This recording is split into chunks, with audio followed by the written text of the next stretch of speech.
The 8 Strokes of the Clock by Maurice Leblanc. I on the top of the tower. Hortense Daniel pushed her window ajar and whispered, "Are you there, Rossigny?" "I am here," replied a voice from the shrubbery at the front of the house. Leaning forward, she saw a rather fat man looking up at her out of a gross red face with its cheeks and chin set in unpleasantly fair whiskers. "Well?" he asked. "Well, I had a great argument with my uncle and aunt last night. They absolutely refused to sign the document of which my lawyer sent them the draft, or to restore the dowry squandered by my husband. But your uncle is responsible by the terms of the marriage settlement. No matter, he refuses. Well, what do you propose to do? Are you still determined to run away with me?" she asked with a laugh. "More so than ever. Your intentions are strictly honorable, remember? Just as you please. You know that I am madly in love with you." "Unfortunately, I am not madly in love with you." "Then what made you choose me?" "Chance. I was bored. I was growing tired of my humdrum existence, so I'm ready to run risks. Here's my luggage, catch." She let down from the window a couple of large leather kit bags. Rossigny caught them in his arms. "The die is cast," she whispered. "Go and wait for me with your car at the If crossroads. I shall come on horseback." "Hang it, I can't run off with your horse. He will go home by himself." "Capital? Oh, by the way. What is it? Who is this Prince Rainine, who's been here the last 3 days and whom nobody seems to know?" "I don't know much about him. My uncle met him at a friend's shoot and asked him here to stay. You seem to have made a great impression on him. You went for a long ride with him yesterday. He's a man I don't care for. In 2 hours, I shall have left the house in your company. The scandal will cool him off. Well, we've talked long enough. We have no time to lose." For a few minutes she stood watching the fat man bending under the weight of her traps as he moved away in the shelter of an empty avenue. Then she closed the window. Outside, in the park, the huntsman's horns were sounding the reveille. The hounds burst into frantic baying. It was the opening day of the hunt that morning at the Château de la Mare's, where, every year, in the first week in September, the Comte d'Aigleroche, a mighty hunter before the Lord, and his countess were accustomed to invite a few personal friends and the neighboring landowners. Hortense slowly finished dressing, put on a riding habit, which revealed the lines of her supple figure, and a wide-brimmed felt hat, which encircled her lovely face and auburn hair, and sat down to her writing desk, at which she wrote to her uncle, M. d'Aigleroche, a farewell letter to be delivered to him that evening. It was a difficult letter to word, and after beginning it several times, she ended by giving up the idea. "I will write to him later," she said to herself, "when his anger has cooled down." And she went downstairs to the dining room. Enormous logs were blazing in the hearth of the lofty room. The walls were hung with trophies of rifles and shotguns. The guests were flocking in from every side, shaking hands with the Comte d'Aigleroche, one of those typical country squires, heavily and powerfully built, who lives only for hunting and shooting. He was standing before the fire, with a large glass of old brandy in his hand, drinking the health of each new arrival. Hortense kissed him absently. "What, uncle, you who are usually so sober?" "Pooh," he said, "a man may surely indulge himself a little once a year. Aunt will give you a scolding. Your aunt has one of her sick headaches and is not coming down. Besides," he added, gruffly, "it is not her business, and still less is it yours, my dear child."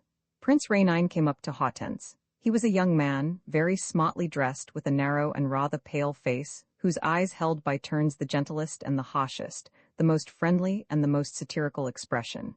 He bowed to her, kissed her hand, and said, "May I remind you of your kind promise, dear madam?" "My promise?" "Yes, we agreed that we should repeat our delightful excursion of yesterday and try to go over that old boarded-up place the look of which made us so curious. It seems to be known as the Domaine de Halinga." She answered a little curtly, "I'm extremely sorry, monsieur, but it would be rather far and I'm feeling a little done up. I shall go for a canter in the park and come indoors again." There was a pause. Then Serge Rainine said, smiling, with his eyes fixed on hers and in a voice which she alone could hear, "I am sure that you'll keep your promise and that you'll let me come with you. It would be better." "For whom? For you mean?" "For you too, I assure you." She colored slightly, but did not reply, shook hands with a few people around her and left the room. A groom was holding the horse at the foot of the steps. She mounted and set off towards the woods beyond the park. It was a cool, still morning. Through the leaves, which barely quivered, the sky showed crystalline blue. Hortense rode at a walk down winding avenues, which in half an hour brought her to a countryside of ravines and bluffs intersected by the high road. She stopped. There was not a sound. Rossigny must have stopped his engine and concealed the car in the thickets around the If crossroads. She was 500 yards at most from that circular space. After hesitating for a few seconds, she dismounted, tied her horse carelessly, so that he could release himself by the least effort and return to the house, shrouded her face in the long brown veil that hung over her shoulders and walked on. As she expected, she saw Rossigny directly she reached the first turn in the road. He ran up to her and drew her into the coppice. Quick, quick! Oh, I was so afraid that you would be late, or even change your mind, and here you are. It seems too good to be true. She smiled. You appear to be quite happy to do an idiotic thing. I should think I am happy, and so will you be, I swear you will. Your life will be one long fairy tale. You shall have every luxury and all the money you can wish for. I want neither money nor luxuries. What then? Happiness. You can safely leave your happiness to me, she replied jestingly. I rather doubt the quality of the happiness which you would give me. Wait, you'll see, you'll see. They had reached the motor. Rossigny, still stammering expressions of delight, started the engine. Hortense stepped in and wrapped herself in a wide cloak. The car followed the narrow, grassy path which led back to the crossroads, and Rossigny was accelerating the speed when he was suddenly forced to pull up. A shot had rung out from the neighboring wood on the right. The car was swerving from side to side.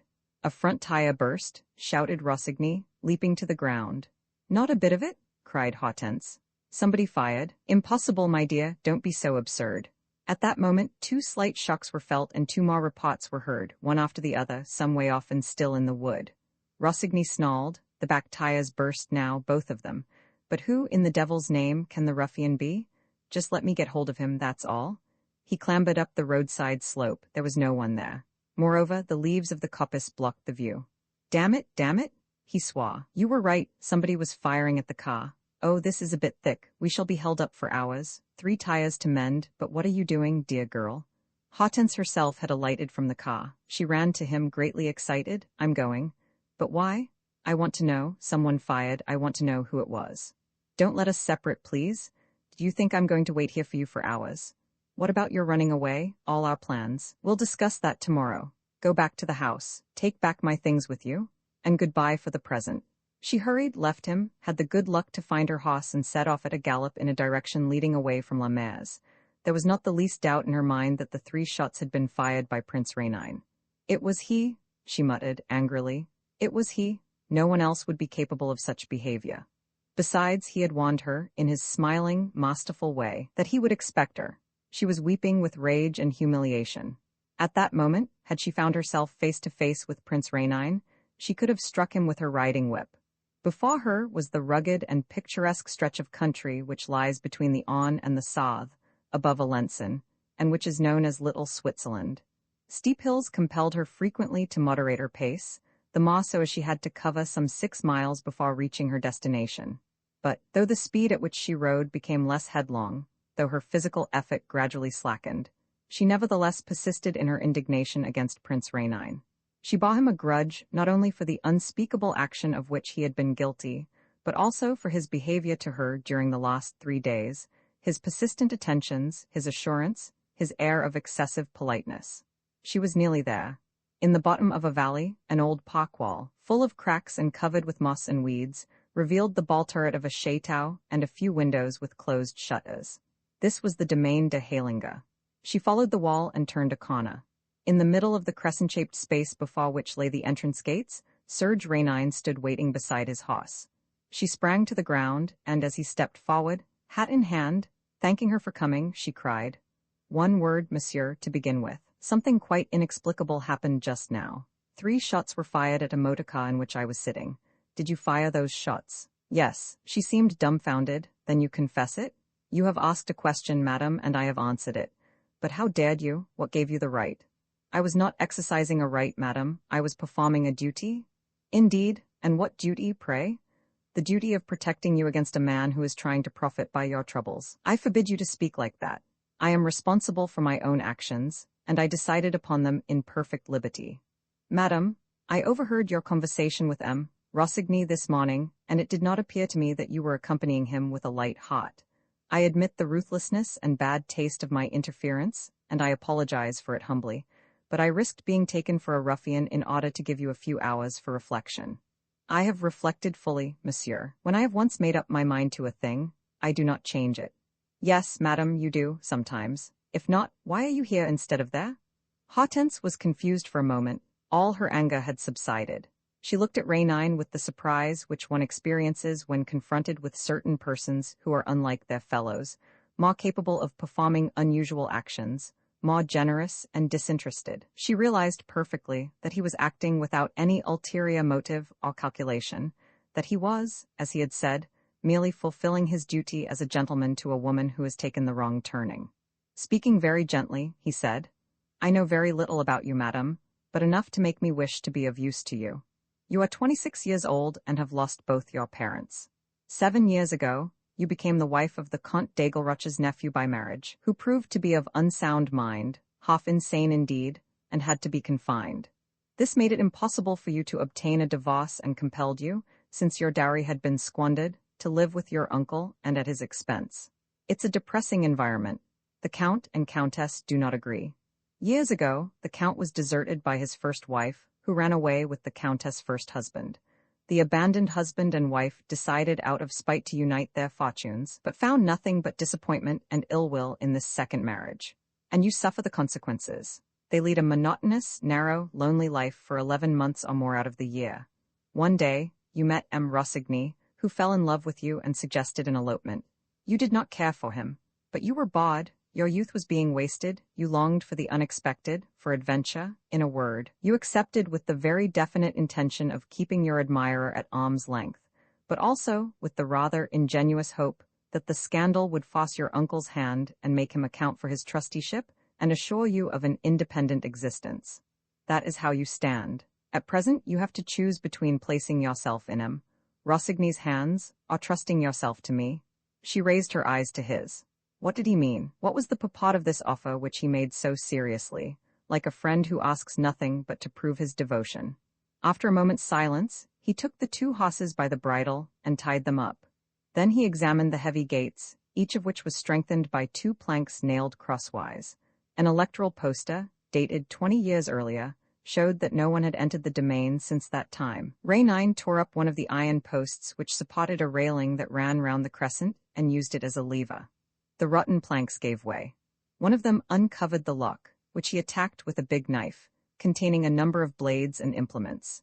A minute later, the gate opened on a waste of bracken which led up to a long, dilapidated building, with a turret at each corner and a sort of a belvedere, built on a taller tower, in the middle. The prince turned to Hortense. "You are in no hurry," he said.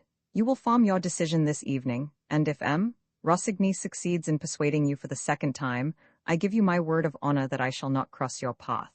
Until then, grant me the privilege of your company. We made up our minds yesterday to inspect the chateau. Let us do so. Will you? It is as good a way as any of passing the time, and I have a notion that it will not be uninteresting." He had a way of talking which compelled obedience. He seemed to be commanding and entreating at the same time. Hortense did not even seek to shake off the enervation into which her will was slowly sinking. She followed him to a half-demolished flight of steps at the top of which was a door likewise strengthened by planks nailed in the form of a cross. Rainine went to work in the same way as before. They entered a spacious hall paved with white and black flagstones, furnished with old sideboards and choir stalls, and adorned with a carved escutcheon which displayed the remains of armorial bearings, representing an eagle standing on a block of stone, all half hidden behind a veil of cobwebs which hung down over a pair of folding doors. "The door of the drawing-room, evidently," said Rainine. He found this more difficult to open, and it was only by repeatedly charging it with his shoulder that he was able to move one of the doors. Hortense had not spoken a word. She watched not without surprise this series of forcible entries, which were accomplished with a really masterly skill. He guessed her thoughts and, turning round, said in a serious voice, "It's child's play to me. I was a locksmith once." She seized his arm and whispered, "Listen." "To what?" he asked. She increased the pressure of her hand to demand silence. The next moment he murmured, "It's really very strange." "Listen, listen," Hortense repeated, in bewilderment. "Can it be possible?" They heard, not far from where they were standing, a sharp sound, the sound of a light tap recurring at regular intervals, and they had only to listen attentively to recognize the ticking of a clock.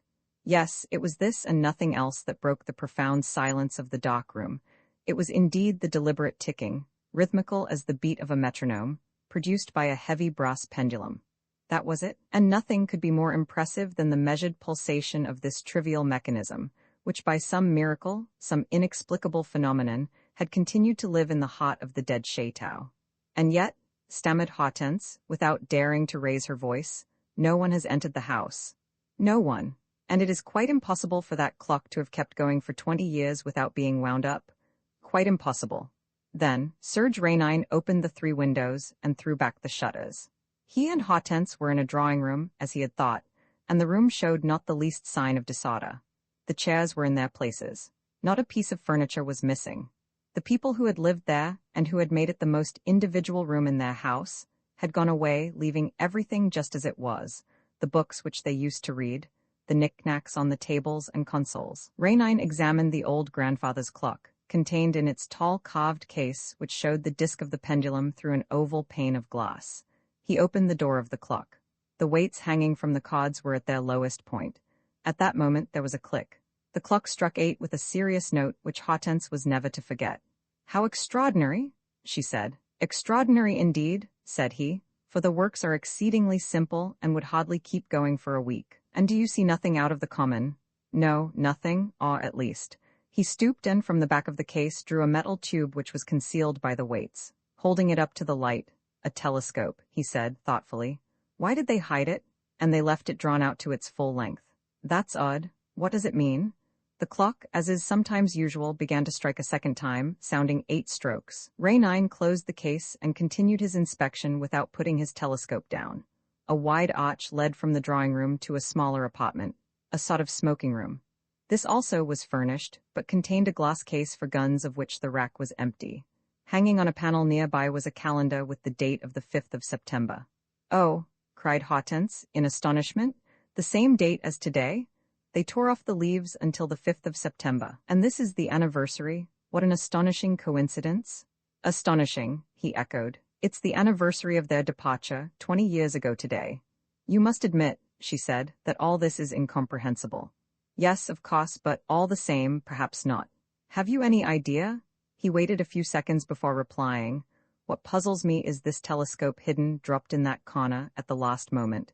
I wonder what it was used for. From the ground floor windows, you see nothing but the trees in the garden, and the same, I expect, from all the windows. We are in a valley, without the least open horizon.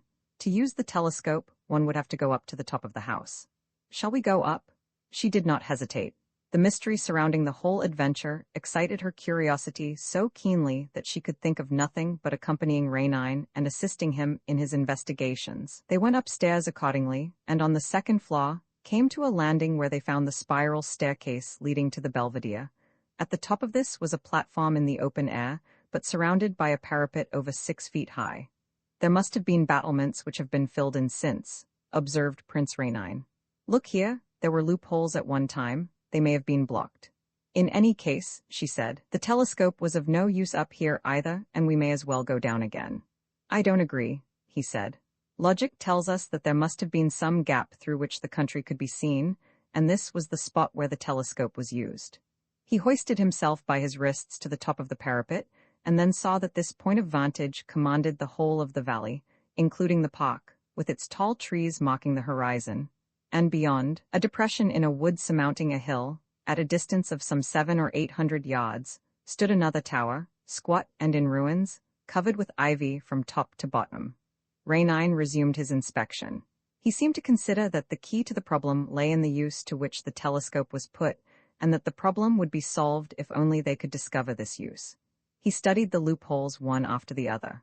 One of them, or rather the place which it had occupied, attracted his attention above the rest.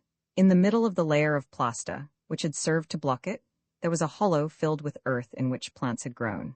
He pulled out the plants and removed the earth, thus clearing the mouth of a hole some 5 inches in diameter, which completely penetrated the wall. On bending forward, Rainine perceived that this deep and narrow opening inevitably carried the eye, above the dense tops of the trees and through the depression in the hill, to the ivy-clad tower. At the bottom of this channel, in a sort of groove which ran through it like a gutter, the telescope fitted so exactly that it was quite impossible to shift it, however little, either to the right or to the left. Rainine, after wiping the outside of the lenses, while taking care not to disturb the lie of the instrument by a hair's breadth, put his eye to the small end. He remained for 30 or 40 seconds, gazing attentively and silently. Then he drew himself up and said, in a husky voice, "It's terrible, it's really terrible." "What is?" she asked anxiously. "Look." She bent down, but the image was not clear to her and the telescope had to be focused to suit her sight. The next moment she shuddered and said, "It's two scarecrows, isn't it, both stuck up on the top. But why?" "Look again," he said. "Look more carefully under the hats, the faces." "Oh," she cried, turning faint with horror. "How awful!" The field of the telescope, like the circular picture shown by a magic lantern, presented this spectacle. The platform of a broken tower, the walls of which were higher in the more distant part and formed as it were a backdrop, over which surged waves of ivy. In front, amid a cluster of bushes, were two human beings, a man and a woman, leaning back against a heap of fallen stones. But the words man and woman could hardly be applied to these two forms, these two sinister puppets, which, it is true, wore clothes and hats, or rather shreds of clothes and remnants of hats, but had lost their eyes, their cheeks, their chins, every particle of flesh, until they were actually and positively nothing more than two skeletons. "Two skeletons," stammered Hortense. "Two skeletons with clothes on. Who carried them up there?" "Nobody. But still, that man and that woman must have died at the top of the tower, years and years ago, and their flesh rotted under their clothes and the ravens ate them." "But it's hideous, hideous!" cried Hortense, pale as death, her face drawn with horror. Half an hour later, Hortense, Daniel, and Rainine left the Château de Heilinga. Before their departure, they had gone as far as the ivy-grown tower, the remains of an old donjon keep more than half demolished. The inside was empty. There seemed to have been a way of climbing to the top, at a comparatively recent period, by means of wooden stairs and ladders which now lay broken and scattered over the ground. The tower backed against the wall which marked the end of the park. A curious fact, which surprised Hortense, was that Prince Rainine had neglected to pursue a more minute inquiry, as though the matter had lost all interest for him. He did not even speak of it any longer, and, in the inn at which they stopped and took a light meal in the nearest village, it was she who asked the landlord about the abandoned chateau. But she learnt nothing from him, for the man was new to the district and could give her no particulars. He did not even know the name of the owner. They turned their horses' heads towards La Mare's. Again and again, Hortense recalled the squalid sight which had met their eyes. But Rainine, who was in a lively mood and full of attentions to his companion, seemed utterly indifferent to those questions. "But after all," she exclaimed impatiently, "we can't leave the matter there. It calls for a solution." "As you say," he replied, "a solution is called for. Rossigny has to know where he stands and you have to decide what to do about him." She shrugged her shoulders. "He's of no importance for the moment. The thing today is what? Is to know what those two dead bodies are. Still, Rossigny can wait, but I can't. You have shown me a mystery which is now the only thing that matters. What do you intend to do?" "To do?" "Yes, there are two bodies. You'll inform the police, I suppose." "Gracious goodness!" he exclaimed, laughing. "What for?" "Well, there's a riddle that has to be cleared up at all costs, a terrible tragedy. We don't need anyone to do that." "What, do you mean to say that you understand it?" "Almost as plainly as though I had read it in a book, told in full detail, with explanatory illustrations. It's all so simple?" She looked at him askance, wondering if he was making fun of her, but he seemed quite serious. "Well?" she asked, quivering with curiosity. The light was beginning to wane. They had trotted at a good pace, and the hunt was returning as they neared La Mare's. "Well," he said, "we shall get the rest of our information from people living round about, from your uncle, for instance, and you will see how logically all the facts fit in. When you hold the first link of a chain, you are bound, whether you like it or not, to reach the last. It's the greatest fun in the world." Once in the house, they separated. On going to her room, Hortense found her luggage and a furious letter from Rossigny in which he bade her goodbye and announced his departure. Then Rainine knocked at her door. "Your uncle is in the library," he said. "Will you go down with me? I've sent word that I am coming." She went with him. He added, "One word more. This morning, when I thwarted your plans and begged you to trust me, I naturally undertook an obligation towards you which I mean to fulfill without delay. I want to give you a positive proof of this." She laughed. "The only obligation which you took upon yourself was to satisfy my curiosity." "It shall be satisfied," he assured her gravely, "and more fully than you can possibly imagine." D'Aiguillroch was alone. He was smoking his pipe and drinking sherry. He offered a glass to Rainine, who refused. "Well, Hortense?" he said, in a rather thick voice. "You know that it's pretty dull here, except in these September days. You must make the most of them. Have you had a pleasant ride with Rainine?" "That's just what I wanted to talk about, my dear sir. interrupted the prince. You must excuse me, but I have to go to the station in 10 minutes to meet a friend of my wife's. Oh, 10 minutes will be ample. Just the time to smoke a cigarette? No longer. He took a cigarette from the case which Dagelruch handed to him, lit it and said, I must tell you that our ride happened to take us to an old domain which you are sure to know, the Domaine de Heilinga.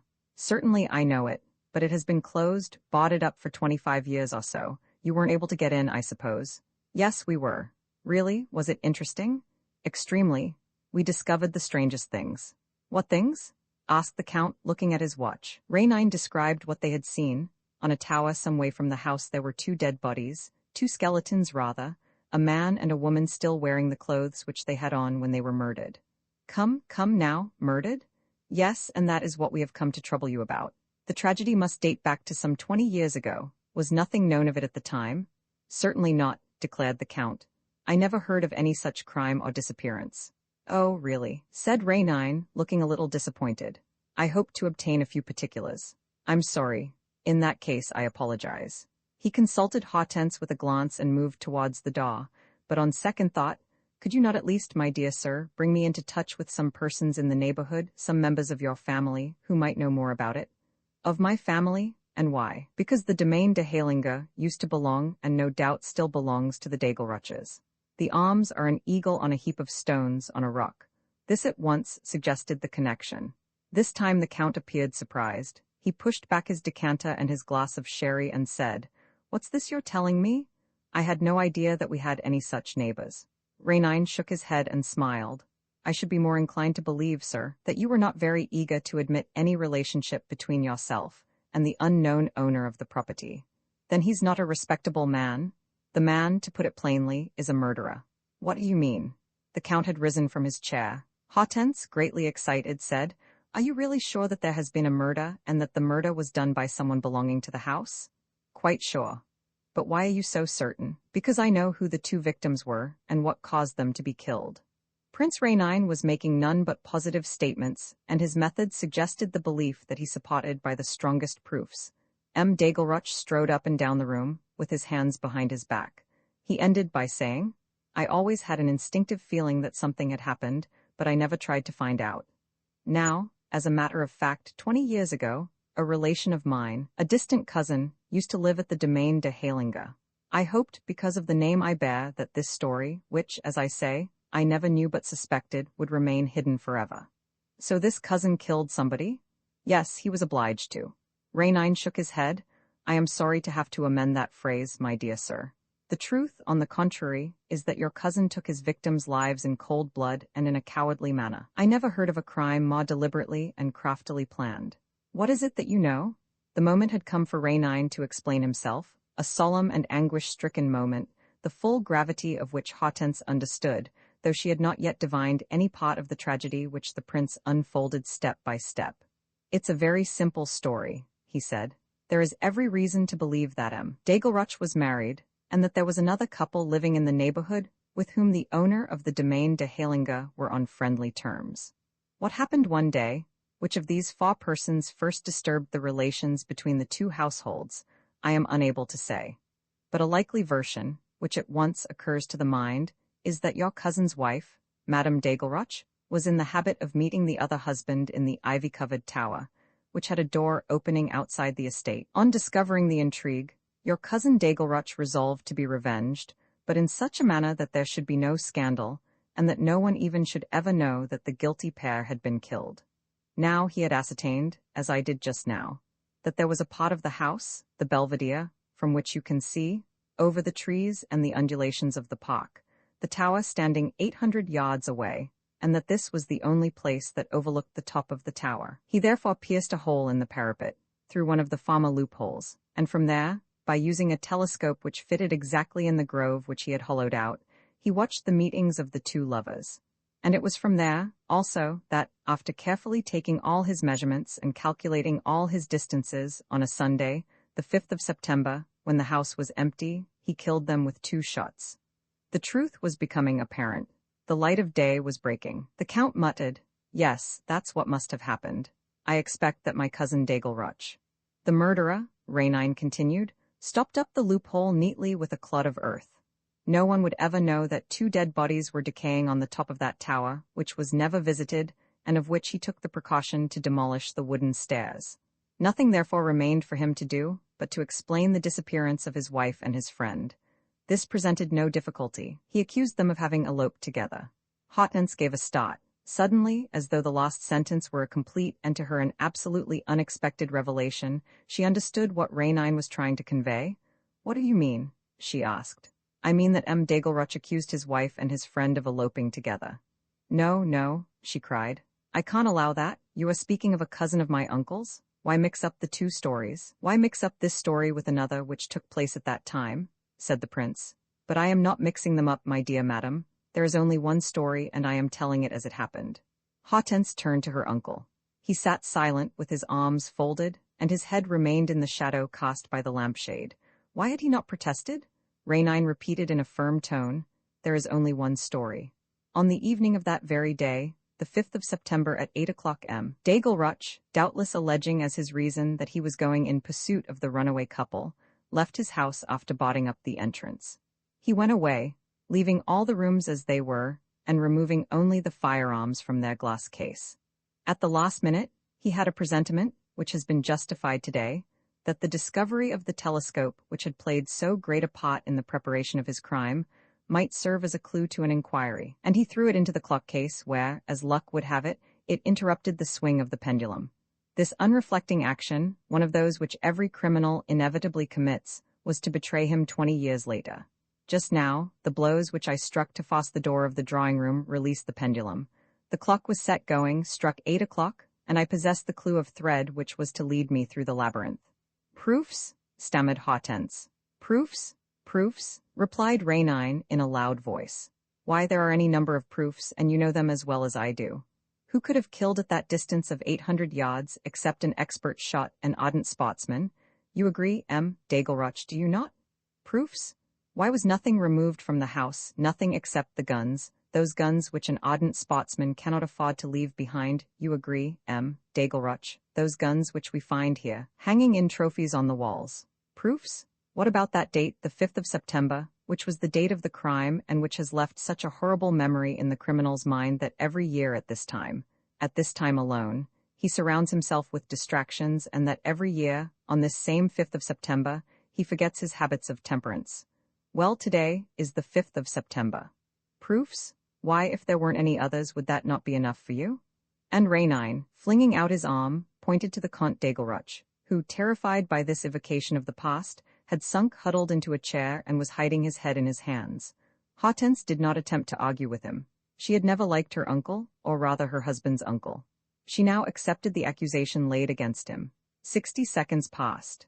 Then M. Degelruch walked up to them and said, "Whether the story be true or not, you can't call a husband a criminal for avenging his honor and killing his faithless wife." "No," replied Rainine, "but I have told only the first version of the story. There is another which is infinitely more serious, and more probable, one to which a more thorough investigation would be sure to lead." "What do you mean?" "I mean this. It may not be a matter of a husband taking the law into his own hands, as I charitably supposed. It may be a matter of a ruined man who covets his friend's money and his friend's wife, and who, with this object in view, to secure his freedom, to get rid of his friend and of his own wife, draws them into a trap, suggests to them that they should visit that lonely tower and kills them by shooting them from a distance safely under cover." "No, no," the Count protested. "No, all that is untrue." "I don't say it isn't. I am basing my accusation on proofs, but also on intuitions and arguments which up to now have been extremely accurate. All the same, I admit that the second version may be incorrect. But if so, why feel any remorse? One does not feel remorse for punishing guilty people. One does for taking life. It is a crushing burden to bear.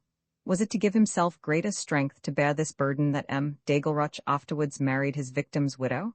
For that, sir, is the crux of the question. What was the motive of that marriage? Was M. Degelruch penniless? Was the woman he was taking as his second wife rich?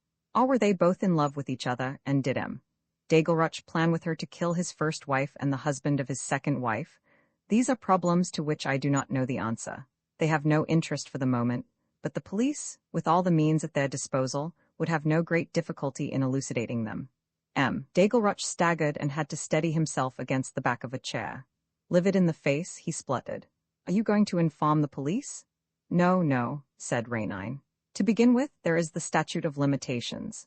Then there are 20 years of remorse and dread, a memory which will pursue the criminal to his dying hour, accompanied no doubt by domestic discord, hatred, a daily hell, and, in the end, the necessity of returning to the tower and removing the traces of the 2 murders. The frightful punishment of climbing that tower, of touching those skeletons, of undressing them and burying them.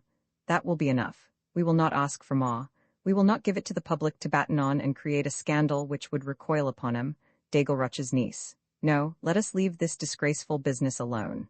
The Count resumed his seat at the table, with his hands clutching his forehead, and asked, Then why? Why do I interfere? Said Rainine. What you mean is that I must have had some object in speaking. That is so.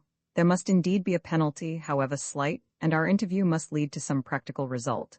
But have no fear, M. Daigleroch will be let off lightly.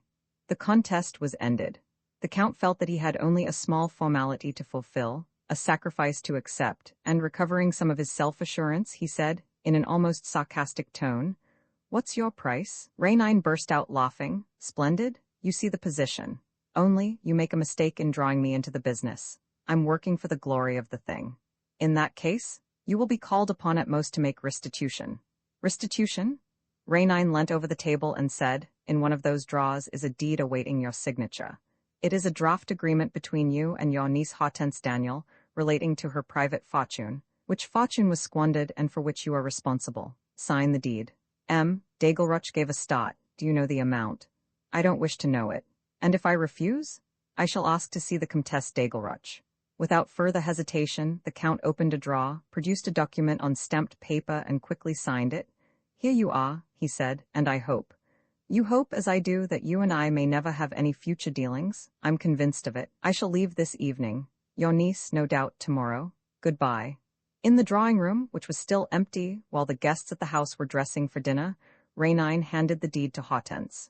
She seemed dazed by all that she had heard, and the thing that bewildered her even more than the relentless light shed upon her uncle's past was the miraculous insight and amazing lucidity displayed by this man.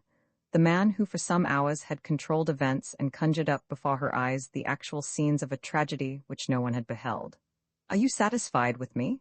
He asked. She gave him both her hands. You have saved me from Rossigny.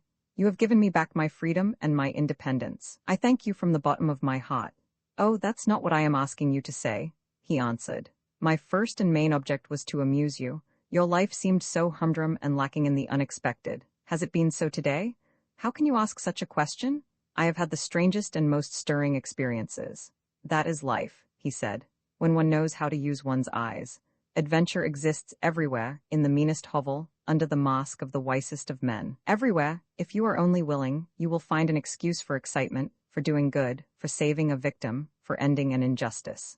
Impressed by his power and authority, she murmured, Who are you exactly? An adventurer. Nothing more, a lover of adventures. Life is not worth living except in moments of adventure, the adventures of others or personal adventures. Today's has upset you because it affected the innermost depths of your being, but those of others are no less stimulating. Would you like to make the experiment? How? Become the companion of my adventures. If anyone calls on me for help, help him with me. If chance or instinct puts me on the track of a crime or the trace of a sorrow, let us both set out together. Do you consent? Yes, she said, but... She hesitated, as though trying to guess Rainine's secret intentions. But, he said, expressing her thoughts for her, with a smile, you are a trifle skeptical. What you are saying to yourself is, how far does that lover of adventures want to make me go? It is quite obvious that I attract him, and sooner or later he would not be sorry to receive payment for his services. You are quite right, we must have a formal contract. Very formal, said Hortense, preferring to give a jesting tone to the conversation. Let me hear your proposals. He reflected for a moment and continued, Well, we'll say this. The clock at Halinga gave 8 strokes this afternoon, the day of the first adventure. Will you accept its decree and agree to carry out 7 more of these delightful enterprises with me during a period, for instance, of 3 months? And shall we say that at the 8th you will be pledged to grant me? What? He deferred his answer. Observe that you will always be at liberty to leave me on the road if I do not succeed in interesting you. But if you accompany me to the end, if you allow me to begin and complete the 8th enterprise with you, in 3 months, on the 5th of December, At the very moment when the 8th stroke of that clock sounds, and it will sound, you may be sure of that, for the old brass pendulum will not stop swinging again, you will be pledged to grant me. What? She repeated, a little unnerved by waiting. He was silent. He looked at the beautiful lips which he had meant to claim as his reward. He felt perfectly certain that Hortense had understood, and he thought it unnecessary to speak more plainly. The mere delight of seeing you will be enough to satisfy me. It is not for me but for you to impose conditions. Name them. What do you demand? She was grateful for his respect and said, laughingly, What do I demand? Yes, can I demand anything I like, however difficult and impossible? Everything is easy and everything is possible to the man who is bent on winning you. Then she said, I demand that you shall restore to me a small, antique clasp, made of a cornelian set in a silver mount. It came to me from my mother and everyone knew that it used to bring her happiness and me too. Since the day when it vanished from my jewel case, I have had nothing but unhappiness. Restore it to me, my good genius. When was the clasp stolen? She answered gaily, 7 years ago or 8 or 9. I don't know exactly, I don't know where, I don't know how, I know nothing about it.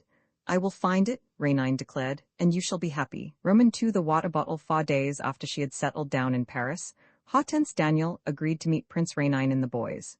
It was a glorious morning, and they sat down on the terrace of the Restaurant Imperial, a little to one side. Hortense, feeling glad to be alive, was in a playful mood, full of attractive grace. Rainine, lest he should startle her, refrained from alluding to the compact into which they had entered at his suggestion. She told him how she had left La Mare's and said that she had not heard of Rossigny. I have, said Rainine. I've heard of him. Oh, yes, he sent me a challenge. We fought a duel this morning.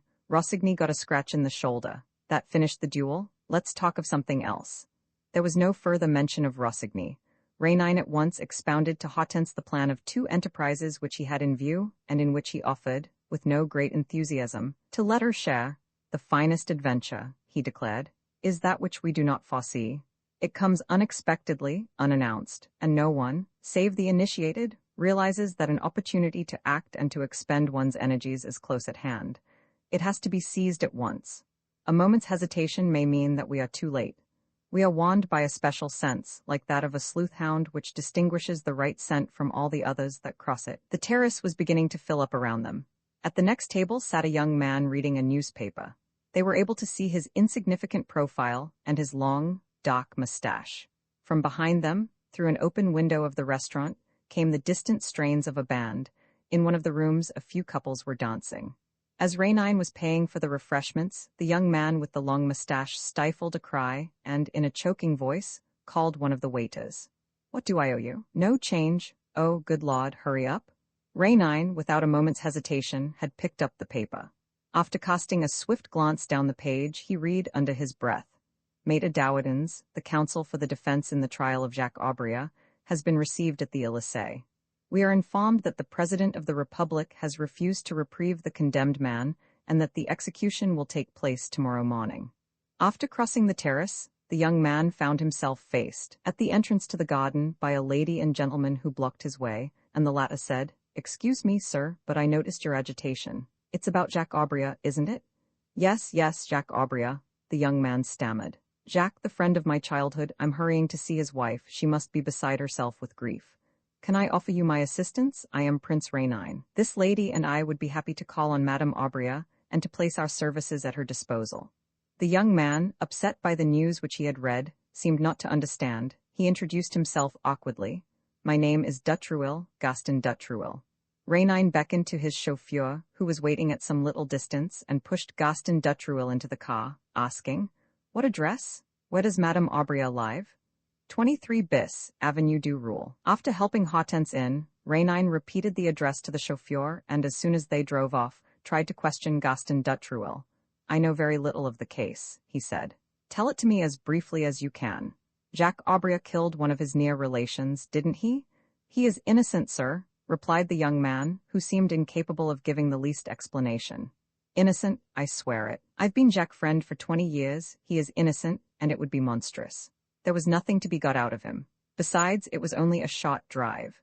They entered Neuilly through the Porte des Sablons and 2 minutes later stopped before a long, narrow passage between high walls which led them to a small, one-storied house. Gaston Dutruel rang. Madame is in the drawing-room with her mother, said the maid who opened the door. I'll go in to the ladies, he said, taking Raynine and Hortense with him. It was a fair-sized, prettily furnished room, which in ordinary times must have been used also as a study. Two women sat weeping, one of whom, elderly and grey-haired, came up to Gaston d'Utruel. He explained the reason for Raynine's presence, and she at once cried, amid her sobs, "My daughter's husband is innocent, sir. Jacques, a better man never lived. He was so good-hearted, murder his cousin? But he worshipped his cousin. I swear that he's not guilty, sir, and they are going to commit the infamy of putting him to death. Oh, sir, it will kill my daughter." Raynine realized that all these people had been living for months under the obsession of that innocence, and in the certainty that an innocent man could never be executed. The news of the execution, which was now inevitable, was driving them mad. He went up to a poor creature bent in two, whose face, a quite young face, framed in pretty, flaxen hair, was convulsed with desperate grief. Hortense, who had already taken a seat beside her, gently drew her head against her shoulder. Raynine said to her, "Madam, I do not know what I can do for you, but I give you my word of honor that, if anyone in this world can be of use to you, it is myself. I therefore implore you to answer my questions as though the clear and definite wording of your replies were able to alter the aspect of things, and as though you wished to make me share your opinion of Jacques Aubria. For he is innocent, is he not?" "Oh, sir, indeed he is," she exclaimed, and the woman's whole soul was in the words. "You are certain of it, but you were unable to communicate your certainty to the court. Well, you must now compel me to share it. I am not asking you to go into details, and to live again through the hideous torment which you have suffered, but merely to answer certain questions. Will you do this?" "I will." Raynine's influence over her was complete. With a few sentences, Raynine had succeeded in subduing her and inspiring her with the will to obey. And once more, Hortense realized all the man's power, authority, and persuasion. "What was your husband?" he asked, after begging the mother and Gaston d'Utruel to preserve absolute silence. "An insurance broker." "Lucky in business?" "Until last year, yes." "So there have been financial difficulties during the past few months?" "Yes." "And the murder was committed when?" "Last March on a Sunday." "Who was the victim?" "A distant cousin, M. Guillaume, who lived at Chorsnes." "What was the sum stolen?" 60,000 franc notes which this cousin had received the day before, in payment of a long outstanding debt. "Did your husband know that?" "Yes. His cousin told him of it on the Sunday, in the course of a conversation on the telephone, and Jacques insisted that his cousin ought not to keep so large a sum in the house, and that he ought to pay it into a bank next day." "Was this in the morning?" "At 1 o'clock in the afternoon. Jacques was to have gone to M. Guillaume on his motorcycle, but he felt tired and told him that he would not go out, so he remained here all day." "Alone?" "Yes, the two servants were out. I went to the Cinéma des Ternes with my mother and our friend d'Utruel. In the evening we learnt that M. Guillaume had been murdered. Next morning, Jacques was arrested." "On what evidence?" The poor creature hesitated to reply. The evidence of guilt had evidently been overwhelming. Then, obeying a sign from Raynine, she answered without a pause. "The murderer went to Chorsnes on a motorcycle, and the tracks discovered were those of my husband's machine. They found a handkerchief with my husband's initials, and the revolver which was used belonged to him. Lastly, one of our neighbors maintains that he saw my husband go out on his bicycle at 3 o'clock, and another that he saw him come in at 4:30. The murder was committed at 4 o'clock. "And what does Jacques Aubria say in his defense?" "He declares that he slept all the afternoon. During that time, someone came who managed to unlock the cycle shed and take the motorcycle to go to Chorsnes. As for the handkerchief and the revolver, they were in the tool bag. There would be nothing surprising in the murderers using them. It seems a plausible explanation." "Yes, but the prosecution raised two objections. In the first place, nobody, absolutely nobody, knew that my husband was going to stay at home all day, because, on the contrary, it was his habit to go out on his motorcycle every Sunday afternoon. And the second objection," she flushed and murmured, "the murderer went to the pantry at M. Guillaume's and drank half a bottle of wine straight out of the bottle, which shows my husband's fingerprints." It seemed as though her strength was exhausted, and as though, at the same time, the unconscious hope which Raynine's intervention had awakened in her had suddenly vanished before the accumulation of adverse facts. Again she collapsed, withdrawn into a sort of silent meditation from which Hortense's affectionate attentions were unable to distract her. The mother stammered, "He's not guilty, is he, sir? And they can't punish an innocent man. They haven't the right to kill my daughter. Oh dear, what have we done to be tortured like this? My poor little Madeleine." "She will kill herself," said d'Utruel, in a scared voice. She will never be able to endure the idea that they are guillotining Jacques. She will kill herself presently, this very night. Rainine was striding up and down the room. You can do nothing for her, can you? Asked Hortense. It's 11:30 now, he replied in an anxious tone, and it's to happen tomorrow morning. Do you think he's guilty? I don't know. The poor woman's conviction is too impressive to be neglected. When two people have lived together for years, they can hardly be mistaken about each other to that degree. And yet, he stretched himself out on a sofa and lit a cigarette. He smoked 3 in succession, without a word from anyone to interrupt his train of thought. From time to time he looked at his watch.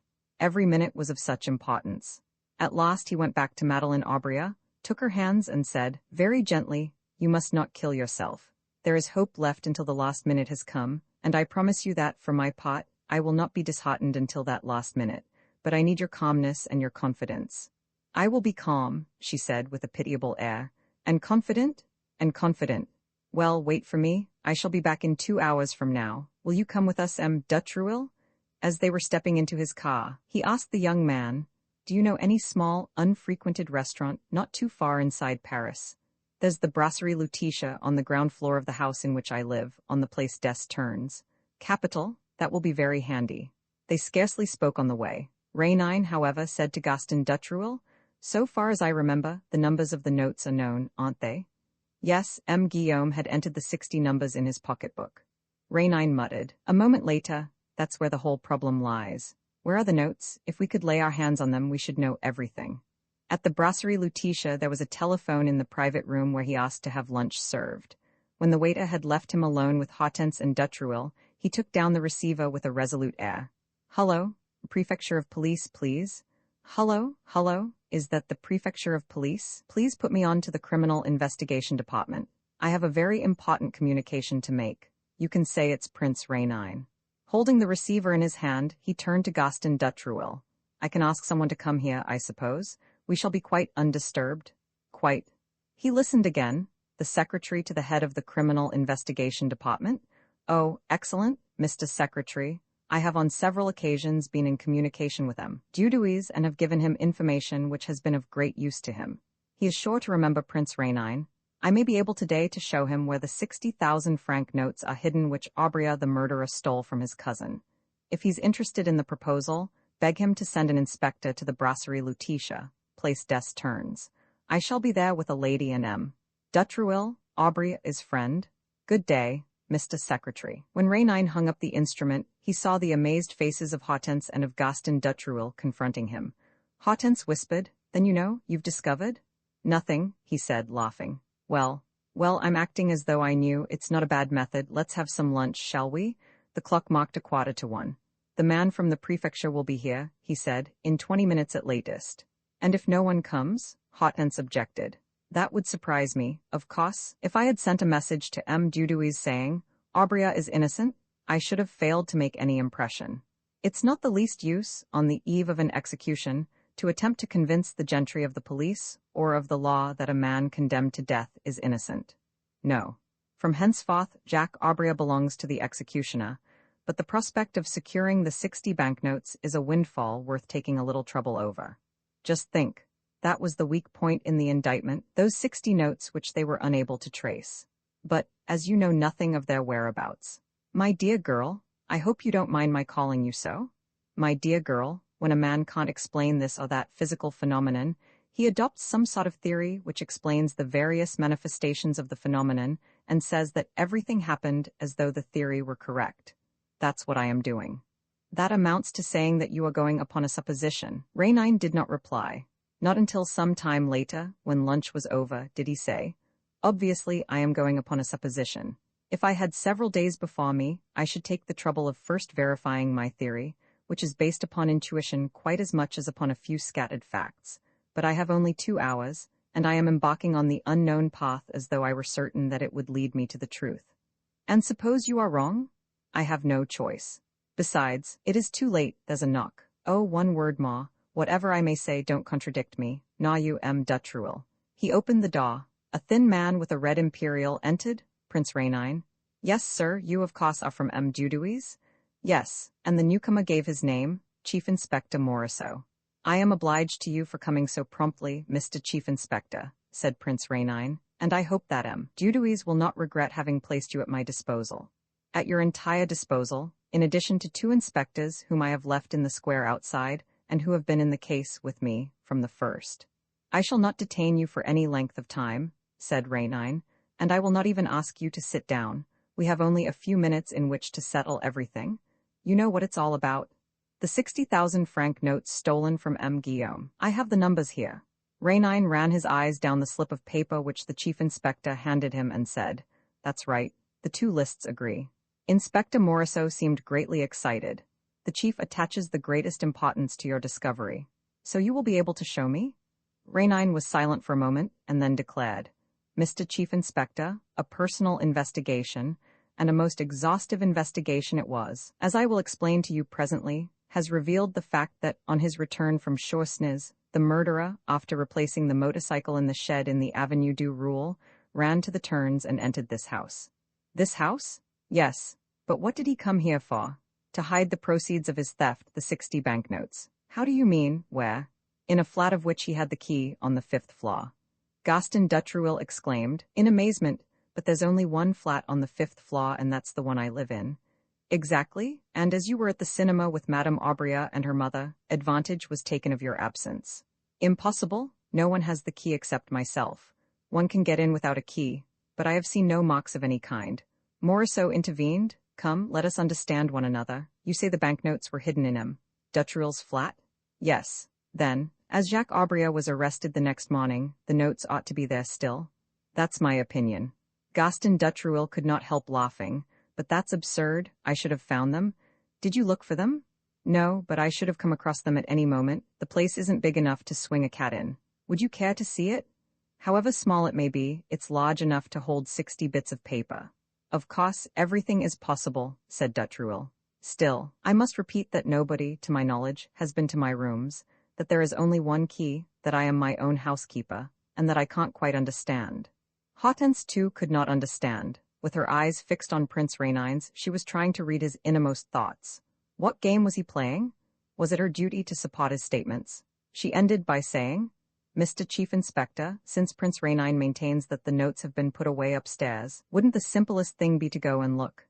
M. Dutruel will take us up, won't you? This minute, said the young man. As you say, that will be simplest. They all 4 climbed the 5 stories of the house, and after Dutruel had opened the door, entered a tiny set of chambers consisting of a sitting room, bedroom, kitchen, and bathroom, all arranged with fastidious neatness. It was easy to see that every chair in the sitting room occupied a definite place. The pipes had a rack to themselves, so had the matches. 3 walking sticks, arranged according to their length, hung from 3 nails. On a little table before the window, a hat box, filled with tissue paper, awaited the felt hat which Dutruel carefully placed in it. He laid his gloves beside it, on the lid. He did all this with sedate and mechanical movements, like a man who loves to see things in the places which he has chosen for them. Indeed, no sooner did Rainine shift something than Dutruel made a slight gesture of protest, took out his hat again, stuck it on his head, opened the window and rested his elbows on the sill, with his back turned to the room, as though he were unable to bear the sight of such vandalism. You're positive, are you not? The inspector asked Rainine. Yes, I'm positive that the 60 notes were brought here after the murder. Let's look for them. This was easy and soon done. In half an hour, not a corner remained unexplored, not a knick-knack unlifted. Nothing, said Inspector Morisseau. Shall we continue? No, replied Rainine. The notes are no longer here. What do you mean? I mean that they have been removed. By whom? Can't you make a more definite accusation? Rainine did not reply, but Gaston Dutruel wheeled round. He was choking and spluttered. Mr. Inspector, would you like me to make the accusation more definite, as conveyed by this gentleman's remarks? It all means that there's a dishonest man here, that the notes hidden by the murderer were discovered and stolen by that dishonest man, and deposited in another and safer place. That is your idea, sir, is it not? And you accuse me of committing this theft, don't you? He came forward, drumming his chest with his fists. Me, I found the notes, did I, and kept them for myself? You dare to suggest that? Rainine still made no reply. Dutruel flew into a rage and, taking Inspector Morisseau aside, exclaimed, Mr. Inspector, I strongly protest against all this farce and against the part which you are unconsciously playing in it. Before your arrival, Prince Rainine told this lady and myself that he knew nothing, that he was venturing into this affair at random, and that he was following the first road that offered, trusting to luck. Do you deny it, sir? Rainine did not open his lips. Answer me, will you? Explain yourself, for really, you are putting forward the most improbable facts without any proof whatever. It's easy enough to say that I stole the notes. And how were you to know that they were here at all? Who brought them here? Why should the murderer choose this flat to hide them in? It's all so stupid, so illogical and absurd. Give us your proofs, sir. One single proof? Inspector Morisseau seemed perplexed. He questioned Rainine with a glance. Rainine said, since you want specific details, we will get them from Madame Aubria herself. She's on the telephone. Let's go downstairs. We shall know all about it in a minute. Dutruel shrugged his shoulders. As you please, but what a waste of time. He seemed greatly irritated. His long wait at the window, under a blazing sun, had thrown him into a sweat. He went to his bedroom and returned with a bottle of water, of which he took a few sips, afterwards placing the bottle on the windowsill. Come along, he said. Prince Rainine chuckled. You seem to be in a hurry to leave the place. I'm in a hurry to show you up, retorted Dutruel, slamming the door. They went downstairs to the private room containing the telephone. The room was empty. Rainine asked Gaston Dutruel for the Aubria's number, took down the instrument and was put through. The maid who came to the telephone answered that Madame Aubria had fainted, after giving way to an access of despair, and that she was now asleep. Fetch her mother, please, Prince Rainine speaking. It's urgent. He handed the second receiver to Morisseau. For that matter, the voices were so distinct that Dutruel and Hortense were able to hear every word exchanged. Is that you, madam? Yes, Prince Rainine, I believe. Prince Rainine. Oh, sir, what news have you for me? Is there any hope? Asked the old lady, in a tone of entreaty. The inquiry is proceeding very satisfactorily, said Rainine, and you may hope for the best. For the moment, I want you to give me some very important particulars. On the day of the murder, did Gaston Dutruel come to your house? Yes, he came to fetch my daughter and myself, after lunch. Did he know at the time that M. Guillaume had 60,000 francs at his place? Yes, I told him, and that Jacques Aubria was not feeling very well, and was proposing not to take his usual cycle ride but to stay at home and sleep? Yes, you are sure? Absolutely certain. And you all three went to the cinema together? Yes, and you were all sitting together? Oh no, there was no room, he took a seat farther away. A seat where you could see him? No, but he came to you during the interval? No, we did not see him until we were going out. There is no doubt of that. None at all. Very well, madam, I will tell you the result of my efforts in an hour's time, but above all, don't wake up Madame Aubria. And suppose she wakes of her own accord. Reassure her and give her confidence. Everything is going well, very well indeed. He hung up the receiver and turned to Dutruel, laughing. Ha ha, my boy, things are beginning to look clearer. What did you say? It was difficult to tell what these words meant, or what conclusions Rainine had drawn from his conversation. The silence was painful and oppressive. Mr. Chief Inspector, you have some of your men outside, haven't you? 2 detective sergeants. It's important that they should be there. Please also ask the manager not to disturb us on any account. And when Morisseau returned, Rainine closed the door, took his stand in front of Dutruel and, speaking in a good-humored but emphatic tone, said, It amounts to this, young man, that the ladies saw nothing of you between 3 and 5 o'clock on that Sunday. That's rather a curious detail. A perfectly natural detail, Dutruel retorted, and one moreover which proves nothing at all. It proves, young man, that you had a good 2 hours at your disposal. Obviously, 2 hours which I spent at the cinema. Or somewhere else. Dutruel looked at him. Somewhere else. Yes, as you were free, you had plenty of time to go wherever you liked, to Choisnes, for instance. Oh, said the young man, jesting in his turn. Choisnes is a long way off. It's quite close. Hadn't you your friend Jacques Aubria's motorcycle? A fresh pause followed these words. Dutruel had knitted his brows as though he were trying to understand. At last he was heard to whisper. So that is what he was trying to lead up to? The brute? Rainine brought down his hand on Dutruel's shoulder. No more talk. Facts, Gaston Dutruel, you are the only person who on that day knew 2 essential things. First, that cousin Guillaume had 60,000 francs in his house. Secondly, that Jacques Aubria was not going out. You at once saw your chance. The motorcycle was available.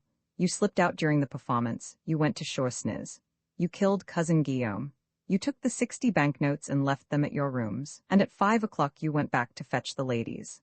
Dutruel had listened with an expression at once mocking and flurried, casting an occasional glance at Inspector Morisseau, as though to enlist him as a witness. The man's mad, it seemed to say.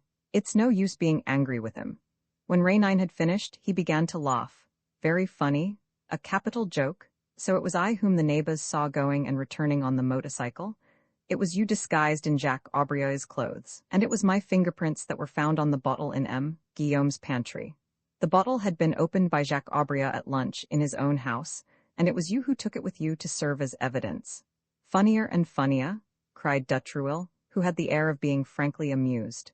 Then I contrived the whole affair so that Jacques Aubrey might be accused of the crime. It was the safest means of not being accused yourself. Yes, but Jacques is a friend whom I have known from childhood. You're in love with his wife. The young man gave a sudden, infuriated start. You dare? What, you dare make such an infamous suggestion? I have proof of it. That's a lie. I have always respected Madeleine Aubrey and revered her.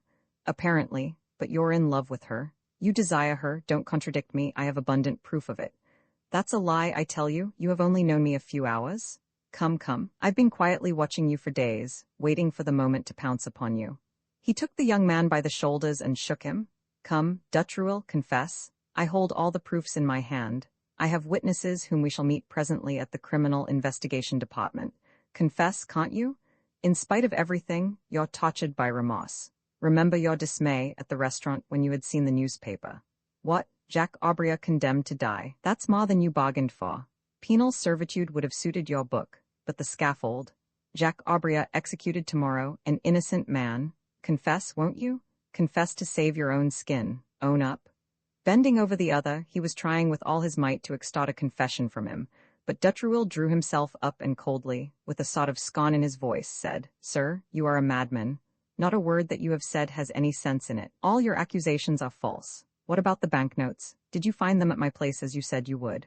Raynine, exasperated, clenched his fist in his face. Oh, you swine, I'll dish you yet, I swear I will. He drew the inspector aside. Well, what do you say to it? An arrant rogue, isn't he?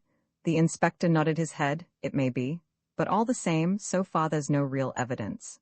Wait, M. Maurice, said Raynine. Wait until we've had our interview with M. Dudouis. For we shall see M. Dudouis at the prefecture, shall we not? Yes, he'll be there at 3 o'clock.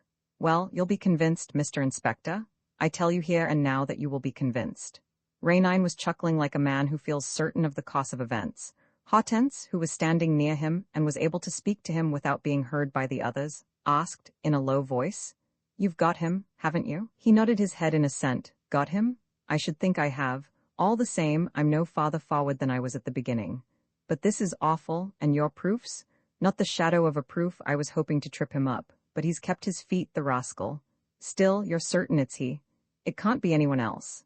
I had an intuition at the very outset, and I've not taken my eyes off him since. I have seen his anxiety increasing as my investigations seem to center on him and concern him more closely. Now I know. And he's in love with Madame Aubrey? In logic, he's bound to be, but so far we have only hypothetical suppositions, or rather certainties which are personal to myself. We shall never intercept the guillotine with those. Ah, if we could only find the banknotes. Given the banknotes, M. Dudouis would act. Without them, he will laugh in my face. What then? Murmured Hortense in anguished accents. He did not reply. He walked up and down the room, assuming an air of gaiety and rubbing his hands. All was going so well. It was really a treat to take up a case which, so to speak, worked itself out automatically. Suppose we went on to the prefecture, M. Maurice? The chief must be there by now, and having gone so far, we may as well finish. Will M. Dutruel come with us? Why not? Said Dutruel, arrogantly. But just as Raynine was opening the door, there was a noise in the passage and the manager ran up, waving his arms. Is M. Dutruel still here? M. Dutruel, your flat is on fire. A man outside told us. He saw it from the square. The young man's eyes lit up. For perhaps half a second his mouth was twisted by a smile which Raynine noticed. Oh, you ruffian, he cried. You've given yourself away, my beauty. It was you who set fire to the place upstairs, and now the notes are burning. He blocked his exit. Let me pass, shouted Dutruel. There's a fire and no one can get in because no one else has a key. Here it is. Let me pass, damn it. Raynine snatched the key from his hand and holding him by the collar of his coat. Don't you move, my fine fellow. The game's up, you precious blackguard. M. Maurice, will you give orders to the sergeant not to let him out of his sight and to blow out his brains if he tries to get away? Sergeant, we rely on you. Put a bullet into him if necessary. He hurried up the stairs, followed by Hortense and the chief inspector, who was protesting rather peevishly. But I say, look here, It wasn't he who set the place on fire. How do you make out that he set it on fire, seeing that he never left us? Why, he set it on fire beforehand, to be sure. How, I ask you, how? How do I know? But a fire doesn't break out like that for no reason at all, at the very moment when a man wants to burn compromising papers. They heard a commotion upstairs. It was the waiters of the restaurant trying to burst the door open. An acrid smell filled the well of the staircase. Raynine reached the top floor. By your leave, friends, I have the key. He inserted it in the lock and opened the door. He was met by a gust of smoke so dense that one might well have supposed the whole floor to be ablaze. Raynine at once saw that the fire had gone out of its own accord, for lack of fuel, and that there were no more flames. Maurice, you won't let anyone come in with us, will you? An intruder might spoil everything. Bolt the door, that will be best. He stepped into the front room, where the fire had obviously had its chief center. The furniture, the walls, and the ceiling, though blackened by the smoke, had not been touched. As a matter of fact, the fire was confined to a blaze of papers which was still burning in the middle of the room, in front of the window. Raynine struck his forehead.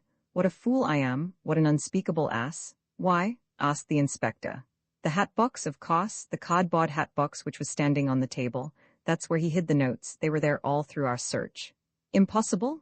Why, yes, we always overlook that particular hiding place, the one just under our eyes, within reach of our hands. How could one imagine that a thief would leave 60,000 francs in an open cardboard box, in which he places his hat when he comes in, with an absent-minded air? That's just the one place we don't look in. Well played, Dutruil? The inspector, who remained incredulous, repeated. No, impossible. We were with him, and he could not have started the fire himself. Everything was prepared beforehand on the supposition that there might be an alarm. The hat box, the tissue paper, the banknotes, they must all have been steeped in some inflammable liquid. He must have thrown a match, a chemical preparation or whatnot into it, as we were leaving. But we should have seen him, hang it all. And then, is it credible that a man who has committed a murder for the sake of 60,000 francs should do away with the money in this way? If the hiding place was such a good one, and it was, because we never discovered it, why this useless destruction? He got frightened, Maurice. Remember that his head is at stake and he knows it. Anything rather than the guillotine, and they, the banknotes, were the only proof which we had against him. How could he have left them where they were? Maurice was flabbergasted. What, the only proof? Why, obviously. But your witnesses, your evidence, all that you were going to tell the chief? Mere bluff. Well, upon my word, growled the bewildered inspector, you're a cool customer. Would you have taken action without my bluff? No, then what more do you want? Raynine stooped to stir the ashes, but there was nothing left, not even those remnants of stiff paper which still retain their shape. Nothing, he said. It's queer. All the same, how the deuce did he manage to set the thing alight? He stood up, looking attentively about him. Hortense had a feeling that he was making his supreme effort, and that, after this last struggle in the dock, he would either have devised his plan of victory or admit that he was beaten. Faltering with anxiety, she asked, "It's all up, isn't it?" No, he said thoughtfully. It's not all up. It was, a few seconds ago, but now there is a gleam of light, and one that gives me hope. God grant that it may be justified. We must go slowly, he said. It is only an attempt, but a very fine attempt, and it may succeed. He was silent for a moment, then, with an amused smile and a click of the tongue, he said, "An infernally clever fellow, that Dutruil. His trick of burning the notes, what a fertile imagination, and what coolness, a pretty dance the beggar has led me. He's a master." He fetched a broom from the kitchen and swept a pot of the ashes into the next room, returning with a hat box of the same size and appearance as the one which had been burnt. After crumpling the tissue paper with which it was filled, he placed the hat box on the little table and set fire to it with a match. It burst into flames, which he extinguished when they had consumed half the cardboard and nearly all the paper. Then he took from an inner pocket of his waistcoat a bundle of banknotes and selected 6, which he burnt almost completely, arranging the remains and hiding the rest of the notes at the bottom of the box, among the ashes and the blackened bits of paper. Maurice, he said when he had done, I am asking for your assistance for the last time. Go and fetch Dutruil. Tell him just this, you are unmasked. The notes did not catch fire, come with me, and bring him up here. Despite his hesitation and his fear of exceeding his instructions from the head of the detective service, the chief inspector was powerless to throw off the ascendancy which Raynine had acquired over him. He left the room. Raynine turned to Hortense. Do you understand my plan of battle? Yes, she said, but it's a dangerous experiment. Do you think that Dutruel will fall into the trap? Everything depends on the state of his nerves and the degree of demoralization to which he is reduced. A surprise attack may very well do for him. Nevertheless, suppose he recognizes by some sign that the box has been changed. Oh, of course, he has a few chances in his favor. The fellow is much more cunning than I thought and quite capable of wriggling out of the trap. On the other hand, however, how uneasy he must be, how the blood must be buzzing in his ears and obscuring his sight. No, I don't think that he will avoid the trap. He will give in, he will give in. They exchanged no more words. Rainine did not move. Hortense was stirred to the very depths of her being. The life of an innocent man hung trembling in the balance. An error of judgment, a little bad luck, and 12 hours later, Jacques Aubria would be put to death. And together with a horrible anguish she experienced, in spite of all, a feeling of eager curiosity. What was Prince Rainine going to do? What would be the outcome of the experiment on which he was venturing? What resistance would Gaston Dutruel offer? She lived through one of those minutes of superhuman tension in which life becomes intensified until it reaches its utmost value. They heard footsteps on the stairs, the footsteps of men in a hurry. The sound drew nearer. They were reaching the top floor.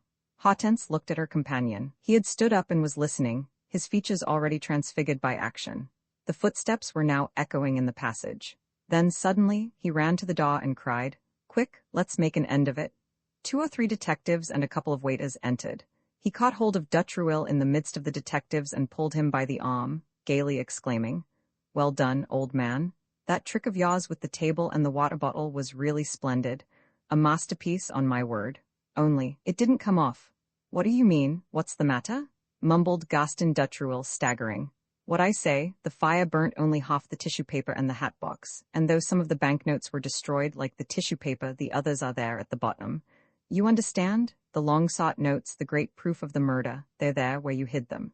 As chance would have it, they've escaped burning. Here, look, there are the numbers, you can check them. Oh, you're done for, my beauty." The young man drew himself up stiffly. His eyelids quivered. He did not accept Rainine's invitation to look. He examined neither the hat box nor the banknotes. From the first moment, without taking the time to reflect and before his instinct could warn him, he believed what he was told and collapsed heavily into a chair, weeping. The surprise attack, to use Rainine's expression, had succeeded. On seeing all his plans baffled and the enemy master of his secrets, the wretched man had neither the strength nor the perspicacity necessary to defend himself. He threw up the sponge. Rainine gave him no time to breathe. "Capital? You're saving your head, and that's all, my good youth? Write down your confession and get it off your chest. Here's a fountain pen.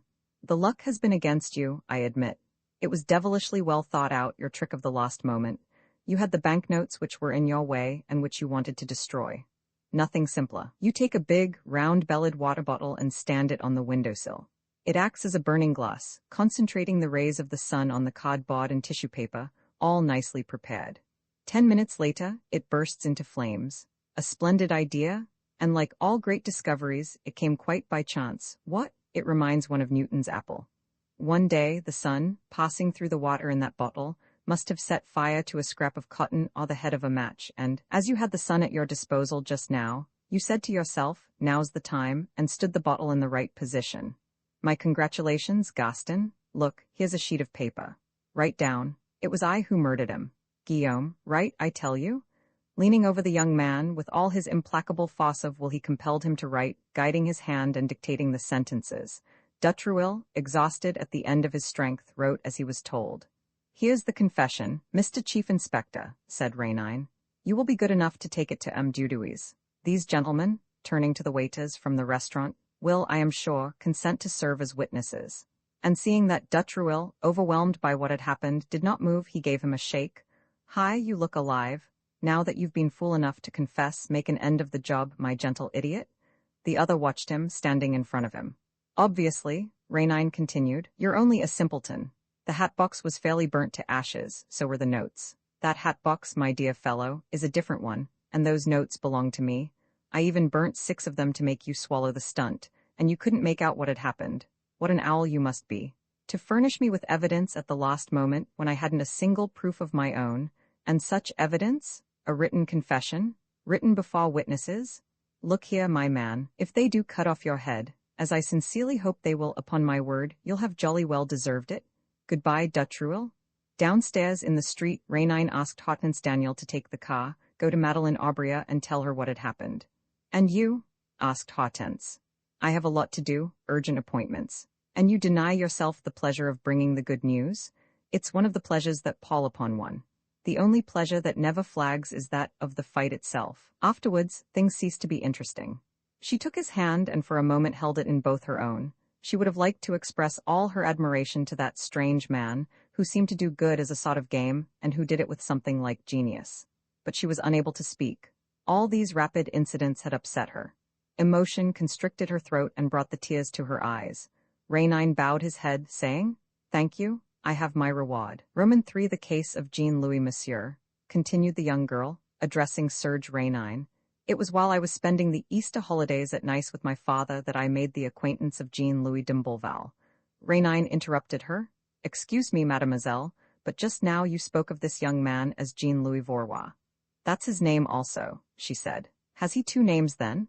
I don't know anything about it," she said, with some embarrassment, "and that is why, by Hortense's advice, I came to ask for your help." This conversation was taking place in Rainine's flat on the Boulevard Haussmann, to which Hortense had brought her friend Geneviève Imad, a slender, pretty little creature with a face overshadowed by an expression of the greatest melancholy. "Rainine will be successful, take my word for it, Geneviève. You will, Rainine, won't you?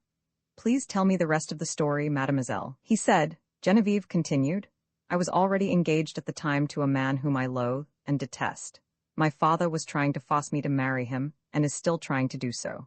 Jean-Louis and I felt the keenest sympathy for each other, a sympathy that soon developed into a profound and passionate affection, which, I can assure you, was equally sincere on both sides.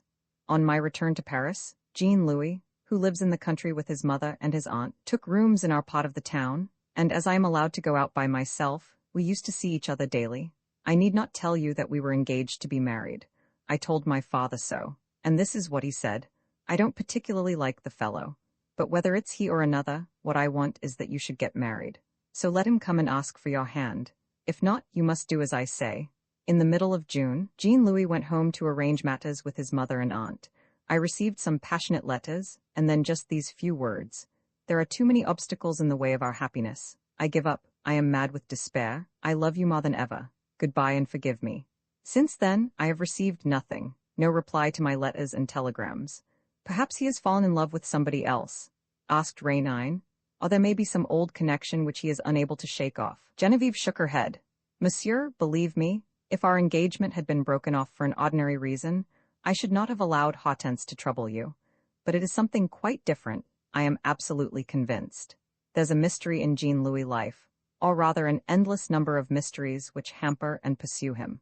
I never saw such distress in a human face, and from the first moment of our meeting, I was conscious in him of a grief and melancholy which have always persisted, even at times when he was giving himself to our love with the greatest confidence. But your impression must have been confirmed by minor details, by things which happen to strike you as peculiar? I don't quite know what to say. These 2 names, for instance?" "Yes, there was certainly that." "By what name did he introduce himself to you?" "Jean-Louis d'Imbleval." "But Jean-Louis Vaurois, that's what my father calls him." "Why?" "Because that was how he was introduced to my father at Nice by a gentleman who knew him. Besides, he carries visiting cards which describe him under either name. Have you never questioned him on this point?" "Yes, I have twice. The first time he said that his aunt's name was Vaurois and his mother's d'Imbleval. And the second time? He told me the contrary. He spoke of his mother as Vaurois and of his aunt as d'Imbleval. I pointed this out. He colored up, and I thought it better not to question him any further." "Does he live far from Paris?" "Right down in Brittany, at the Manoir d'Elspen, 5 miles from Carhaix." Rainine rose and asked the girl seriously, "Are you quite certain that he loves you, mademoiselle?" "I am certain of it, and I know too that he represents all my life and all my happiness. He alone can save me. If he can't, then I shall be married in a week's time to a man whom I hate. I have promised my father, and the banns have been published. We shall leave for Carhaix, Madame Daniel and I, this evening," said Rainine. That evening he and Hortense took the train for Brittany. They reached Carhaix at 10 o'clock in the morning, and after lunch at 12:30, they stepped into a car borrowed from a leading resident of the district. "You're looking a little pale, my dear," said Rainine, with a laugh, as they alighted by the gate of the garden at Elspen. "I'm very fond of Geneviève," she said. She's the only friend I have, and I'm feeling frightened. He called her attention to the fact that the central gate was flanked by 2 wickets bearing the names of Madame d'Imblevalle and Madame Vaurois, respectively.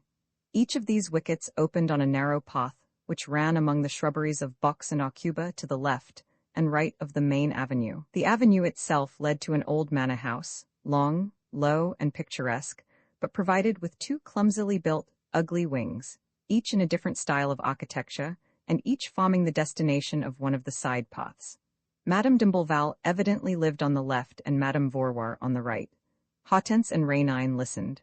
Shrill, hasty voices were disputing inside the house.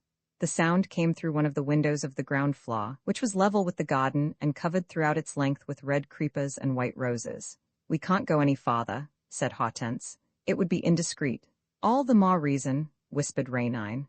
"Look here, if we walk straight ahead, we shan't be seen by the people who are quarreling." The sounds of conflict were by no means abating, and when they reached the window next to the front door, through the roses and creepers, they could both see and hear 2 old ladies shrieking at the tops of their voices and shaking their fists at each other. The women were standing in the foreground, in a large dining room where the table was not yet cleared, and at the farther side of the table sat a young man, doubtless Jean-Louis himself, smoking his pipe and reading a newspaper, without appearing to trouble about the 2 old harridans. One of these, a thin, tall woman, was wearing a purple silk dress, and her hair was dressed in a mass of curls much too yellow for the ravaged face around which they tumbled. The other, who was still thinner but quite short, was bustling round the room in a cotton dressing gown and displayed a red, painted face blazing with anger. "A baggage, that's what you are?" she yelped. "The wickedest woman in the world and a thief into the bargain." "I, a thief?" screamed the other. "What about that business with the ducks at 10 francs apiece? Don't you call that thieving?" "Hold your tongue, you low creature. Who stole the 50-franc note from my dressing table? Laud, that I should have to live with such a wretch." The other started with fury at the outrage and, addressing the young man, cried, "Jean, are you going to sit there and let me be insulted by your hussy of a d'Imblevalle?" And the tall one retorted, furiously, "Hussy, do you hear that, Louis?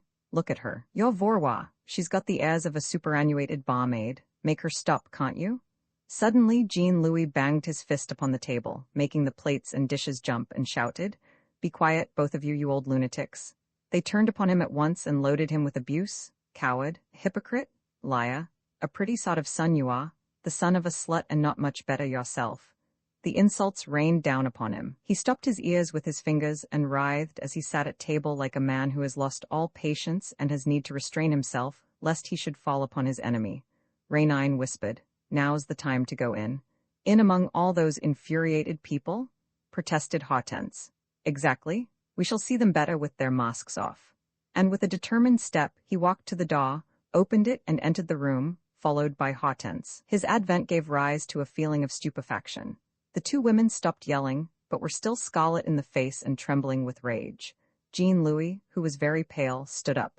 Profiting by the general confusion, Rainine said briskly, "Allow me to introduce myself. I am Prince Rainine. This is Madame Daniel. We are friends of Emile, Genevieve Imad, and we have come in her name. I have a letter from her addressed to you, monsieur." Jean-Louis, already disconcerted by the newcomer's arrival, lost countenance entirely on hearing the name of Genevieve. Without quite knowing what he was saying, and with the intention of responding to Rainine's courteous behavior, he tried in his turn to introduce the 2 ladies and let fall the astounding words, "My mother, Madame d'Imblevalle, my mother, Madame Vaurois." For some time no one spoke. Rainine bowed.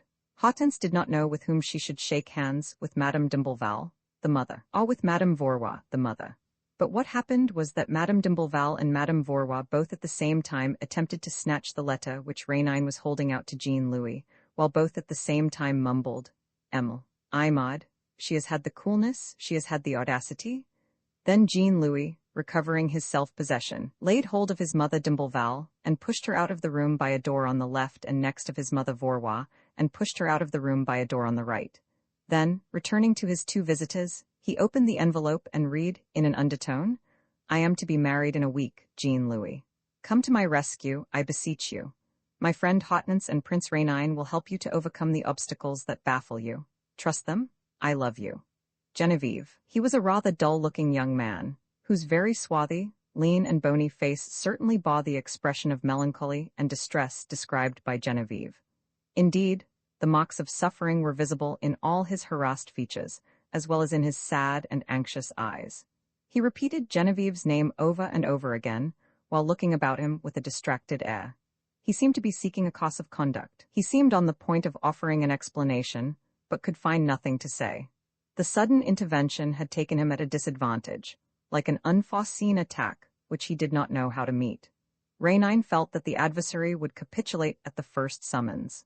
The man had been fighting so desperately during the last few months, and had suffered so severely in the retirement and obstinate silence in which he had taken refuge, that he was not thinking of defending himself. Moreover, how could he do so, now that they had forced their way into the privacy of his odious existence? "Take my word for it, monsieur," declared Rainine, "that it is in your best interests to confide in us. We are Genevieve Imaud's friends. Do not hesitate to speak." "I can hardly hesitate," he said, "after what you have just heard. This is the life I led, monsieur. I will tell you the whole secret so that you may tell it to Genevieve. She will then understand why I have not gone back to her, and why I have not the right to do so." He pushed a chair forward for Hortense. The two men sat down, and without any need of further persuasion, rather as though he himself felt a certain relief in unburdening himself, he said, "You must not be surprised, monsieur, if I tell my story with a certain flippancy, for, as a matter of fact, it is a frankly comical story and cannot fail to make you laugh. Fate often amuses itself by playing these imbecile tricks, these monstrous farces which seem as though they must have been invented by the brain of a madman or a drunkard. Judge for yourself. 27 years ago, the Manoir d'Elsvin, which at that time consisted only of the main building, was occupied by an old doctor who, to increase his modest means, used to receive 1 or 2 paying guests. In this way, Madame d'Imbleval spent the summer here 1 year, and Madame Vaurois the following summer. Now these 2 ladies did not know each other. One of them was married to a Breton of a merchant vessel, and the other to a commercial traveler from the Vendée. It so happened that they lost their husbands at the same time, at a period when each of them was expecting a baby. And as they both lived in the country, at places some distance from any town, they wrote to the old doctor that they intended to come to his house for their confinement. He agreed. They arrived almost on the same day, in the autumn. 2 small bedrooms were prepared for them, behind the room in which we are sitting. The doctor had engaged a nurse, who slept in this very room. Everything was perfectly satisfactory. The ladies were putting the finishing touches to their baby clothes, and were getting on together splendidly. They were determined that their children should be boys, and had chosen the names of Jean and Louis respectively. One evening, the doctor was called out to a case, and drove off in his gig with the manservant, saying that he would not be back till next day. In her master's absence, a little girl who served as maid-of-all-work ran out to keep company with her sweetheart. These accidents destiny turned to account with diabolical malignity. At about midnight, Madame d'Imbleval was seized with the first pains. The nurse, Emile Bausignol, had had some training as a midwife and did not lose her head. But an hour later, Madame Vaurois' turn came, and the tragedy, or I might rather say the tragicomedy, was enacted amid the screams and moans of the 2 patients and the bewildered agitation of the nurse running from one to the other, bewailing her fate, opening the window to call out for the doctor, or falling on her knees to implore the aid of Providence. Madame Vaurois was the first to bring a son into the world, Emile. Bausignol hurriedly carried him in here, washed and tended him, and laid him in the cradle prepared for him. But Madame d'Imbleval was screaming with pain, and the nurse had to attend to her, while the newborn child was yelling like a stuck pig, and the terrified mother, unable to stir from her bed, fainted. Add to this all the wretchedness of darkness and disorder, the only lamp without any oil, for the servant had neglected to fill it, the candles burning out, the moaning of the wind, the screeching of the owls, and you will understand that Emile Bausignol was scared out of her wits. However, at 5 o'clock in the morning, after many tragic incidents, she came in here with the d'Imbleval baby, likewise a boy, washed and tended him, laid him in his cradle, and went off to help Madame Vaurois, who had come to herself and was crying out, while Madame d'Imbleval had fainted in her turn. And when Emile Bausignol, having settled the 2 mothers, but half-crazed with fatigue, her brain in a whirl, returned to the newborn children, she realized with horror that she had wrapped them in similar binders, thrust their feet into similar woolen socks, and laid them both, side by side, in the same cradle, so that it was impossible to tell Louis d'Imbleval from Jean Vaurois. To make matters worse, when she lifted one of them out of the cradle, she found that his hands were cold as ice and that he had ceased to breathe. He was dead. What was his name and what the survivors? 3 hours later, the doctor found the two women in a condition of frenzied delirium, while the nurse was dragging herself from one bed to the other, entreating the two mothers to forgive her. She held me out first to one, then to the other, to receive their caresses, for I was the surviving child, and they first kissed me and then pushed me away, for after all, who was I? The son of the widowed Madame d'Imbleval and the late merchant captain, or the son of the widowed Madame Vaurois and the late commercial traveller? There was not a clue by which they could tell. The doctor begged each of the two mothers to sacrifice her rights, at least from the legal point of view, so that I might be called either Louis d'Imbleval or Jean Vaurois. They refused absolutely. Why Jean Vaurois if he's a d'Imbleval? Protested the one. Why Louis d'Imbleval if he's a Vaurois? Retorted the other. And I was registered under the name of Jean Louis, the son of an unknown father and mother. Prince Rénine had listened in silence, but Hortense, as the story approached its conclusion, had given way to a hilarity which she could no longer restrain, and suddenly, in spite of all her efforts, she burst into a fit of the wildest laughter. "Forgive me," she said, her eyes filled with tears. "Do forgive me, it's too much for my nerves." "Don't apologize, madam," said the young man, gently, in a voice free from resentment. "I warned you that my story was laughable. I, better than anyone, know how absurd, how nonsensical it is. Yes, the whole thing is perfectly grotesque, but believe me when I tell you that it was no fun in reality. It seems a humorous situation, and it remains humorous by the force of circumstances, but it is also horrible. You can see that for yourself, can't you?" The two mothers, neither of whom was certain of being a mother, but neither of whom was certain that she was not one, both clung to Jean Louis. He might be a stranger, on the other hand, he might be their own flesh and blood. They loved him to excess and fought for him furiously. And above all, they both came to hate each other with a deadly hatred.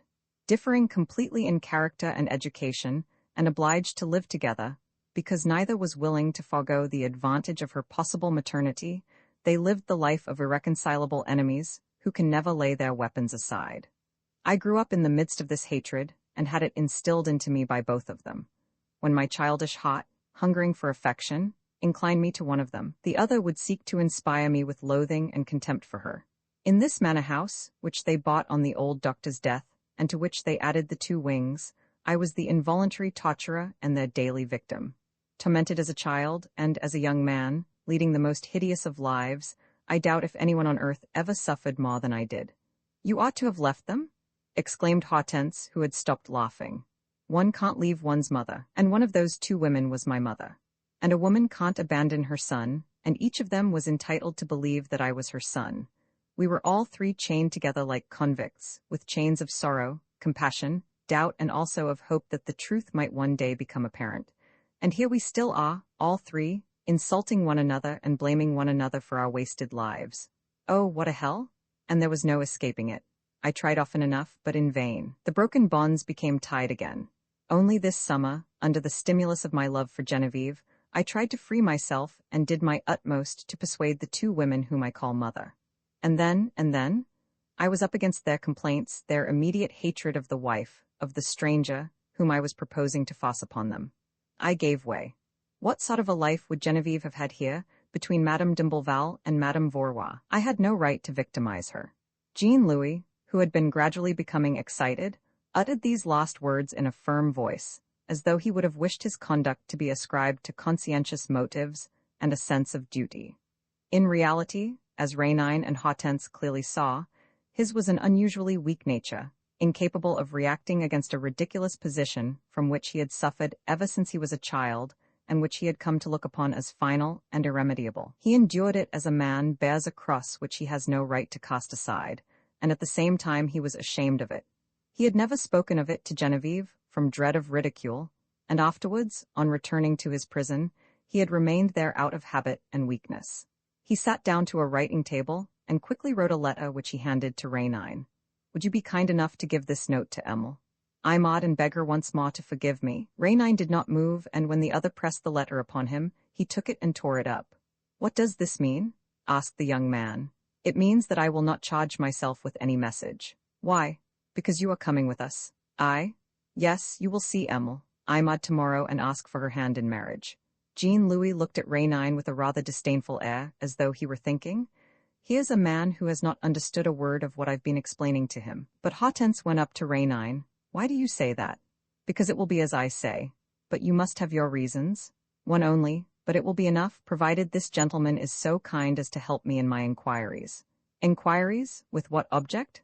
Asked the young man. With the object of proving that your story is not quite accurate. Jean-Louis took umbrage at this.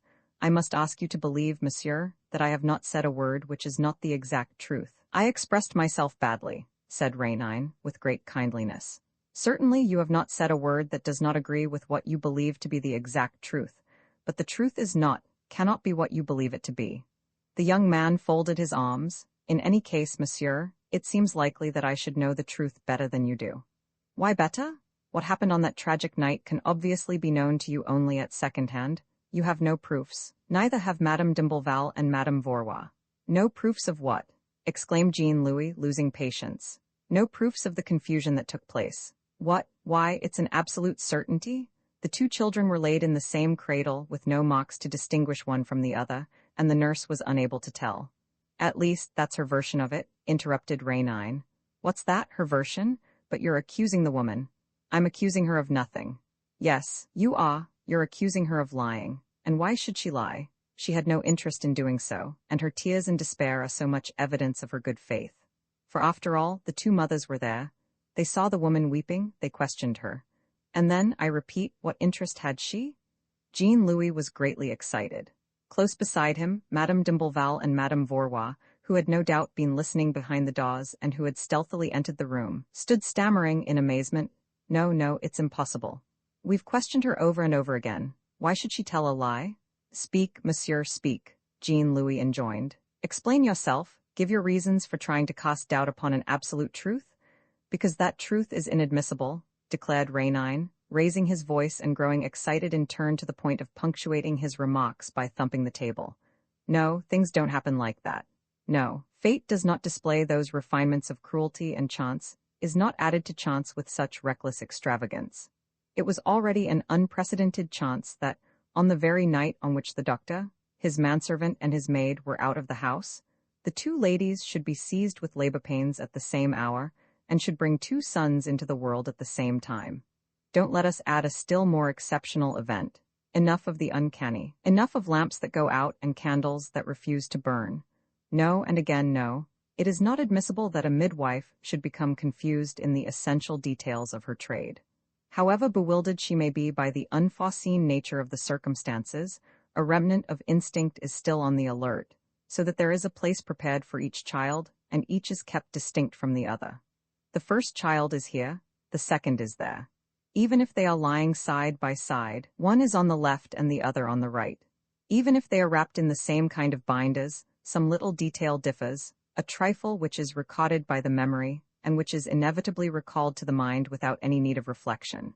Confusion? I refuse to believe in it. Impossible to tell one from the other? It isn't true. In the world of fiction, yes, one can imagine all sorts of fantastic accidents and heap contradiction on contradiction. But in the world of reality, at the very heart of reality, there is always a fixed point, a solid nucleus, about which the facts group themselves in accordance with a logical order. I therefore declare most positively that Nurse Boussignol could not have mixed up the two children. All this he said decisively, as though he had been present during the night in question, and so great was his power of persuasion that from the very first he shook the certainty of those who for more than a quarter of a century had never doubted. The two women and their son pressed round him and questioned him with breathless anxiety.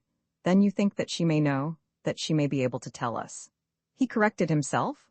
I don't say yes and I don't say no. All I say is that there was something in her behavior during those hours that does not tally with her statements and with reality.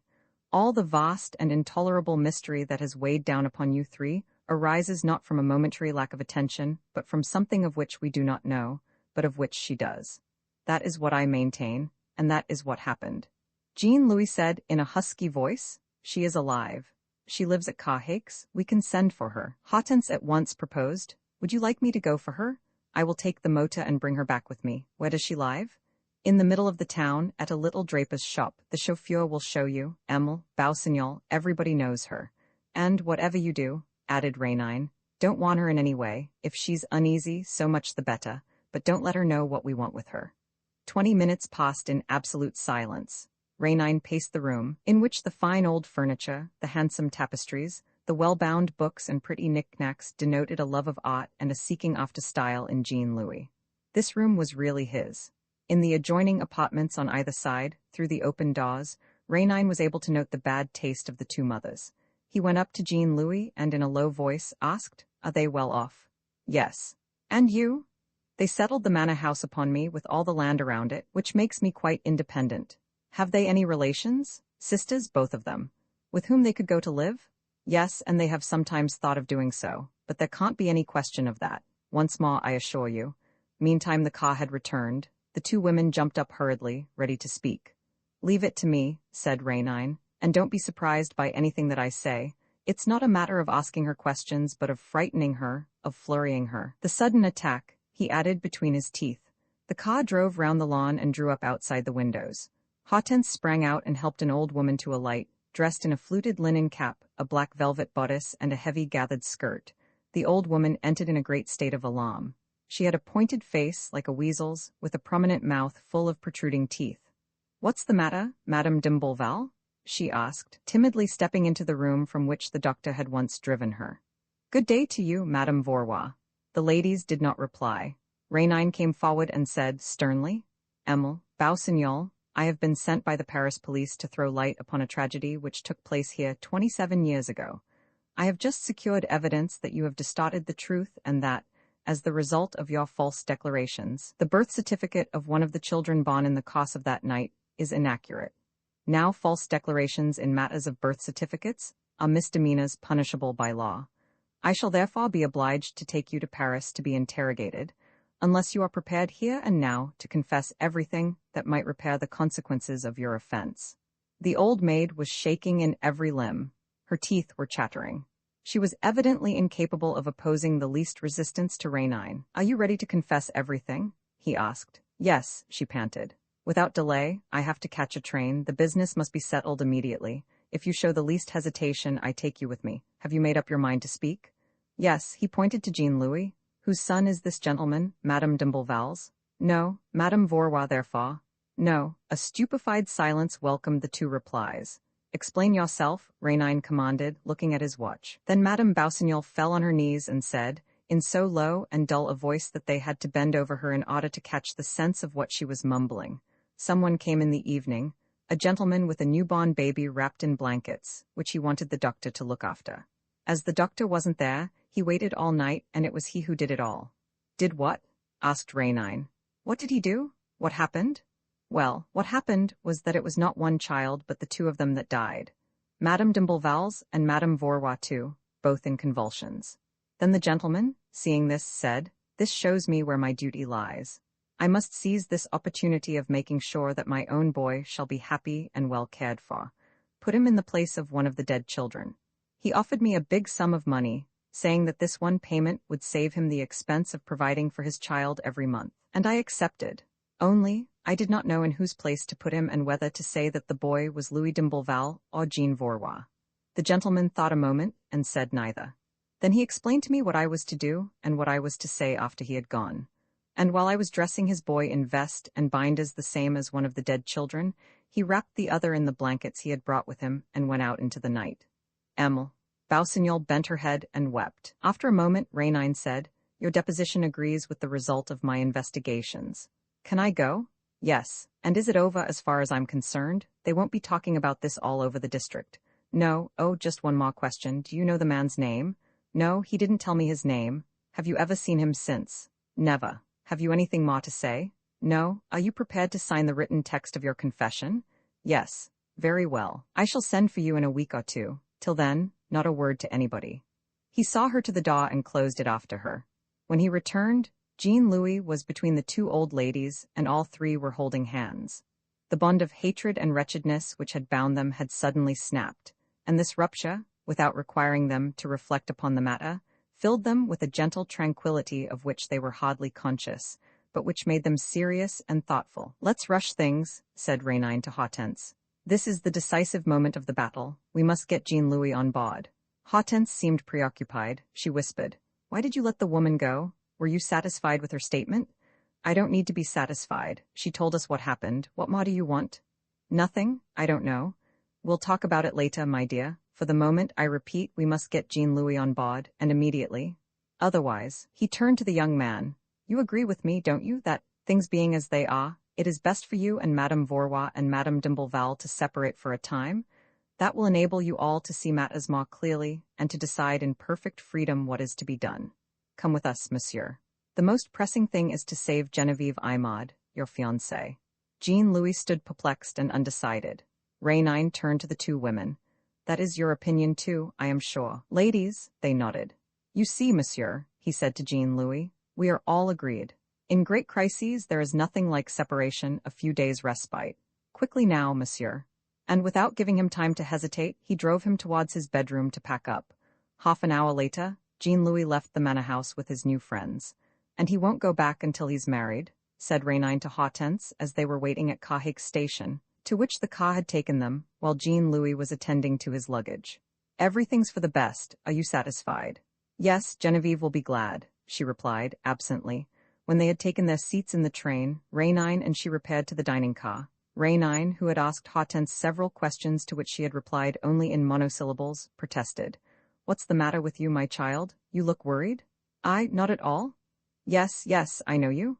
Now, no secrets, no mysteries? She smiled. Well, since you insist on knowing if I am satisfied, I am bound to admit that of course I am, as regards my friend Geneviève, but that, in another respect, from the point of view of the adventure, I have an uncomfortable sort of feeling. To speak frankly, I haven't staggered you this time. Not very much. I seem to you to have played a secondary part, for after all, what have I done? We arrived. We listened to Jean-Louis' tale of woe. I had a midwife fetched, and that was all. Exactly. I want to know if that was all, and I'm not quite sure. To tell you the truth, our other adventures left behind them an impression which was, how shall I put it, more definite, clearer. And this one strikes you as obscure? Obscure, yes, and incomplete. But in what way? I don't know. Perhaps it has something to do with that woman's confession. Yes, very likely that is it. It was all so unexpected and so short. Well, of course I cut it short, as you can readily imagine, said Rainine, laughing. We didn't want too many explanations. What do you mean? Why, if she had given her explanations with too much detail, we should have ended by doubting what she was telling us. By doubting it? Well, hang it all, the story is a trifle far-fetched, that fellow arriving at night with a live baby in his pocket and going away with a dead one. The thing hardly holds water. But you see, my dear, I hadn't much time to coach the unfortunate woman in her pot. Hortense stared at him in amazement. What on earth do you mean? Well, you know how dull-witted these countrywomen are, and she and I had no time to spare. So we worked out a little scene in a hurry, and she really didn't act it so badly. It was all in the right key, terror, tremolo, tears. Is it possible? Murmured Hortense. Is it possible? You had seen her beforehand? I had to, of course. But when? This morning, when we arrived. While you were titivating yourself at the hotel at Carhaix, I was running round to see what information I could pick up. As you may imagine, everybody in the district knows the d'Imblevalle Vaurois story. I was at once directed to the former midwife, Emile Bausignol. With Emile Bausignol, it did not take long, 3 minutes to settle a new version of what had happened and 10,000 francs to induce her to repeat that more or less credible version to the people at the manor house. A quite incredible version. Not so bad as all that, my child, seeing that you believed it, and the others too. And that was the essential thing. What I had to do was to demolish at one blow a truth which had been 27 years in existence, and which was all the more firmly established because it was founded on actual facts. That was why I went for it with all my might and attacked it by sheer force of eloquence. Impossible to identify the children? I deny it. Inevitable confusion? It's not true. You're all three, I say, the victims of something which I don't know, but which it is your duty to clear up. That's easily done, says Jean-Louis, whose conviction is at once shaken. Let's send for Emile Bausignol, right? Let's send for her. Whereupon Emile Bausignol arrives and mumbles out the little speech which I have taught her. Sensation, general stupefaction, of which I take advantage to carry off our young man. Hortense shook her head, but they'll get over it, all three of them, on thinking. Never, they will have their doubts, perhaps, but they will never consent to feel certain. They will never agree to think. Use your imagination. Here are 3 people whom I have rescued from the hell in which they have been floundering for a quarter of a century. Do you think they're going back to it? Here are 3 people who, from weakness or a false sense of duty, had not the courage to escape. Do you think that they won't cling like grim death to the liberty which I'm giving them? Nonsense. Why, they would have swallowed a hoax twice as difficult to digest as that which Emile Bausignol dished up for them. After all, my version was no more absurd than the truth. On the contrary. And they swallowed it whole? Look at this. Before we left, I heard Madame d'Imbleval and Madame Vaurois speak of an immediate removal. They were already becoming quite affectionate at the thought of seeing the last of each other. But what about Jean-Louis? Jean-Louis? Why, he was fed up with his two mothers, by jingo. One can't do with two mothers in a lifetime. What a situation!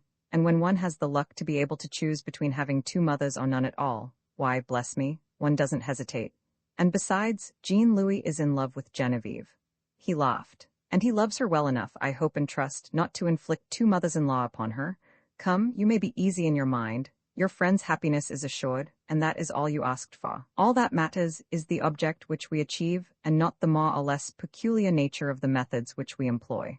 And if some adventures are wound up and some mysteries elucidated by looking for and finding cigarette ends, or incendiary water bottles and blazing hat boxes, as on our last expedition, others call for psychology and for purely psychological solutions. I have spoken, and I charge you to be silent. Silent? Yes, there's a man and woman sitting behind us who seem to be saying something uncommonly interesting, but they're talking in whispers. Just so, when people talk in whispers, it's always about something shady. He lit a cigarette and sat back in his chair. Hortense listened, but in vain. As for him, he was emitting little slow puffs of smoke. 15 minutes later, the train stopped and the man and woman got out. Pity, said Rainine, that I don't know their names or where they're going, but I know where to find them. My dear, we have a new adventure before us. Hortense protested. Oh no, please, not yet. Give me a little rest. And oughtn't we to think of Genevieve? He seemed greatly surprised. Why, all that's over and done with. Do you mean to say you want to waste any more time over that old story? Well, I for my part confess that I've lost all interest in the man with the two mammas. And this was said in such a comical tone, and with such diverting sincerity, that Hortense was once more seized with a fit of giggling. Laughter alone was able to relax her exasperated nerves and to distract her from so many contradictory emotions. Roman Faw, the telltale film. Do look at the man who's playing the butler, said Serge Rainine. What is there peculiar about him? Asked Hortense. They were sitting in the balcony at a picture palace, to which Hortense had asked to be taken so that she might see on the screen the daughter of a lady, now dead, who used to give her piano lessons. Rose Andre, a lovely girl with lissom movements and a smiling face, was that evening figuring in a new film, The Happy Princess, which she lit up with her high spirits and her warm, glowing beauty. Rainine made no direct reply, but, during a pause in the performance, continued, I sometimes console myself for an indifferent film by watching the subordinate characters.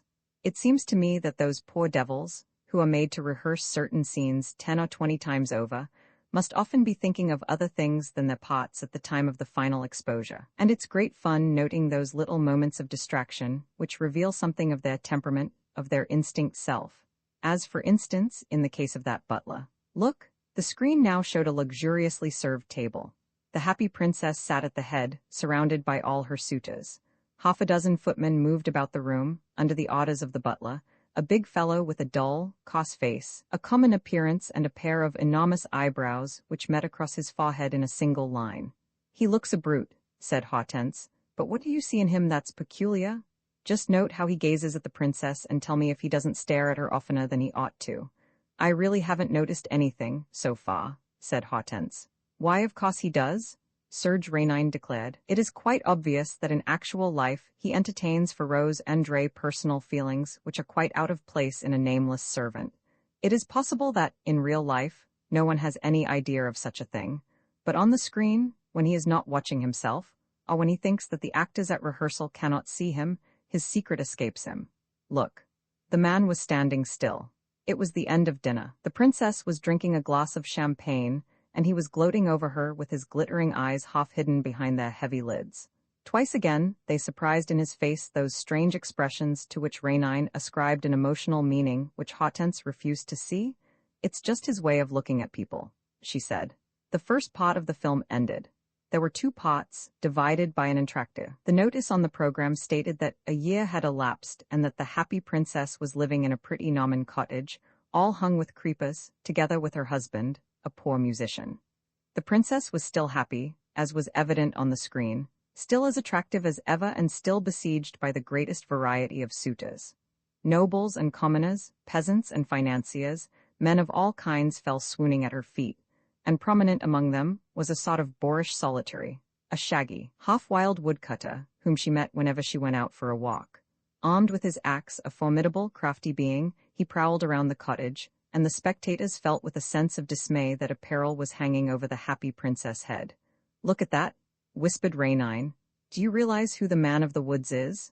"No. Simply the butler, the same actor is doubling the two parts." In fact, notwithstanding the new figure which he cut, the butler's movements and postures were apparent under the heavy gait and rounded shoulders of the woodcutter, even as under the unkempt beard and long, thick hair the once clean-shaven face was visible with the cruel expression and the bushy line of the eyebrows.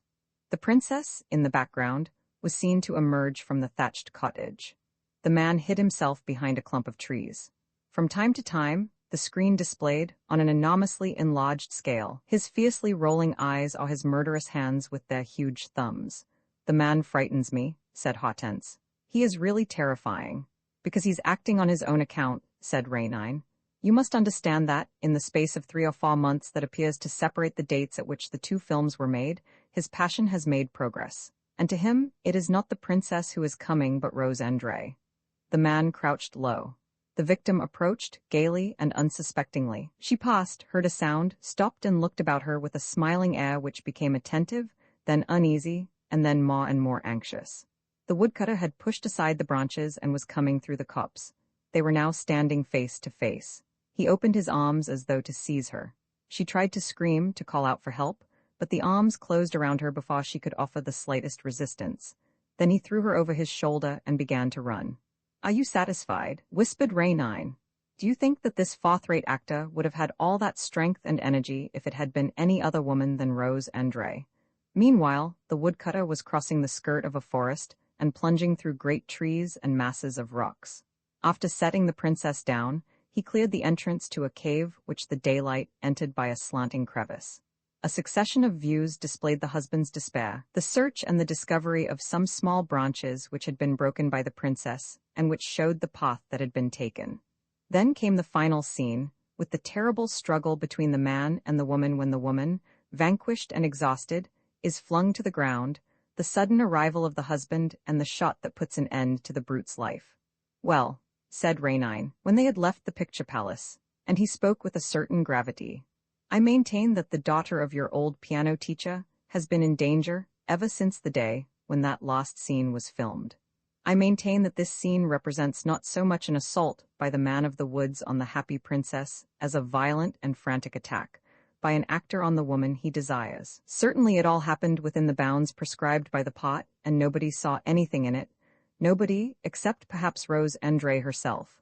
But I, for my part, have detected flashes of passion which leave not a doubt in my mind. I have seen glances that betrayed the wish and even the intention to commit murder. I have seen clenched hands, ready to strangle, in short, a score of details which proved to me that, at that time, the man's instinct was urging him to kill the woman who could never be his. And it all amounts to what? We must protect Rose Andre if she is still in danger and if it is not too late. And to do this, we must get hold of further information. From whom? From the World Cinema Company, which made the film. I will go to them tomorrow morning. Will you wait for me in your flat about lunchtime?" At heart, Hortense was still skeptical. All these manifestations of passion, of which she denied neither the ardor nor the ferocity, seemed to her to be the rational behavior of a good actor. She had seen nothing of the terrible tragedy which Rainine contended that he had divined, and she wondered whether he was not erring through an excess of imagination. "Well," she asked, next day, not without a touch of irony, "how far have you got? Have you made a good bag? Anything mysterious? Anything thrilling?" "Pretty good." "Oh, really? And your so-called lover is one Dalbreck, originally a scene painter, who played the butler in the first part of the film and the man of the woods in the second, and was so much appreciated that they engaged him for a new film. Consequently, he has been acting lately. He was acting near Paris. But on the morning of Friday the 18th of September, he broke into the garage of the World Cinema Company and made off with a magnificent car and 40,000 francs in money. Information was lodged with the police. and on the Sunday, the car was found a little way outside Drew. And up to now, the inquiry has revealed two things, which will appear in the papers tomorrow. First, Dalbreck is alleged to have committed a murder which created a great stir last year, the murder of Birgit, the jeweler. Secondly, on the day after his two robberies, Dalbreck was driving through Le Havre in a motorcar with two men who helped him to carry off, in broad daylight and in a crowded street, a lady whose identity has not yet been discovered. Rose Andre? Asked Hortense uneasily. I have just been to Rose Andre's. The World Cinema Company gave me her address. Rose Andre spent this summer traveling and then stayed for a fortnight in the Seine-Inférieure, where she has a small place of her own, the actual cottage in the Happy Princess. On receiving an invitation from America to do a film there, she came back to Paris, registered her luggage at the Gare Saint-Lazare, and left on Friday the 18th of September, intending to sleep at Le Havre and take Saturday's boat. Friday the 18th, muttered Hortense, the same day on which that man. And it was on the Saturday that a woman was carried off by him at Le Havre. I looked in at the Compagnie Transatlantique, and a brief investigation showed that Rose Andre had booked a cabin, but that the cabin remained unoccupied. The passenger did not turn up. This is frightful. She has been carried off. You were right. I fear so. What have you decided to do? Adolphe, my chauffeur, is outside with the car. Let us go to Le Havre. Up to the present, Rose Andre's disappearance does not seem to have become known. Before it does, and before the police identify the woman carried off by Dalbreck with the woman who did not turn up to claim her cabin, we will get on Rose Andre's track. There was not much said on the journey. At 4 o'clock, Hortense and Raynine reached Rouen. But here Raynine changed his road. Adolphe, take the left bank of the Seine. He unfolded a motoring map on his knees and, tracing the route with his finger, showed Hortense that, if you draw a line from Le Havre, or rather from Quillebeuf, where the road crosses the Seine, to Dreux, where the stolen car was found, this line passes through Routot, a market town lying west of the forest of Breton. Now it was in the forest of Breton. He continued, according to what I heard, that the second part of The Happy Princess was filmed. And the question that arises is this. Having got hold of Rose Andre, would it not occur to Dalbreck, when passing near the forest on the Saturday night, to hide his prey there, while his two accomplices went on to Dreux and from there returned to Paris? The cave was quite near. Was he not bound to go to it? How should he do otherwise? Wasn't it while running to this cave a few months ago that he held in his arms against his breast, within reach of his lips, the woman whom he loved and whom he has now conquered? By every rule of fate and logic, the adventure is being repeated all over again, but this time in reality. Rose Andre is a captive. There is no hope of rescue. The forest is vast and lonely. That night or on one of the following nights, Rose Andre must surrender or die. Hortense gave a shudder. We shall be too late. Besides, you don't suppose that he's keeping her a prisoner? Certainly not. The place I have in mind is at a crossroads and is not a safe retreat, but we may discover some clue or other. The shades of night were falling from the tall trees when they entered the ancient forest of Breton, full of Roman remains and medieval relics.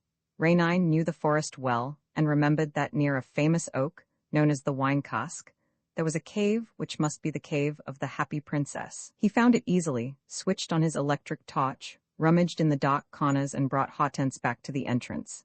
There's nothing inside, he said, but here is the evidence which I was looking for. Dalbreck was obsessed by the recollection of the film, but so was Rose Andre. The Happy Princess had broken off the tips of the branches on the way through the forest. Rose Andre has managed to break off some to the right of this opening, in the hope that she would be discovered as on the first occasion. Yes, said Hortense, it's a proof that she has been here, but the proof is 3 weeks old. Since that time, she is either dead and buried under a heap of leaves or else alive in some hole even lonelier than this. If so, where is he? Raynine pricked up his ears. Repeated blows of the axe were sounding from some distance, no doubt coming from a part of the forest that was being cleared. He, said Raynine, I wonder whether he may not have continued to behave under the influence of the film, and whether the man of the woods in The Happy Princess has not quite naturally resumed his calling. For how is the man to live, to obtain his food without attracting attention? He will have found a job. We can't make sure of that. We might, by questioning the woodcutters whom we can hear. The car took them by a forest road to another crossroads where they entered on foot a track which was deeply rutted by wagon wheels. The sound of axes ceased. After walking for a quarter of an hour, they met a dozen men who, having finished work for the day, were returning to the villages nearby. Will this path take us to Routot? asked Raynine, in order to open a conversation with them. No, you're turning your backs on it, said one of the men, gruffly. And he went on, accompanied by his mates. Hortense and Raynine stood rooted to the spot. They had recognized the butler. His cheeks and chin were shaved, but his upper lip was covered by a black mustache, evidently dyed. The eyebrows no longer met and were reduced to normal dimensions. Thus, in less than 20 hours, acting on the vague hints supplied by the bearing of a film actor, Serge Raynine had touched the very heart of the tragedy by means of purely psychological arguments. Rose Andre is alive, he said. Otherwise Dalbreck would have left the country. The poor thing must be imprisoned and bound up, and he takes her some food at night. We will save her, won't we? Certainly, by keeping a watch on him and, if necessary, but in the last resort, compelling him by force to give up his secret. They followed the woodcutter at a distance and, on the pretext that the car needed overhauling, engaged rooms in the principal inn at Routot. Attached to the inn was a small café from which they were separated by the entrance to the yard, and above which were 2 rooms, reached by a wooden outer staircase at one side. Dalbreck occupied one of these rooms, and Raynine took the other for his chauffeur. Next morning he learnt from Adolphe that Dalbreck, on the previous evening, after all the lights were out, had carried down a bicycle from his room and mounted it, and had not returned until shortly before sunrise. The bicycle tracks led Raynine to the uninhabited Château des Landes, 5 miles from the village. They disappeared in a rocky path which ran beside the park down to the Seine, opposite the Jumiges Peninsula. Next night, he took up his position there.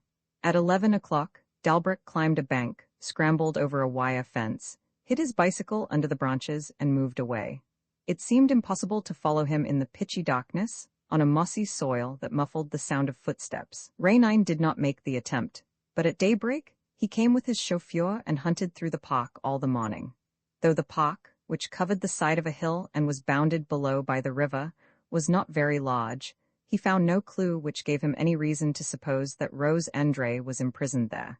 He therefore went back to the village, with the firm intention of taking action that evening and employing force. This state of things cannot go on, he said to Hortense. I must rescue Rose Andre at all costs and save her from that ruffian's clutches. He must be made to speak. He must. Otherwise there's a danger that we may be too late. That day was Sunday, and Dalbreck did not go to work. He did not leave his room except for lunch and went upstairs again immediately afterwards. But at 3 o'clock, Raynine and Hortense, who were keeping a watch on him from the inn, saw him come down the wooden staircase, with his bicycle on his shoulder. Leaning it against the bottom step, he inflated the tires and fastened to the handlebar a rather bulky object wrapped in a newspaper. By Jove, muttered Raynine. What's the matter? In front of the café was a small terrace bordered on the right and left by spindle trees planted in boxes, which were connected by a paling. Behind the shrubs, sitting on a bank but stooping forward so that they could see Dalbreck through the branches, were 4 men. Police? Said Raynine. What bad luck. If those fellows take a hand, they will spoil everything. Why, on the contrary, I should have thought. Yes, they will. They will put Dalbreck out of the way, and then, will that give us Rose Andre? Dalbreck had finished his preparations. Just as he was mounting his bicycle, the detectives rose in a body, ready to make a dash for him. But Dalbreck, though quite unconscious of their presence, changed his mind and went back to his room as though he had forgotten something. Now's the time, said Raynine. I'm going to risk it, but it's a difficult situation and I've no great hopes. He went out into the yard and, at a moment when the detectives were not looking, ran up the staircase, as was only natural if he wished to give an order to his chauffeur. But he had no sooner reached the rustic balcony at the back of the house, which gave admission to the 2 bedrooms, than he stopped. Dalbreck's door was open. Raynine walked in. Dalbreck stepped back, at once assuming the defensive. What do you want? Who said you could? Silence, whispered Raynine with an imperious gesture. It's all up with you? What are you talking about? Growled the man angrily. Lean out of your window. There are 4 men below on the watch for you to leave, 4 detectives. Dalbreck leant over the terrace and muttered an oath. On the watch for me? He said, turning round. What do I care? They have a warrant. He folded his arms. Shut up with your piffle. A warrant? What's that to me? Listen, said Raynine, and let us waste no time. It's urgent. Your name's Dalbreck, or at least that's the name under which you acted in The Happy Princess and under which the police are looking for you, as being the murderer of Birgit the jeweler, the man who stole a motorcar and 40,000 francs from the World Cinema Company, and the man who abducted a woman at La Havre. All this is known and proved, and here's the upshot. Four men downstairs. Myself here, my chauffeur in the next room. You're done for. Do you want me to save you? Dalbreck gave his adversary a long look. Who are you? A friend of Rose André's, said Raynine. The other started and, to some extent dropping his mask, retorted, What are your conditions? Rose André, whom you have abducted and tormented, is dying in some hole or corner. Where is she? A strange thing occurred and impressed Raynine. Dalbreck's face, usually so common, was lit up by a smile that made it almost attractive. But this was only a flashing vision. The man immediately resumed his hard and impassive expression. And suppose I refuse to speak? He said. So much the worse for you. It means your arrest. I dare say, but it means the death of Rose André. Who will release her? You will speak now, or in an hour, or 2 hours hence at least. You will never have the heart to keep silent and let her die. Dalbreck shrugged his shoulders. Then, raising his hand, he said, I swear on my life that if they arrest me, not a word will leave my lips. What then? Then save me. We will meet this evening at the entrance to the Parc des Landes and say what we have to say. Why not at once? I have spoken. Will you be there? I shall be there. Raynine reflected. There was something in all this that he failed to grasp. In any case, the frightful danger that threatened Rose André dominated the whole situation, and Raynine was not the man to despise this threat and to persist out of vanity in a perilous cause. Rose André's life came before everything. He struck several blows on the wall of the next bedroom and called his chauffeur. Adolphe, is the car ready? Yes, sir. Set her going and pull her up in front of the terrace outside the café, right against the boxes so as to block the exit. As for you, he continued, addressing Dalbreck, you're to jump on your machine and, instead of making off along the road, cross the yard. At the end of the yard is a passage leading into a lane. There you will be free, but no hesitation and no blundering, else you'll get yourself nabbed. Good luck to you.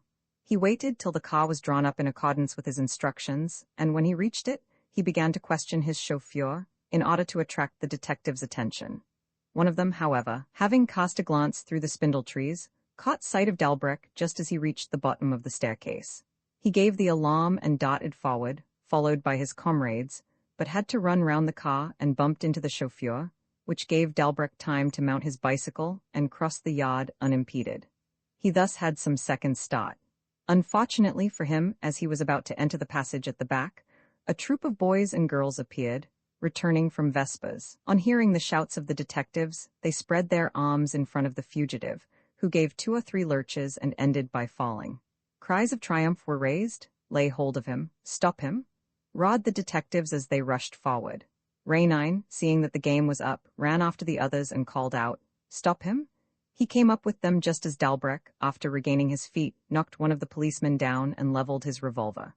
Raynine snatched it out of his hands, but the 2 other detectives, startled, had also produced their weapons. They fired. Dalbreck, hit in the leg and the chest, pitched forward and fell. Thank you, sir, said the inspector to Raynine, introducing himself. We owe a lot to you. It seems to me that you've done for the fellow, said Raynine. Who is he? One Dalbreck, a scoundrel for whom we were looking. Raynine was beside himself. Hortense had joined him by this time, and he growled, The silly fools. Now they've killed him. Oh, it isn't possible. We shall see, but whether he's dead or alive, it's death to Rose André. How are we to trace her? And what chance have we of finding the place, some inaccessible retreat, where the poor thing is dying of misery and starvation? The detectives and peasants had moved away, bearing Dalbreck with them on an improvised stretcher. Raynine, who had at first followed them, in order to find out what was going to happen, changed his mind and was now standing with his eyes fixed on the ground. The fall of the bicycle had unfastened the parcel which Dalbreck had tied to the handlebar, and the newspaper had burst, revealing its contents, a tin saucepan, rusty, dented, battered, and useless. What's the meaning of this? He muttered. What was the idea? He picked it up, examined it, then he gave a grin and a click of the tongue and chuckled slowly. Don't move an eyelash, my dear. Let all these people clear off. All this is no business of ours, is it? The troubles of police don't concern us. We are 2 motorists traveling for our pleasure and collecting old saucepans if we feel so inclined. He called his chauffeur. Adolphe, take us to the Parc des Landes by a roundabout road. Half an hour later, they reached the sunken track and began to scramble down it on foot beside the wooded slopes. The Seine, which was very low at this time of day, was lapping against a little jetty near which lay a worm-eaten, mouldering boat, full of puddles of water. Raynine stepped into the boat and at once began to bail out the puddles with his saucepan. He then drew the boat alongside of the jetty, helped Hortense in, and used the one oar which he shipped in a gap in the stern to work her into midstream. "I believe I'm there," he said, with a laugh. "The worst that can happen to us is to get our feet wet, for our craft leaks a trifle. But haven't we a saucepan? Oh, blessings on that useful utensil! Almost as soon as I set eyes upon it, I remembered that people used those articles to bail out the bottoms of leaky boats. Why, there was bound to be a boat in the land's woods. How was it I never thought of that? But of course Dalbreck made use of her to cross the Seine, and as she made water, he brought a saucepan." "Then Rose Andre," asked Hortense, "is a prisoner on the other bank on the Jumiges Peninsula. You see the famous abbey from here. They ran aground on a beach of big pebbles covered with slime. And it can't be very far away," he added. Dalbreck did not spend the whole night running about. A towpath followed the deserted bank. Another path led away from it. They chose the second, and passing between orchards enclosed by hedges, came to a landscape that seemed strangely familiar to them. Where had they seen that pool before, with the willows overhanging it? And where had they seen that abandoned hovel? Suddenly both of them stopped with one accord. "Oh," said Hortense, "I can hardly believe my eyes." Opposite them was the white gate of a large orchard, at the back of which, among groups of old, gnarled apple trees, appeared a cottage with blue shutters, the cottage of the Happy Princess. "Of course," cried Rainine.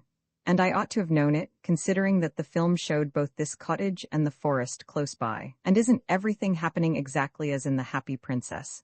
Isn't Dalbreck dominated by the memory of it? The house, which is certainly the one in which Rose Andre spent the summer, was empty. He has shut her up there. But the house, you told me, was in the Seine Inférieure. Well, so are we. To the left of the river, the Jura and the forest of Breton. To the right, the Seine Inférieure.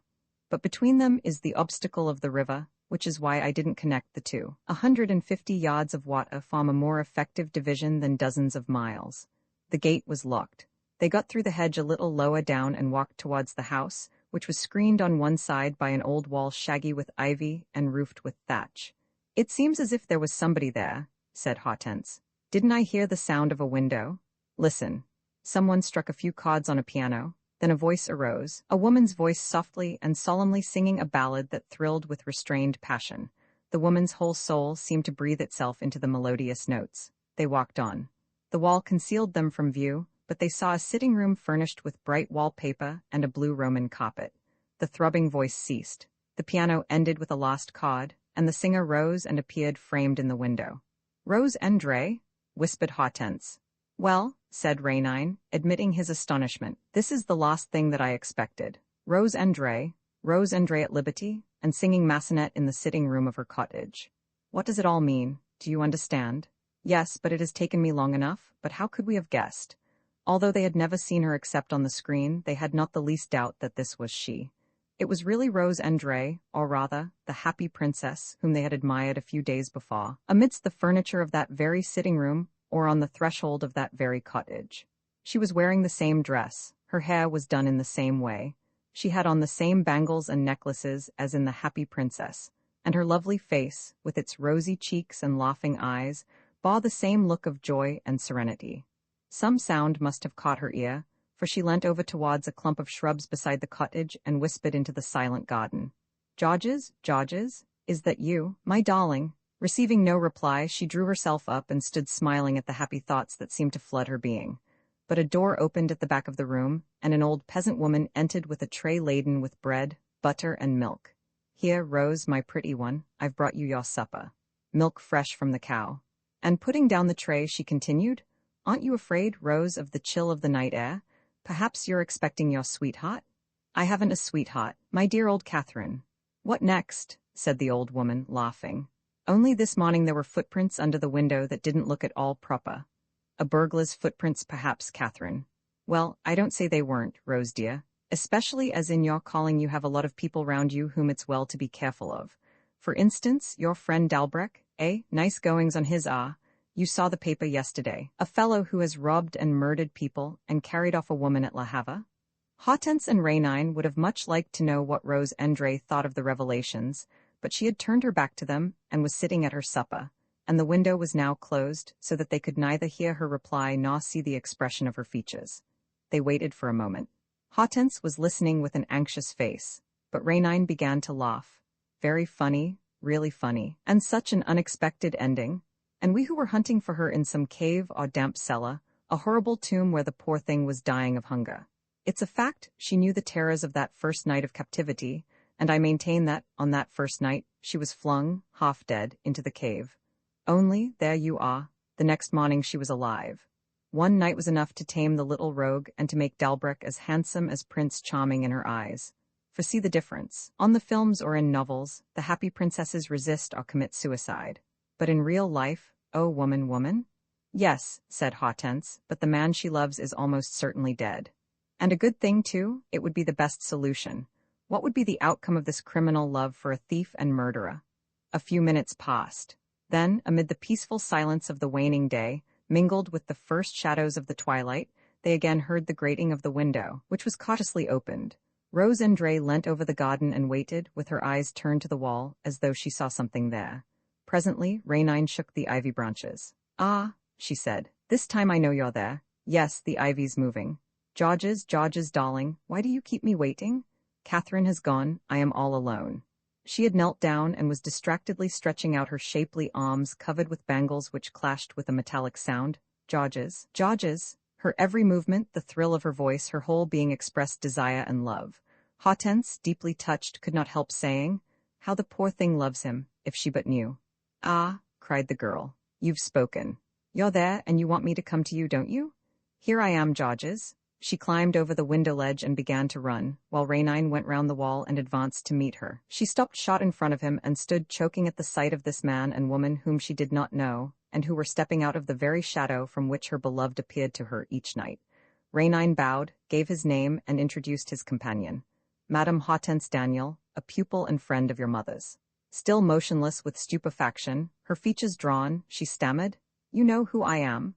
And you were there just now? You heard what I was saying? Rainine, without hesitating or pausing in his speech, said, You are Rose André, the happy princess. We saw you on the films the other evening, and circumstances led us to set out in search of you, to La Havre, where you were abducted on the day when you were to have left for America, and to the forest of Breton, where you were imprisoned. She protested eagerly, with a forced laugh.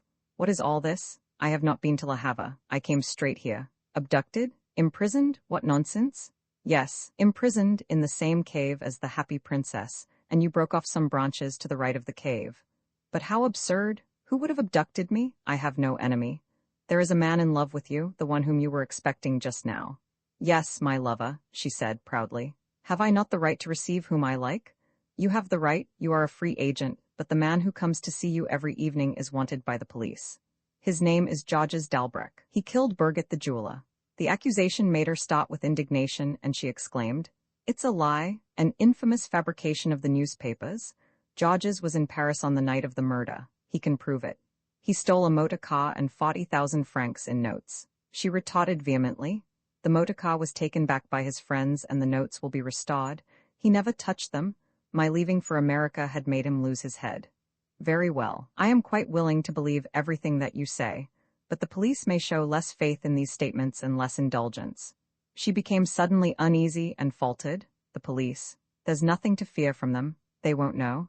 Where to find him? I succeeded at all events. He's working as a woodcutter in the forest of Breton. Yes, but that was an accident, whereas the police. The words left her lips with the greatest difficulty. Her voice was trembling, and suddenly she rushed at Rainine, stammering, He is arrested? I am sure of it. And you have come to tell me. Arrested? Wounded? Dead, perhaps? Oh, please. She had no strength left. All her pride, all the certainty of her great love gave way to an immense despair, and she sobbed out. No, he's not dead, is he? No, I feel that he's not dead. Oh, sir, how unjust it all is. He's the gentlest man, the best that ever lived. He has changed my whole life. Everything is different since I began to love him. And I love him so. I love him. I want to go to him. Take me to him. I want them to arrest me too. I love him. I could not live without him. An impulse of sympathy made Hortense put her arms around the girl's neck and say warmly, Yes, come. He is not dead, I am sure, only wounded, and Prince Rainine will save him. You will, won't you, Rainine? Come, make up a story for your servant. Say that you're going somewhere by train, and that she is not to tell anybody. Be quick. Put on a wrap. We will save him. I swear we will. Rose André went indoors and returned almost at once, disguised beyond recognition in a long cloak and a veil that shrouded her face, and they all took the road back to Routot. At the inn, Rose and Dre passed as a friend whom they had been to fetch in the neighborhood and were taking to Paris with them. Rainine ran out to make inquiries and came back to the two women. It's all right, Dalbrec is alive. They have put him to bed in a private room at the mayor's offices. He has a broken leg and a rather high temperature, but all the same they expect to move him to Rouen tomorrow, and they have telephoned there for a motorcar. And then? Asked Rose and Dre, anxiously. Rainine smiled. Why then we shall leave at daybreak. We shall take up our positions in a sunken road, rifle in hand, attack the motor coach and carry off Georges. Oh, don't laugh, she said, plaintively. I am so unhappy. But the adventure seemed to amuse Rainine, and when he was alone with Hortense he exclaimed, You see what comes of preferring dishonor to death, but hang it all, who could have expected this? It isn't a bit the way in which things happen in the pictures. Once the man of the woods had carried off his victim, and considering that for 3 weeks there was no one to defend her, how could we imagine, we who had been proceeding all along under the influence of the pictures, that in the space of a few hours the victim would become a princess in love? Confound that Georges. I now understand the sly, humorous look which I surprised on his mobile features. He remembered, Georges did, and he didn't care a hang for me. Oh, he tricked me nicely. And you, my dear, he tricked you too? And it was all the influence of the film. They show us at the cinema a brute beast, a sort of long-haired, ape-faced savage. What can a man like that be in real life? A brute, inevitably, don't you agree? Well, he's nothing of the kind, he's a Don Juan, the humbug. You will save him, won't you? Said Hortense in a beseeching tone. Are you very anxious that I should? Very. In that case, promise to give me your hand to kiss. You can have both hands, Rainine, and gladly. The night was uneventful. Rainine had given orders for the two ladies to be waked at an early hour. When they came down, the motor was leaving the yard and pulling up in front of the inn. It was raining, and Adolphe, the chauffeur, had fixed up the long, low hood and packed the luggage inside. Rainine called for his bill. They all three took a cup of coffee. But just as they were leaving the room, one of the inspector's men came rushing in. Have you seen him? He asked. Isn't he here? The inspector himself arrived at a run, greatly excited. The prisoner has escaped. He ran back through the inn. He can't be far away. A dozen rustics appeared like a whirlwind. They ransacked the lofts, the stables, the sheds. They scattered over the neighborhood, but the search led to no discovery. Oh, hang it all, said Rainine, who had taken his part in the hunt. How can it have happened? How do I know? Spluttered the inspector in despair. I left my 3 men watching in the next room. I found them this morning fast asleep, stupefied by some narcotic which had been mixed with their wine, and the Dalbrec bird had flown. Which way? Through the window. There were evidently accomplices with ropes and a ladder, and as Dalbrec had a broken leg, they carried him off on the stretcher itself. They left no traces? No traces of footsteps, true. The rain has messed everything up, but they went through the yard because the stretcher's there. You'll find him, Mr. Inspector, there's no doubt of that. In any case, you may be sure that you won't have any trouble over the affair. I shall be in Paris this evening and shall go straight to the prefecture, where I have influential friends. Rainine went back to the 2 women in the coffee room, and Hortense at once said, It was you who carried him off, wasn't it? Please put Rose André's mind at rest. She is so terrified. He gave Rose André his arm and led her to the car. She was staggering and very pale, and she said in a faint voice, Are we going? And is he safe? Won't they catch him again? Looking deep into her eyes, he said, Swear to me, Rose André, that in 2 months, when he is well and when I have proved his innocence, swear that you will go away with him to America. I swear. And that once there you will marry him. I swear. He spoke a few words in her ear. Ah, she said, may heaven bless you for it. Hortense took her seat in front with Rainine, who sat at the wheel. The inspector, hat in hand, fussed around the car until it moved off. They drove through the forest, crossed the Seine at La Meillerie, and struck into the Havarauen road. Take off your glove and give me your hand to kiss, Rainine ordered. You promised that you would. Oh, said Hortense, but it was to be when Dalbrec was saved. He is saved. Not yet. The police are after him. They may catch him again. He will not be really saved until he is with Rose André. He is with Rose André, he declared. What do you mean? Turn round. She did so. In the shadow of the hood, right at the back, behind the chauffeur, Rose André was kneeling beside a man lying on the seat. Oh, stammered Hortense, it's incredible. Then it was you who hid him last night? And he was there in front of the inn, when the inspector was seeing us off? Lord, yes, he was there under the cushions and rugs. It's incredible? She repeated, utterly bewildered. It's incredible? How were you able to manage it all? I wanted to kiss your hand, he said. She removed her glove as he bade her and raised her hand to his lips. The car was speeding between the peaceful Seine and the white cliffs that border it. They sat silent for a long while. Then he said, "I had a talk with Dalbrick last night. He's a fine fellow and is ready to do anything for Rose Andre. He's right. A man must do anything for the woman he loves. He must devote himself to her, offer her all that is beautiful in this world, joy and happiness, and if she should be bored, stirring adventures to distract her, to excite her and to make her smile, or even weep." Hortense shivered, and her eyes were not quite free from tears. For the first time he was alluding to the sentimental adventure that bound them by a tie which as yet was frail, but which became stronger and more enduring with each of the ventures on which they entered together, pursuing them feverishly and anxiously to their close. Already she felt powerless and uneasy with this extraordinary man, who subjected events to his will, and seemed to play with the destinies of those whom he fought or protected. He filled her with dread, and at the same time he attracted her.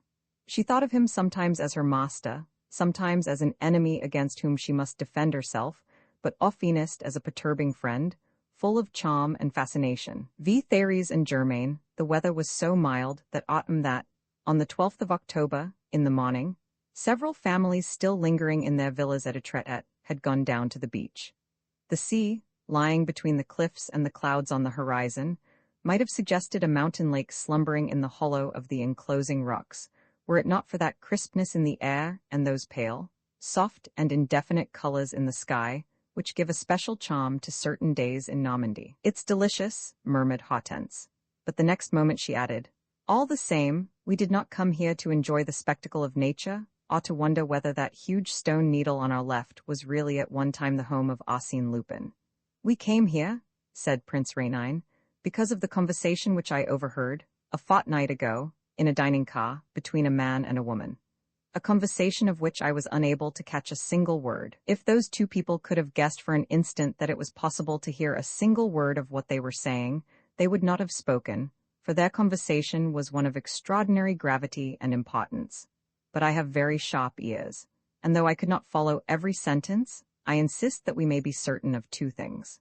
First, that man and woman, who are brother and sister, have an appointment at 11:45 this morning, the 12th of October, at the spot known as the Trois Mathildes, with a third person, who is married and who wishes at all costs to recover his or her liberty. Secondly, this appointment, at which they will come to a final agreement, is to be followed this evening by a walk along the cliffs, when the third person will bring with him or her the man or woman, I can't definitely say which, whom they want to get rid of.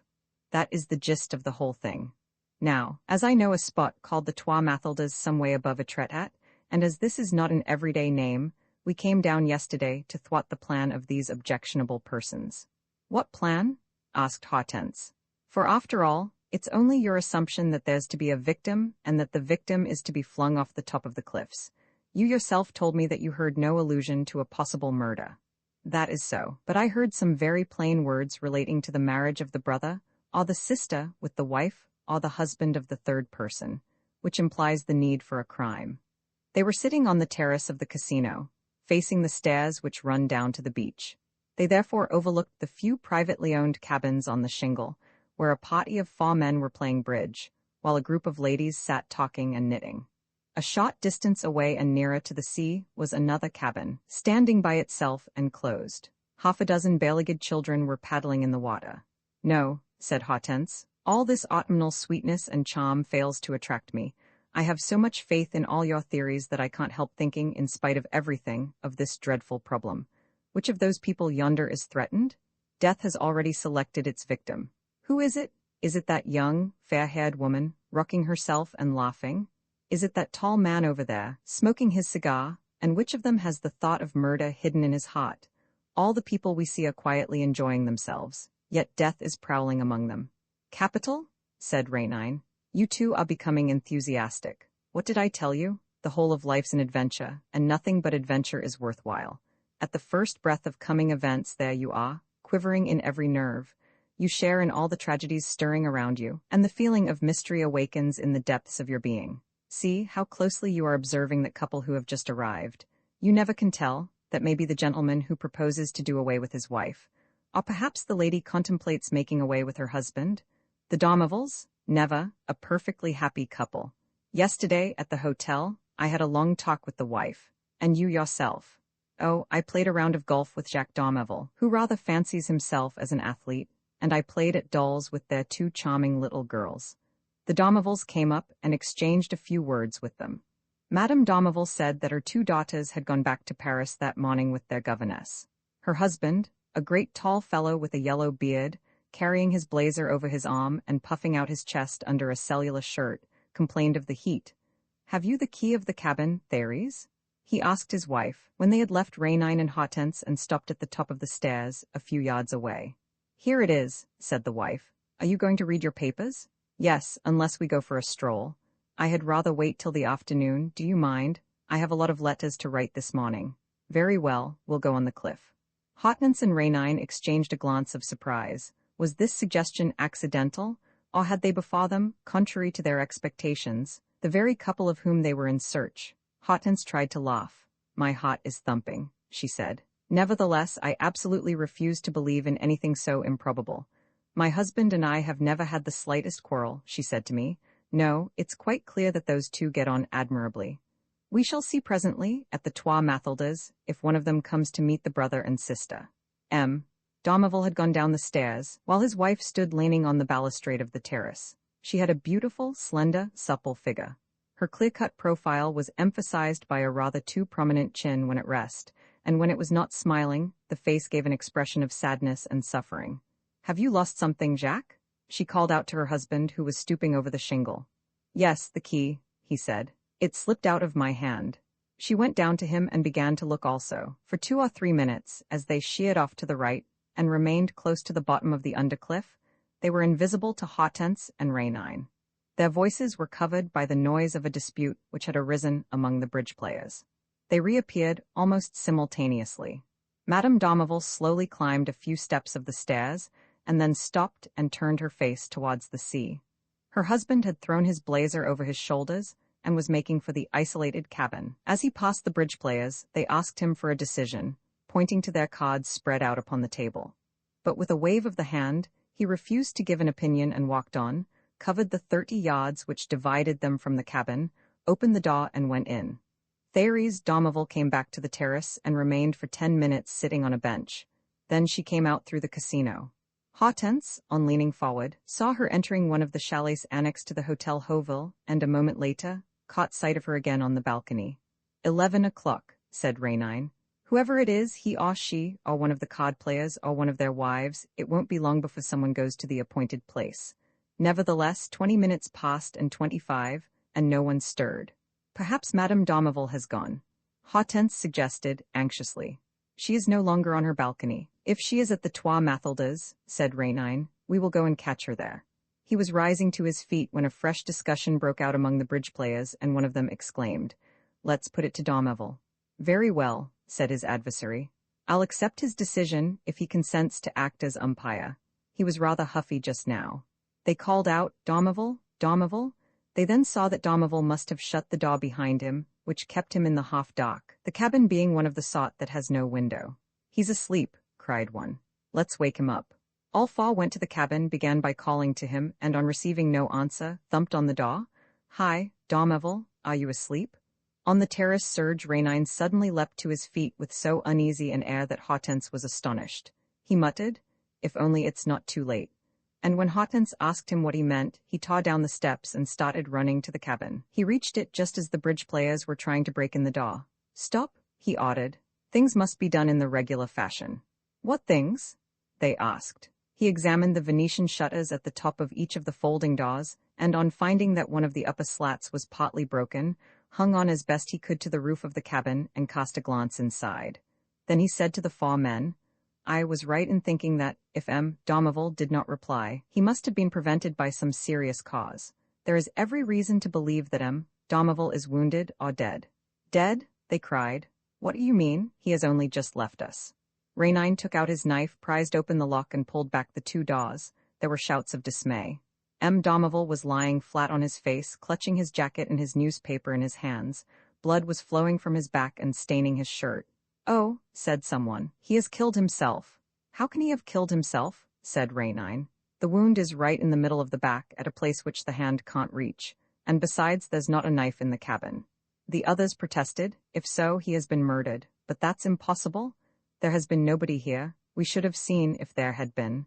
Nobody could have passed us without our seeing. The other men, all the ladies and the children paddling in the sea, had come running up. Rainine allowed no one to enter the cabin, except a doctor who was present. But the doctor could only say that M. Domerville was dead, stabbed with a dagger. At that moment, the mayor and the policeman arrived, together with some people of the village. After the usual inquiries, they carried away the body. A few persons went on ahead to break the news to Therese Domerville, who was once more to be seen on her balcony, and so the tragedy had taken place without any clue to explain how a man, protected by a closed door with an uninjured lock, could have been murdered in the space of a few minutes, and in front of 20 witnesses, one might almost say, 20 spectators. No one had entered the cabin. No one had come out of it. As for the dagger with which M. Domerville had been stabbed between the shoulders, it could not be traced, and all this would have suggested the idea of a trick of sleight of hand performed by a clever conjurer, had it not concerned a terrible murder, committed under the most mysterious conditions. Hortense was unable to follow, as Rainine would have liked, the small party who were making for Madame Domerville. She was paralyzed with excitement and incapable of moving. It was the first time that her adventures with Rainine had taken her into the very heart of the action, and that, instead of noting the consequences of a murder, or assisting in the pursuit of the criminals, she found herself confronted with the murder itself. It left her trembling all over, and she stammered, "How horrible! The poor fellow! Ah, Rainine, you couldn't save him this time, and that's what upsets me more than anything, that we could and should have saved him, since we knew of the plot." Rainine made her sniff at a bottle of salts, and when she had quite recovered her composure, he said, while observing her attentively, "So you think that there is some connection between the murder and the plot which we were trying to frustrate?"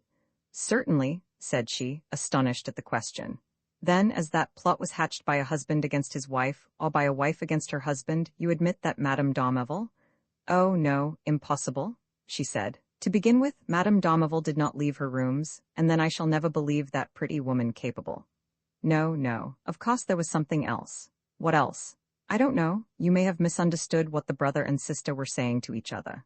You see, the murder has been committed under quite different conditions at another hour and another place. And therefore," concluded Rainine, "the two cases are not in any way related?" "Oh," she said, "there's no making it out, it's all so strange." Rainine became a little satirical. "My pupil is doing me no credit today," he said. "Why, here is a perfectly simple story, unfolded before your eyes. You have seen it reeled off like a scene in the cinema, and it all remains as obscure to you as though you were hearing of an affair that happened in a cave 100 miles away." Hortense was confounded. "What are you saying? Do you mean that you have understood it? What clues have you to go by?" Rainine looked at his watch. "I have not understood everything," he said. "The murder itself, the mere brutal murder, yes. But the essential thing, that is to say, the psychology of the crime, I've no clue to that. Only, it is 12 o'clock. The brother and sister, seeing no one come to the appointment at the Trois Mathildes, will go down to the beach. Don't you think that we shall learn something then of the accomplice whom I accuse them of having, and of the connection between the two cases?" They reached the esplanade in front of the Hovel chalets, with the capstans by which the fishermen haul up their boats to the beach. A number of inquisitive persons were standing outside the door of one of the chalets. 2 coast guards, posted at the door, prevented them from entering. The mayor shouldered his way eagerly through the crowd. He was back from the post office, where he had been telephoning to Le Havre, to the office of the Procurator General, and had been told that the public prosecutor and an examining magistrate would come on to a traité in the course of the afternoon. "That leaves us plenty of time for lunch," said Rainine. "The tragedy will not be enacted before 2 or 3 o'clock, and I have an idea that it will be sensational." They hurried nevertheless. Hortense, overwrought by fatigue and her desire to know what was happening, continually questioned Rainine, who replied evasively, with his eyes turned to the esplanade, which they could see through the windows of the coffee-room. "Are you watching for those two?" asked Hortense. "Yes, the brother and sister." "Are you sure that they will venture?" "Look out, here they come." He went out quickly. Where the main street opened on the seafront, a lady and gentleman were advancing with hesitating steps as though unfamiliar with the place. The brother was a puny little man with a sallow complexion. He was wearing a motoring cap. The sister too was short, but rather stout, and was wrapped in a large cloak. She struck them as a woman of a certain age, but still good-looking under the thin veil that covered her face. They saw the groups of bystanders and drew nearer. Their gait betrayed uneasiness and hesitation. The sister asked a question of a seaman. At the first words of his answer, which no doubt conveyed the news of Domavel's death, she uttered a cry and tried to force her way through the crowd. The brother, learning in his turn what had happened, made great play with his elbows and shouted to the coast guards, "I'm a friend of Domavel's. Here's my card, Frédéric Estaing. My sister, Germaine Estaing, knows Madame Domavel intimately. They were expecting us. We had an appointment." They were allowed to pass. Raynine, who had slipped behind them, followed them in without a word, accompanied by Hortense. The Domavels had 4 bedrooms and a sitting room on the second floor. The sister rushed into one of the rooms and threw herself on her knees beside the bed, on which the corpse lay stretched. Thérèse Domavel was in the sitting room, and was sobbing in the midst of a small company of silent persons. The brother sat down beside her, eagerly seized her hands and said in a trembling voice, "My poor friend, my poor friend." Raynine and Hortense gazed at the pair of them, and Hortense whispered, "And she's supposed to have killed him for that. Impossible."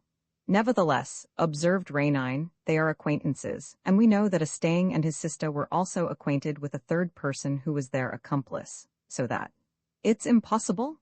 Hortense repeated, and in spite of all presumption, she felt so much attracted by Thérèse that, when Frédéric Estaing stood up, she proceeded straightway to sit down beside her and consoled her in a gentle voice. The unhappy woman's tears distressed her profoundly. Raynine, on the other hand, applied himself from the outset to watching the brother and sister, as though this were the only thing that mattered, and did not take his eyes off Frédéric Estaing, who, with an air of indifference, began to make a minute inspection of the premises, examining the sitting room, going into all the bedrooms, mingling with the various groups of persons present and asking questions about the manner in which the murder had been committed. Twice his sister came up and spoke to him. Then he went back to Madame Domavel and again sat down beside her, full of earnest sympathy. Lastly, in the lobby, he had a long conversation with his sister, after which they parted, like people who have come to a perfect understanding. Frédéric then left. These maneuvers had lasted quite 30 or 40 minutes. It was at this moment that the motor car containing the examining magistrate and the public prosecutor pulled up outside the chalets. Raynine, who did not expect them until later, said to Hortense, "We must be quick. On no account leave Madame Domavel." Word was sent up to the persons whose evidence might be of any service that they were to go to the beach, where the magistrate was beginning a preliminary investigation. He would call on Madame Domavel afterwards. Accordingly, all who were present left the chalet. No one remained behind except the 2 guards and Germaine Estaing. Germaine knelt down for the last time beside the dead man and, bending low, with her face in her hands, prayed for a long time. Then she rose and was opening the door on the landing when Raynine came forward. "I should like a few words with you, madam." She seemed surprised and replied, "What is it, monsieur? I am listening." "Not here." "Where then, monsieur?" "Next door in the sitting room." "No," she said sharply. "Why not? Though you did not even shake hands with her. I presume that Madame Domavel is your friend." He gave her no time to reflect, drew her into the next room, closed the door, and, at once pouncing upon Madame Domavel, who was trying to go out and return to her own room, said, "No, madam, listen, I implore you. Madame Estaing's presence need not drive you away.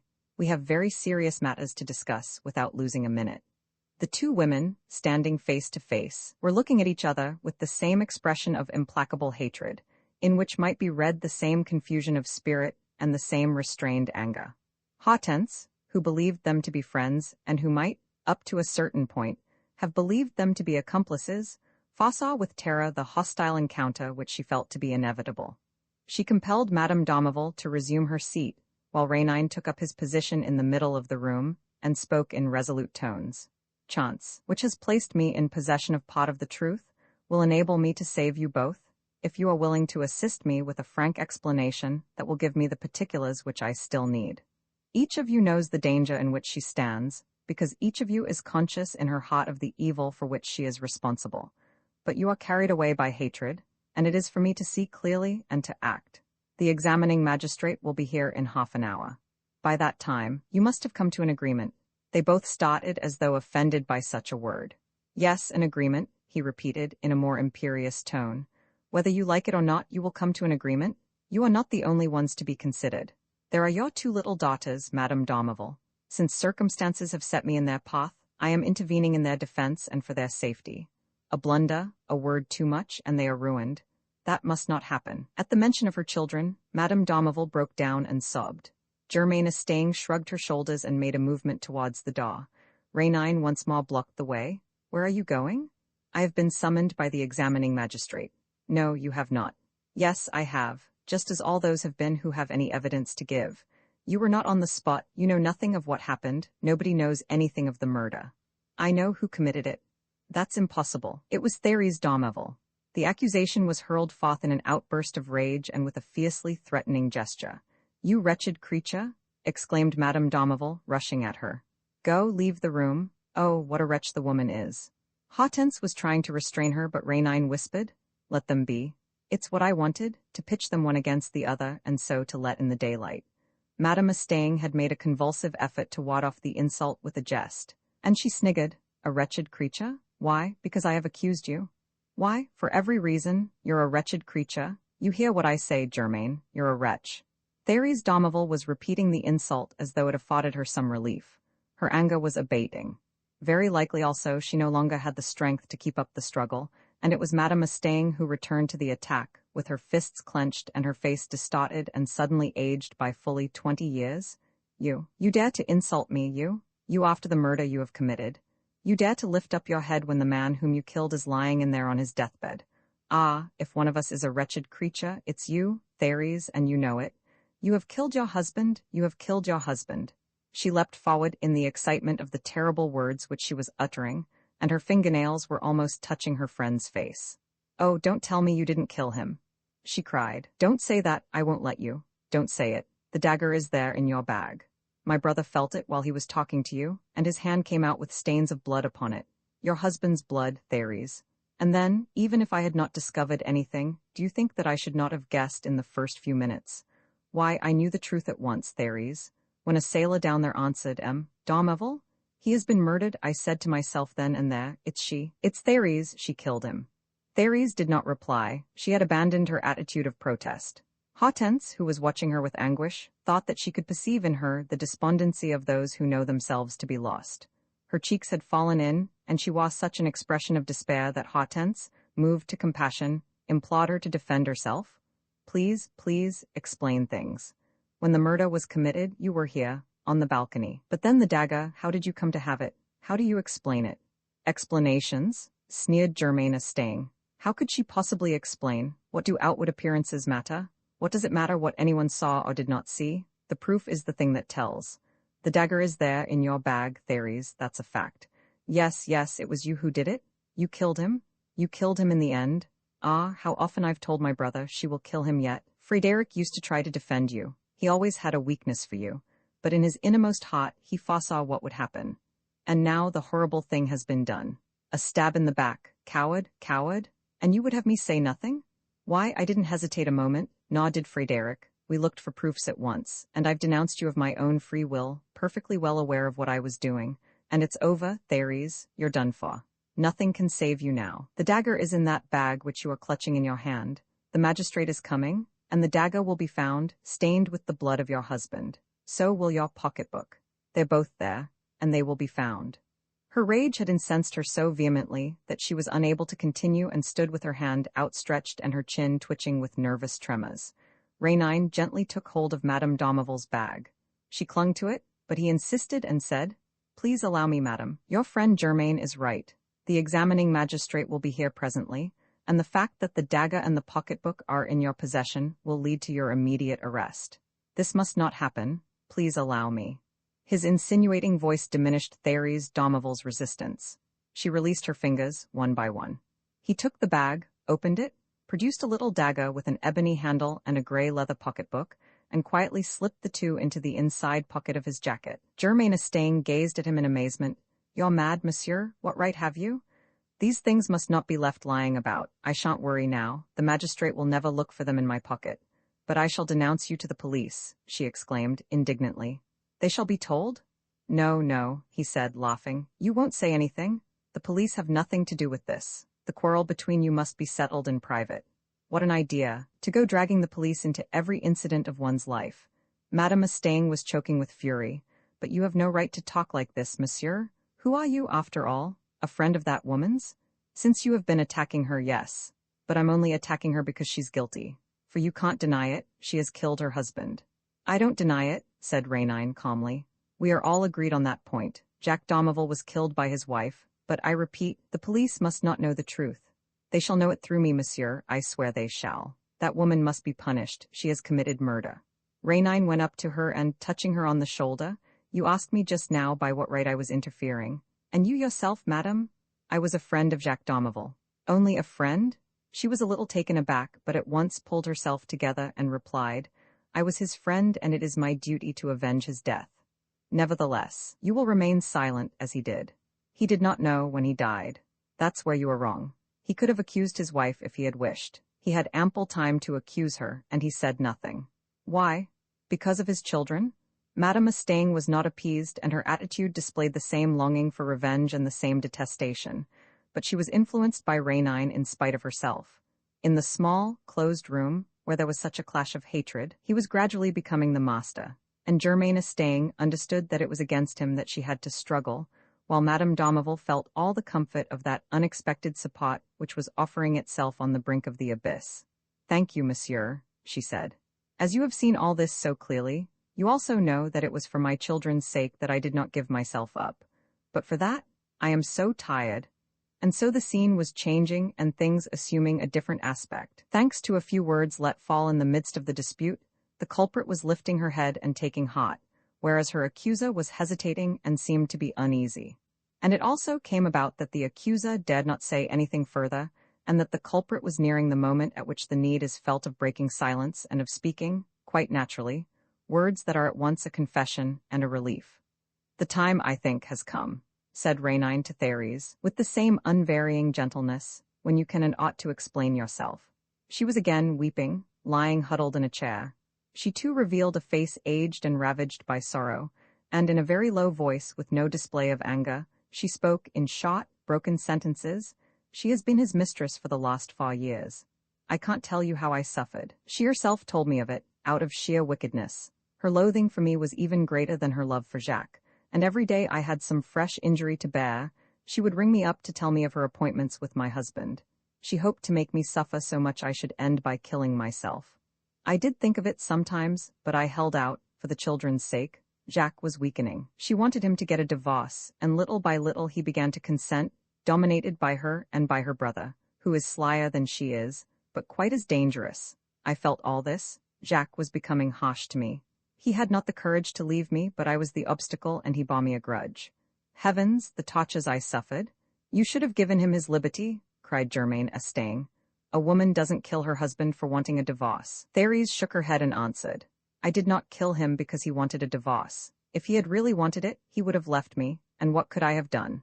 But your plans had changed, Germaine. Divorce was not enough for you, and it was something else that you would have obtained from him, another, much more serious thing which you and your brother had insisted on, and to which he had consented, out of cowardice, in spite of himself. What do you mean? Spluttered Germaine. What other thing? My death. You lie, cried Madame Mustang. Therese did not raise her voice. She made not a movement of aversion or indignation, and simply repeated, My death, Germaine. I have read your latest letters, 6 letters from you which he was foolish enough to leave about in his pocketbook and which I read last night, 6 letters in which the terrible word is not set down, but in which it appears between every line. I trembled as I read it, that Jacques should come to this. Nevertheless, the idea of stabbing him did not occur to me for a second. A woman like myself, Germaine, does not readily commit murder. If I lost my head, it was after that, and it was your fault. She turned her eyes to Rainine as if to ask him if there was no danger in her speaking and revealing the truth.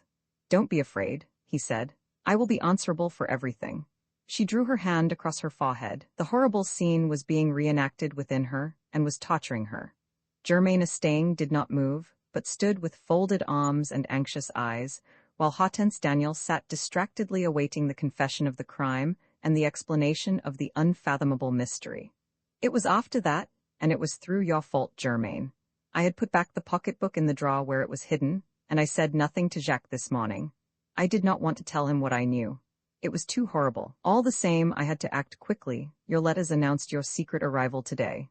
I thought at first of running away, of taking the train. I had mechanically picked up that dagger to defend myself. But when Jacques and I went down to the beach, I was resigned. Yes, I had accepted death, I will die, I thought, and put an end to all this nightmare. Only, for the children's sake, I was anxious that my death should look like an accident, and that Jack should have no part in it. That was why your plan of a walk on the cliff suited me. A fall from the top of a cliff seems quite natural. Jack therefore left me to go to his cabin, from which he was to join you later at the Trois Mathildes. On the way, below the terrace, he dropped the key of the cabin. I went down and began to look for it with him. And it happened then, through your fault. Yes, Germain, through your fault. Jacques' pocketbook had slipped from his jacket without his noticing it, and together with the pocketbook, a photograph which I recognized at once. A photograph, taken this year, of myself and my 2 children. I picked it up and I saw. You know what I saw, Germain. Instead of my face, the face in the photograph was yours. You had put in your likeness, Germain, and blotted me out. It was your face? One of your arms was round my elder daughter's neck, and the younger was sitting on your knees. It was you, Germain, the wife of my husband, the future mother of my children, you, who were going to bring them up, you? Then I lost my head. I had the dagger, Jacques was stooping, I stabbed him. Every word of her confession was strictly true. Those who listened to her felt this profoundly, and nothing could have given Hortense and Renine a keener impression of tragedy. She had fallen back into her chair, utterly exhausted. Nevertheless, she went on speaking unintelligible words, and it was only gradually by leaning over her that they were able to make out. I thought that there would be an outcry and that I should be arrested. But no. It happened in such a way and under such conditions that no one had seen anything. Further, Jacques had drawn himself up at the same time as myself, and he actually did not fall. No, he did not fall. I had stabbed him, and he remained standing. I saw him from the terrace to which I had returned. He had hung his jacket over his shoulders, evidently to hide his wound, and he moved away without staggering, or staggering so little that I alone was able to perceive it. He even spoke to some friends who were playing cards. Then he went to his cabin and disappeared. In a few moments, I came back indoors. I was persuaded that all of this was only a bad dream, that I had not killed him, or that at the worst the wound was a slight one. Jacques would come out again. I was certain of it. I watched from my balcony. If I had thought for a moment that he needed assistance, I should have flown to him. But truly I didn't know, I didn't guess. People speak of presentiments, there are no such things. I was perfectly calm, just as one is after a nightmare of which the memory is fading away. No, I swear to you, I knew nothing, until the moment, she interrupted herself, stifled by sobs. Renine finished her sentence for her, until the moment when they came and told you, I suppose? Therese stammered, yes. It was not till then that I was conscious of what I had done, and I felt that I was going mad and that I should cry out to all those people, why, it was I who did it. Don't search, here is the dagger, I am the culprit. Yes, I was going to say that when suddenly I caught sight of my poor Jacques. They were carrying him along.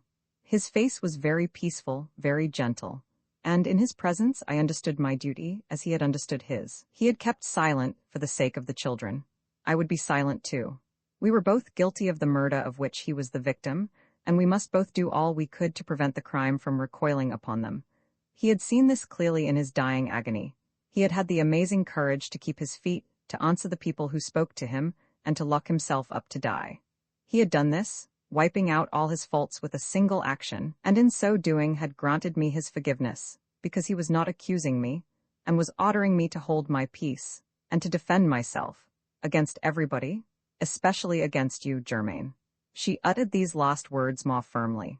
At first wholly overwhelmed by the unconscious act which she had committed in killing her husband, she had recovered her strength a little in thinking of what she had done, and in defending herself with such energy. Faced by the intriguing woman whose hatred had driven both of them to death and crime, she clenched her fists, ready for the struggle, all quivering with resolution. Germain Estaing did not flinch. She had listened without a word, with a relentless expression which grew hotter and hotter as Therese's confessions became precise. No emotion seemed to soften her, and no remorse to penetrate her being. At most, towards the end, her thin lips shaped themselves into a faint smile. She was holding her prey in her clutches. Slowly, with her eyes raised to a mirror, she adjusted her hat and pouted her face. Then she walked to the door. Therese darted forward. Where are you going? Where I choose. To see the examining magistrate. Very likely. You shan't pass, as you please, I'll wait for him here. And you'll tell him what? Why, all that you've said, of course, all that you've been silly enough to say. How could he doubt the story? You have explained it all to me so fully. Therese took her by the shoulders. Yes, but I'll explain other things to him at the same time, Germain, things that concern you. If I'm ruined, so shall you be. You can't touch me. I can expose you, show your letters. What letters? Those in which my death was decided on. Lies, theories, you know that famous plot exists only in your imagination. Neither Jacques nor I wished for your death. You did, at any rate. Your letters condemn you. Lies, they were the letters of a friend to a friend. Letters of a mistress to her paramour. Prove it? They are there in Jacques' pocketbook. No, they are not. What's that you say? I say that those letters belong to me. I've taken them back, or rather my brother has. You've stolen them, you wretch, and you shall give them back again, cried Therese, shaking her. I haven't them. My brother kept them. He is gone. Therese staggered and stretched out her hands to Rainine with an expression of despair. Rainine said, What she says is true. I watched the brother's proceedings while he was feeling in your bag. He took out the pocketbook, looked through it with his sister, came and put it back again, and went off with the letters. Rainine paused and added, at least with 5 of them. The 2 women moved closer to him. What did he intend to convey? If Frédéric Estaing had taken away only 5 letters, what had become of the 6th? I suppose, said Rainine, that when the pocketbook fell on the shingle, that 6th letter slipped out at the same time as the photograph, and that M. Domerville must have picked it up, for I found it in the pocket of his blazer, which had been hung up near the bed. Here it is. It's signed Germain Estaing, and it is quite enough to prove the writer's intentions and the murderous counsels which she was pressing upon her lover. Madame Estaing had turned grey in the face and was so much disconcerted that she did not try to defend herself. Rainine continued, addressing his remarks to her. To my mind, madame, you are responsible for all that happened. Penniless, no doubt, and at the end of your resources, you tried to profit by the passion with which you inspired him. Domerville in order to make him marry you, in spite of all the obstacles, and to lay your hands upon his fortune. I have proofs of this greed for money and these abominable calculations, and can supply them if need be. A few minutes after I had felt in the pocket of that jacket, you did the same. I had removed the 6th letter, but had left a slip of paper which you looked for eagerly, and which also must have dropped out of the pocketbook. It was an uncrossed check for 100,000 francs, drawn by M. Domerville in your brother's name, just a little wedding present, what we might call pin money. Acting on your instructions, your brother dashed off by motor to Le Havre to reach the bank before 4 o'clock. I may as well tell you that he will not have cashed the check, for I had a telephone message sent to the bank to announce the murder of M. Domerville, which stops all payments. The upshot of all this is that the police, if you persist in your schemes of revenge, will have in their hands all the proofs that are wanted against you and your brother. I might add, as an edifying piece of evidence, the story of the conversation which I overheard between your brother and yourself in a dining car on the railway between Brest and Paris, a fortnight ago. But I feel sure that you will not drive me to adopt these extreme measures, and that we understand each other. Isn't that so? Natures like Madame Estaing's, which are violent and headstrong so long as a fight is possible, and while a gleam of hope remains, are easily swayed in defeat. Germain was too intelligent not to grasp the fact that the least attempt at resistance would be shattered by such an adversary as this. She was in his hands. She could but yield. She therefore did not indulge in any play-acting, nor in any demonstration such as threats, outbursts of fury, or hysterics. She bowed. We are agreed, she said. What are your terms? Go away. If ever you are called upon for your evidence, say that you know nothing. She walked away. At the door, she hesitated and then, between her teeth, said, The check. Rainine looked at Madame Domerville, who declared, Let her keep it, I would not touch that money. When Rainine had given Therese Domerville precise instructions as to how she was to behave at the inquiry, and to answer the questions put to her, he left the chalet, accompanied by Hortense Daniel. On the beach below, the magistrate and the public prosecutor were continuing their investigations, taking measurements, examining the witnesses, and generally laying their heads together. When I think, said Hortense, that you have the dagger and M. Domerville's pocketbook on you, and it strikes you as awfully dangerous, I suppose, he said, laughing. It strikes me as awfully comic. Aren't you afraid? Of what? That they may suspect something? Laud, they won't suspect a thing. We shall tell those good people what we saw, and our evidence will only increase their perplexity, for we saw nothing at all. For prudence sake we will stay a day or two, to see which way the wind is blowing. But it's quite settled. They will never be able to make head or tail of the matter. Nevertheless, you guessed the secret, and from the first. Why? Because, instead of seeking difficulties where none exist, as people generally do, I always put the question as it should be put, and the solution comes quite naturally. A man goes to his cabin and locks himself in. Half an hour later, he is found inside, dead. No one has gone in. What has happened? To my mind there is only one answer. There is no need to think about it. As the murder was not committed in the cabin, it must have been committed beforehand, and the man was already mortally wounded when he entered his cabin.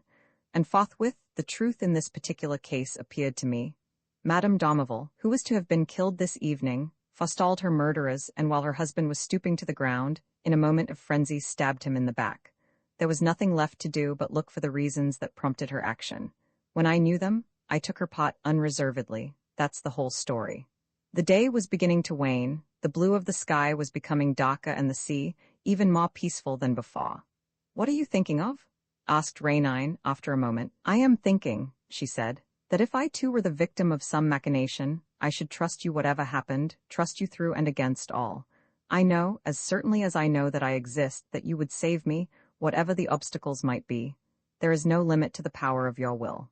He said, very softly, "There is no limit to my wish to please you." The lady with the hatchet, one of the most incomprehensible incidents that preceded the Great War, was certainly the one which was known as the episode of the lady with the hatchet. The solution of the mystery was unknown, and would never have been known, had not circumstances in the cruelest fashion obliged Prince Rainine, or should I say, Arsène Lupin, to take up the matter, and had I not been able today to tell the true story from the details supplied by him. Let me recite the facts. In a space of 18 months, 5 women disappeared, 5 women of different stations in life, all between 20 and 30 years of age and living in Paris or the Paris district. I will give their names.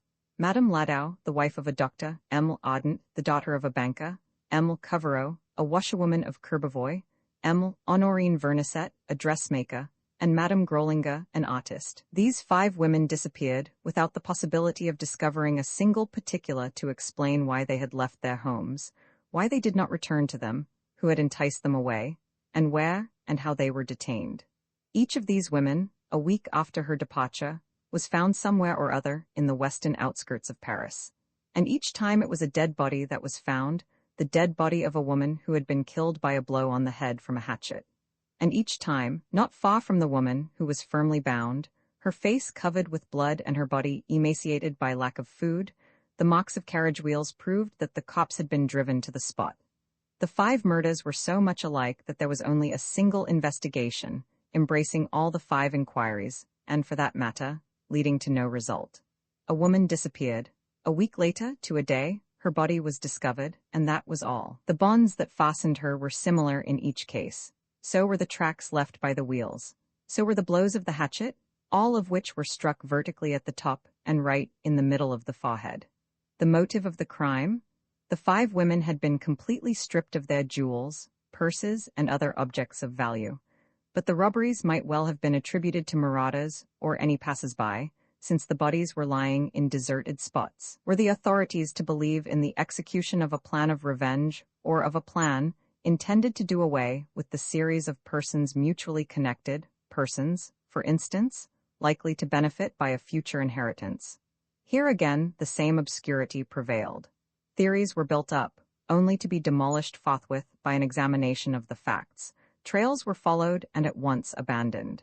And suddenly there was a sensation. A woman engaged in sweeping the roads picked up on the pavement a little notebook which she brought to the local police station. The leaves of this notebook were all blank, excepting one, on which was written a list of the murdered women, with their names set down in order of date and accompanied by 3 figures. Ladau, 132, Vernisset, 118, and so on.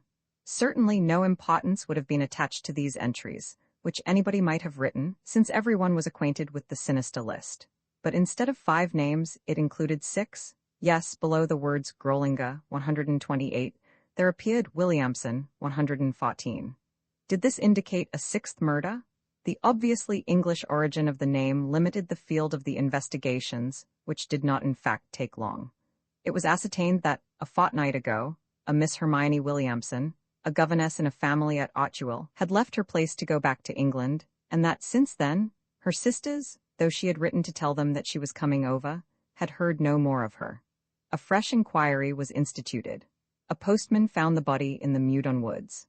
Miss Williamson's skull was split down the middle. I need not describe the public excitement at this stage, nor the shudder of horror which passed through the crowd when it read this list, written without a doubt in the murderer's own hand. What could be more frightful than such a record, kept up to date like a careful tradesman's ledger? On such a day, I killed so-and-so, on such a day so-and-so. And the sum total was 6 dead bodies. Against all expectation, the experts in handwriting had no difficulty in agreeing and unanimously declared that the writing was that of a woman, an educated woman, possessing artistic tastes, imagination, and an extremely sensitive nature. The lady with the hatchet, as the journalists christened her, was decidedly no ordinary person, and scores of newspaper articles made a special study of her case, exposing her mental condition and losing themselves in far-fetched explanations. Nevertheless, it was the writer of one of these articles, a young journalist whose chance discovery made him the center of public attention, who supplied the one element of truth and shed upon the darkness the only ray of light that was to penetrate it. In casting about for the meaning of the figures which followed the 6 names, he had come to ask himself whether those figures did not simply represent the number of the days separating one crime from the next. All that he had to do was to check the dates. He at once found that his theory was correct. Emile Vernisset had been carried off 132 days after Madame Ladau. Emile Covereau 118 days after Honorine Vernisset, and so on. There was therefore no room for doubt, and the police had no choice but to accept a solution which so precisely fitted the circumstances. The figures corresponded with the intervals. There was no mistake in the records of the lady with the hatchet, but then one deduction became inevitable. Miss Williamson, the latest victim, had been carried off on the 26th of June last, and her name was followed by the figures 114. Was it not to be presumed that a fresh crime would be committed 114 days later, that is to say, on the 18th of October? Was it not probable that the horrible business would be repeated in accordance with the murderer's secret intentions? Were they not bound to pursue to its logical conclusion the argument which ascribed to the figures, to all the figures, to the last as well as to the others, their value as eventual dates? Now it was precisely this deduction which was drawn and was being weighed and discussed during the few days that preceded the 18th of October, when logic demanded the performance of yet another act of the abominable tragedy. And it was only natural that, on the morning of that day, Prince Rénine and Hortense, when making an appointment by telephone for the evening, should allude to the newspaper articles which they had both been reading. "Look out," said Rénine, laughing. "If you meet the lady with the hatchet, take the other side of the road. And if the good lady carries me off, what am I to do? Strew your path with little white pebbles and say, until the very moment when the hatchet flashes in the air, I have nothing to fear, he will save me. He is myself, and I kiss your hands. Till this evening, my dear." That afternoon, Rénine had an appointment with Rose André and Delbecq to arrange for their departure for the States. 1 before 4 and 7 o'clock. He bought the different editions of the evening papers. None of them reported an abduction. At 9 o'clock, he went to the gymnase, where he had taken a private box. At 9:30, as Hortense had not arrived, he rang her up, though without thought of anxiety. The maid replied that Madame Daniel had not come in yet. Seized with a sudden fear, Rénine hurried to the furnished flat which Hortense was occupying for the time being, near the Parc Monceau, and questioned the maid, whom he had engaged for her, and who was completely devoted to him. The woman said that her mistress had gone out at 2 o'clock, with a stamped letter in her hand, saying that she was going to the post and that she would come back to dress. This was the last that had been seen of her. To whom was the letter addressed? "To you, sir. I saw the writing on the envelope, Prince Serge Rénine." He waited until midnight, but in vain. Hortense did not return, nor did she return next day. "Not a word to anyone," said Rénine to the maid. "Say that your mistress is in the country and that you are going to join her." For his own part, he had not a doubt. Hortense's disappearance was explained by the very fact of the date, the 18th of October. She was the 7th victim of the lady with the hatchet. "The abduction," said Rénine to himself, "precedes the blow of the hatchet by a week. I have, therefore, at the present moment, 7 full days before me.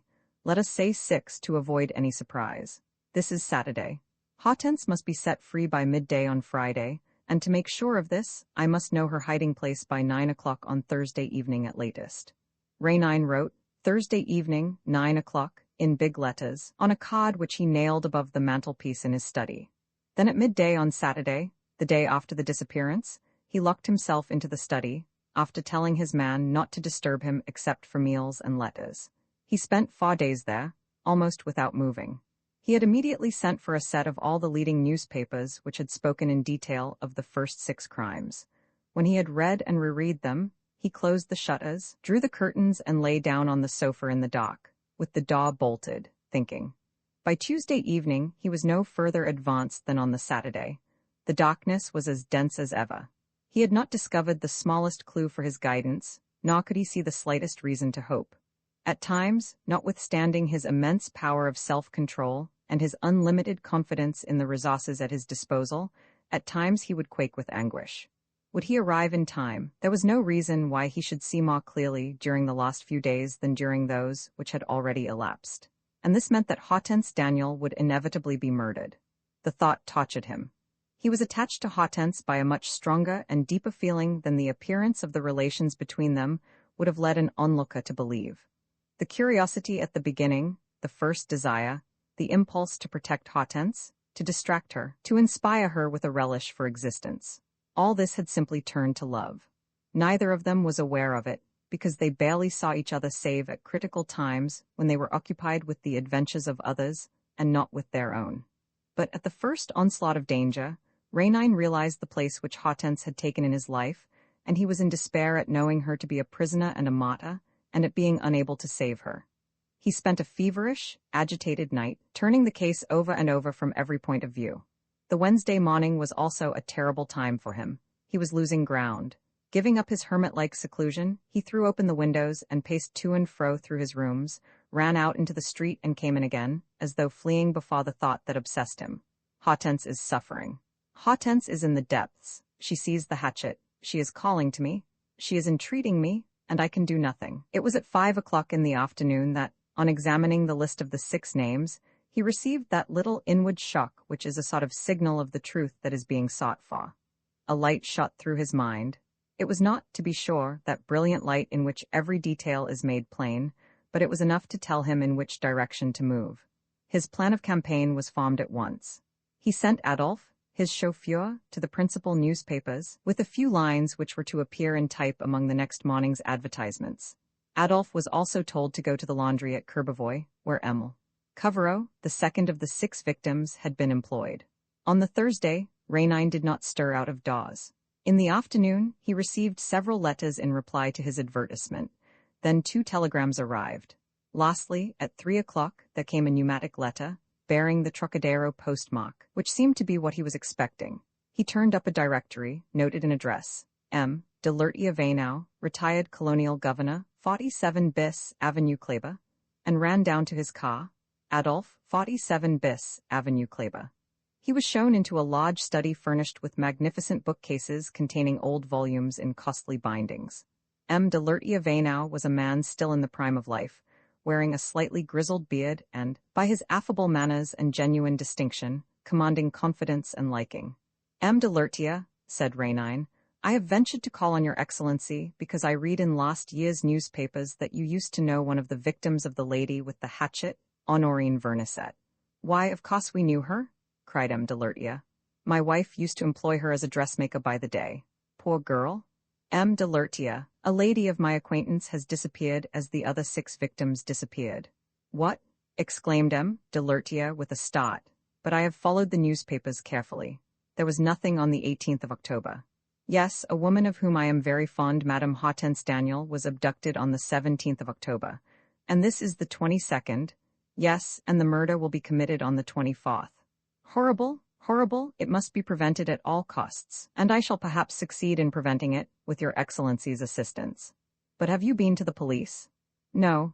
We are faced by mysteries which are, so to speak, absolute and compact, which offer no gap through which the keenest eyes can see, and which it is useless to hope to clear up by ordinary methods, such as inspection of the scenes of the crimes, police inquiries, searching for fingerprints, and so on. As none of those proceedings served any good purpose in the previous cases, it would be waste of time to resort to them in a 7th, similar case. An enemy who displays such skill and subtlety would not leave behind her any of those clumsy traces, which are the first things that a professional detective seizes upon. Then what have you done? Before taking any action, I have reflected. I gave 4 days to thinking the matter over. M. de Lertier-Vainau examined his visitor closely and, with a touch of irony, asked, and the result of your meditations. To begin with, said Rainine, refusing to be put out of countenance, I have submitted all these cases to a comprehensive survey, which hitherto no one else had done. This enabled me to discover their general meaning, to put aside all the tangle of embarrassing theories, and, since no one was able to agree as to the motives of all this filthy business, to attribute it to the only class of persons capable of it. That is to say, lunatics, Your Excellency. M. de Lertiavenow started. Lunatics? What an idea! M. de Lertia, the woman known as the lady with the hatchet, is a madwoman. But she would be locked up. We don't know that she's not. We don't know that she is not one of those half-mad people, apparently harmless, who are watched so slightly that they have full scope to indulge their little manias, their wild beast instincts. Nothing could be more treacherous than these creatures. Nothing could be more crafty, more patient, more persistent, more dangerous, and at the same time more absurd and more logical, more slovenly and more methodical. All these epithets, M. de Lertia, may be applied to the doings of the lady with the hatchet. The obsession of an idea and the continual repetition of an act are characteristics of the maniac. I do not yet know the idea by which the lady with the hatchet is obsessed, but I do know the act that results from it, and it is always the same. The victim is bound with precisely similar ropes. She is killed after the same number of days. She is struck by an identical blow, with the same instrument in the same place, the middle of the forehead, producing an absolutely vertical wound. An ordinary murderer displays some variety. His trembling hand swerves aside and strikes awry. The lady with the hatchet does not tremble. It is as though she had taken measurements, and the edge of her weapon does not swerve by a hair's breadth. Need I give you any further proofs or examine all the other details with you? Surely not.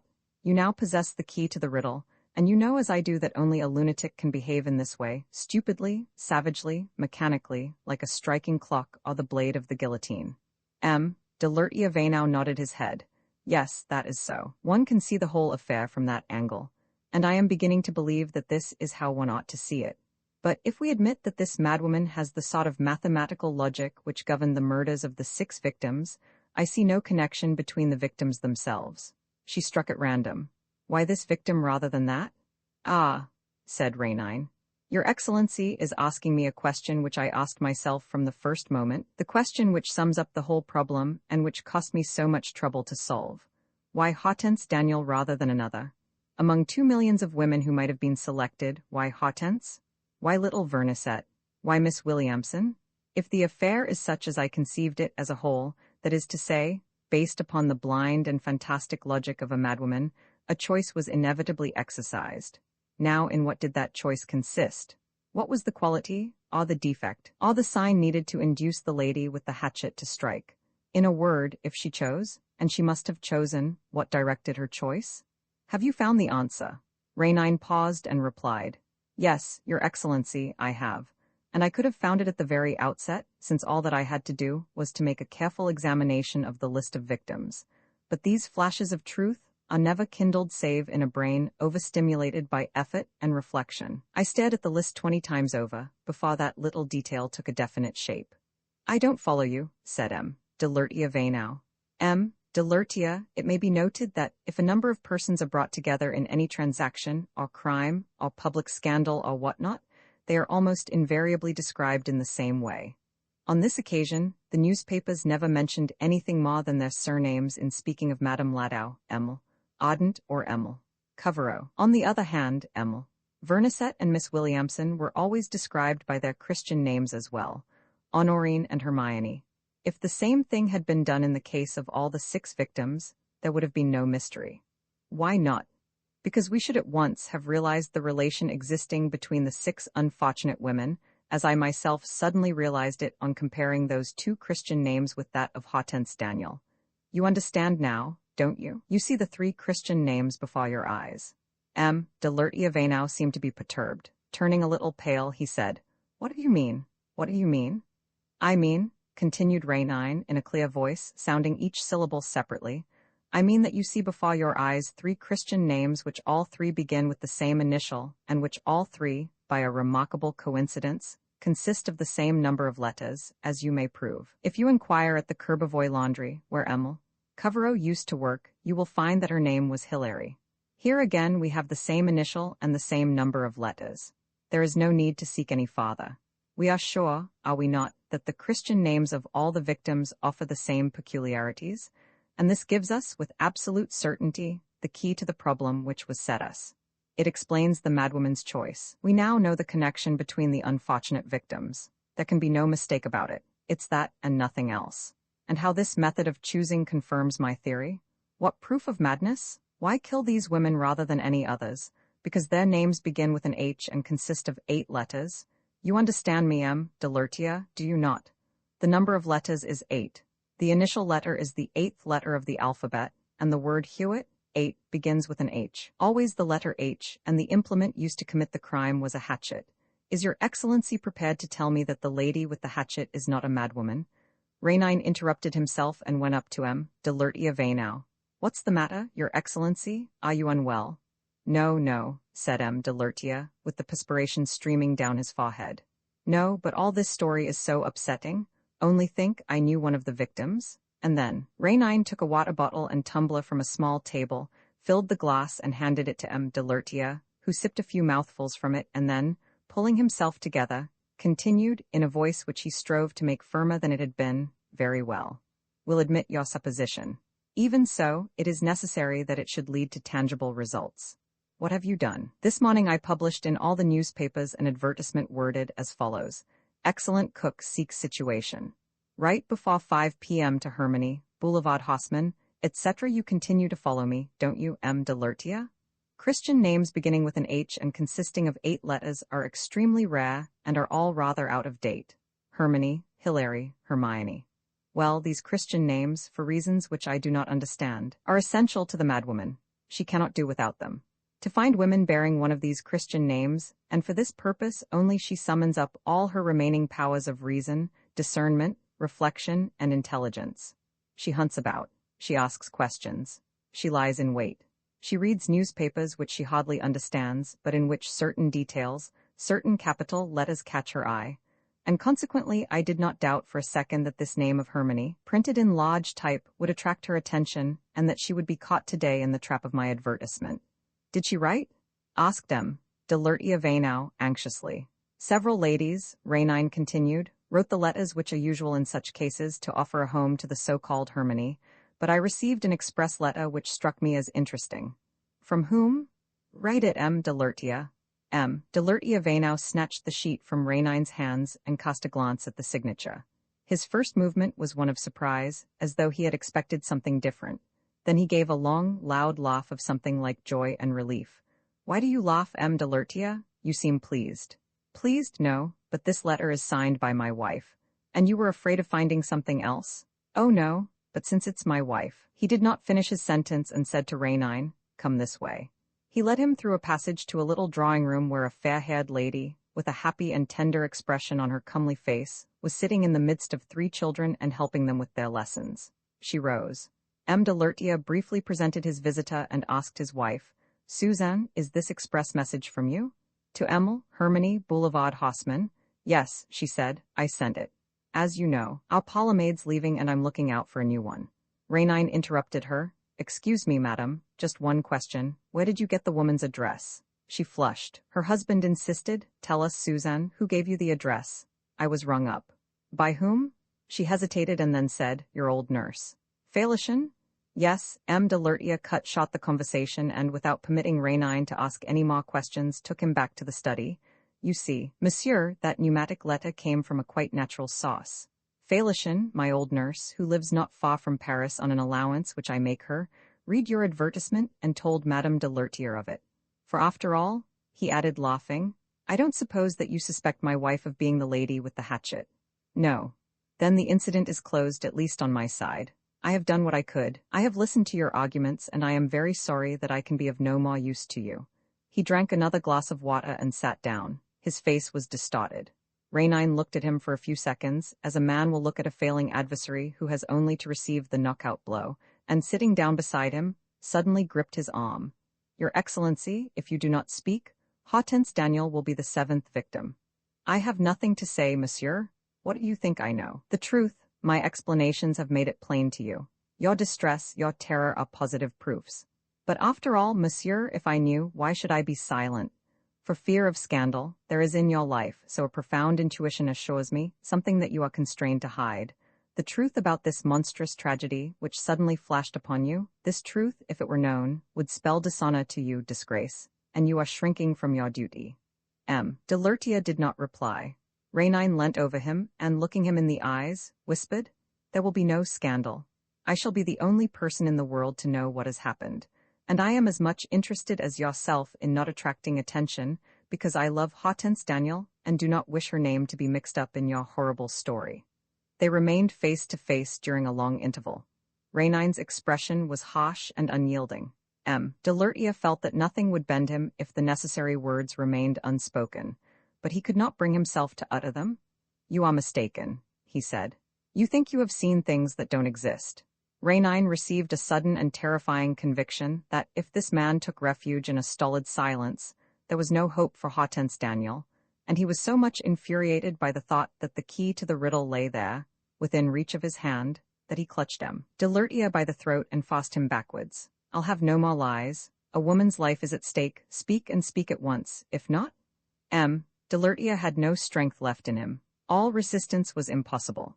It was not that Rainine's attack alarmed him, or that he was yielding to this act of violence, but he felt crushed by that indomitable will, which seemed to admit no obstacle, and he stammered, "You are right. It is my duty to tell everything, whatever comes of it. Nothing will come of it, I pledge my word, on condition that you save Hortense Daniel. A moment's hesitation may undo us all. Speak. No details, but the actual facts." "Madame de Lertier is not my wife. The only woman who has the right to bear my name is one whom I married when I was a young colonial official. She was a rather eccentric woman, of feeble mentality and incredibly subject to impulses that amounted to monomania. We had 2 children, twins, whom she worshipped and in whose company she would no doubt have recovered her mental balance and moral health, when, by a stupid accident, a passing carriage, they were killed before her eyes. The poor thing went mad, with the silent, secretive madness which you imagined. Some time afterwards, when I was appointed to an Algerian station, I brought her to France and put her in the charge of a worthy creature who had nursed me and brought me up. 2 years later, I made the acquaintance of the woman who was to become the joy of my life. You saw her just now. She is the mother of my children, and she passes as my wife. Are we to sacrifice her? Is our whole existence to be shipwrecked in horror, and must our name be coupled with this tragedy of madness and blood?" Rainine thought for a moment and asked, "What is the other one's name?" "Hermance." "Hermance? Still that initial, still those 8 letters. That was what made me realize everything just now," said de Lertia. "When you compared the different names, I at once reflected that my unhappy wife was called Hermance and that she was mad, and all the proofs leapt to my mind. But though we understand the selection of the victims, how are we to explain the murders? What are the symptoms of her madness? Does she suffer at all?" "She does not suffer very much at present, but she has suffered in the past, the most terrible suffering that you can imagine. Since the moment when her 2 children were run over before her eyes, night and day she had the horrible spectacle of their death before her eyes, without a moment's interruption, for she never slept for a single second. Think of the torture of it? To see her children dying through all the hours of the long day, and all the hours of the interminable night." "Nevertheless," Rainine objected, "it is not to drive away that picture that she commits murder?" "Yes, possibly," said de Lertia thoughtfully, "to drive it away by sleep." "I don't understand." "You don't understand because we are talking of a madwoman, and because all that happens in that disordered brain is necessarily incoherent and abnormal?" "Obviously. But all the same, is your supposition based on facts that justify it?" "Yes, on facts which I had, in a way, overlooked, but which today assume their true significance. The first of these facts dates a few years back, to a morning when my old nurse for the first time found Hermance fast asleep. Now she was holding her hands clutched around a puppy which she had strangled, and the same thing was repeated on 3 other occasions. And she slept? Yes, each time she slept asleep, which lasted for several nights. And what conclusion did you draw?" "I concluded that the relaxation of the nerves provoked by taking life exhausted her and predisposed her for sleep." Rainine shuddered. "That's it, there's not a doubt of it. The taking life, the effort of killing makes her sleep.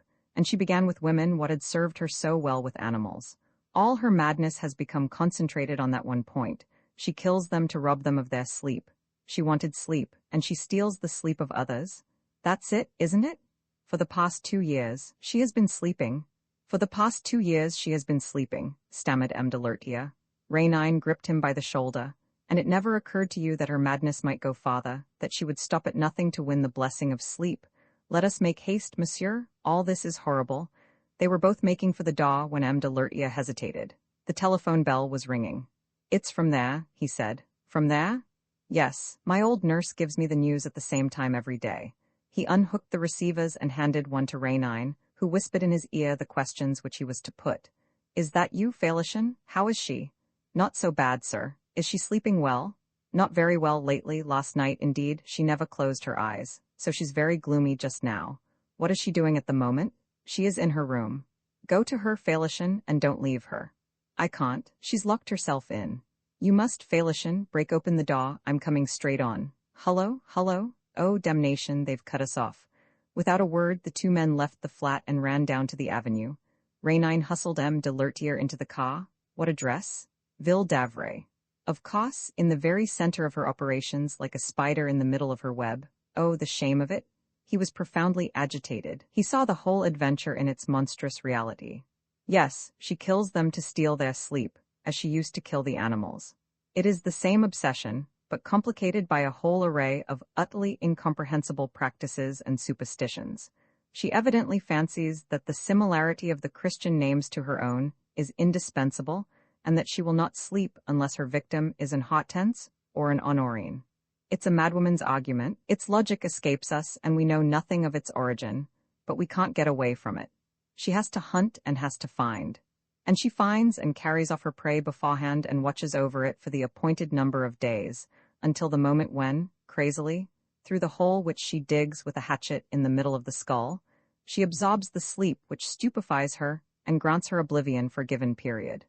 And here again, we see absurdity and madness. Why does she fix that period at so many days? Why should one victim ensure her 120 days of sleep and another 125? What insanity? The calculation is mysterious and of course mad, but the fact remains that, at the end of 100 or 125 days, as the case may be, a fresh victim is sacrificed, and there have been 6 already, and the 7th is awaiting her turn. Ah, monsieur, what a terrible responsibility for you. Such a monster as that, she should never have been allowed out of sight. M. de Lertier made no protest. His air of dejection, his pallor, his trembling hands all proved his remorse and his despair. She deceived me, he murmured. She was outwardly so quiet, so docile, and after all, she's in a lunatic asylum. Then how can she? The asylum, explained M. de Lertier, is made up of a number of separate buildings scattered over extensive grounds. The sort of cottage in which Hermant's lives stands quite apart.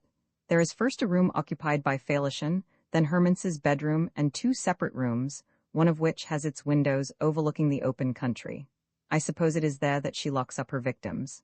But the carriage that conveys the dead bodies? The stables of the asylum are quite close to the cottage. There's a horse and carriage there for station work. Hermant's no doubt gets up at night, harnesses the horse and slips the body through the window. And the nurse who watches her? Felicien is very old and rather deaf.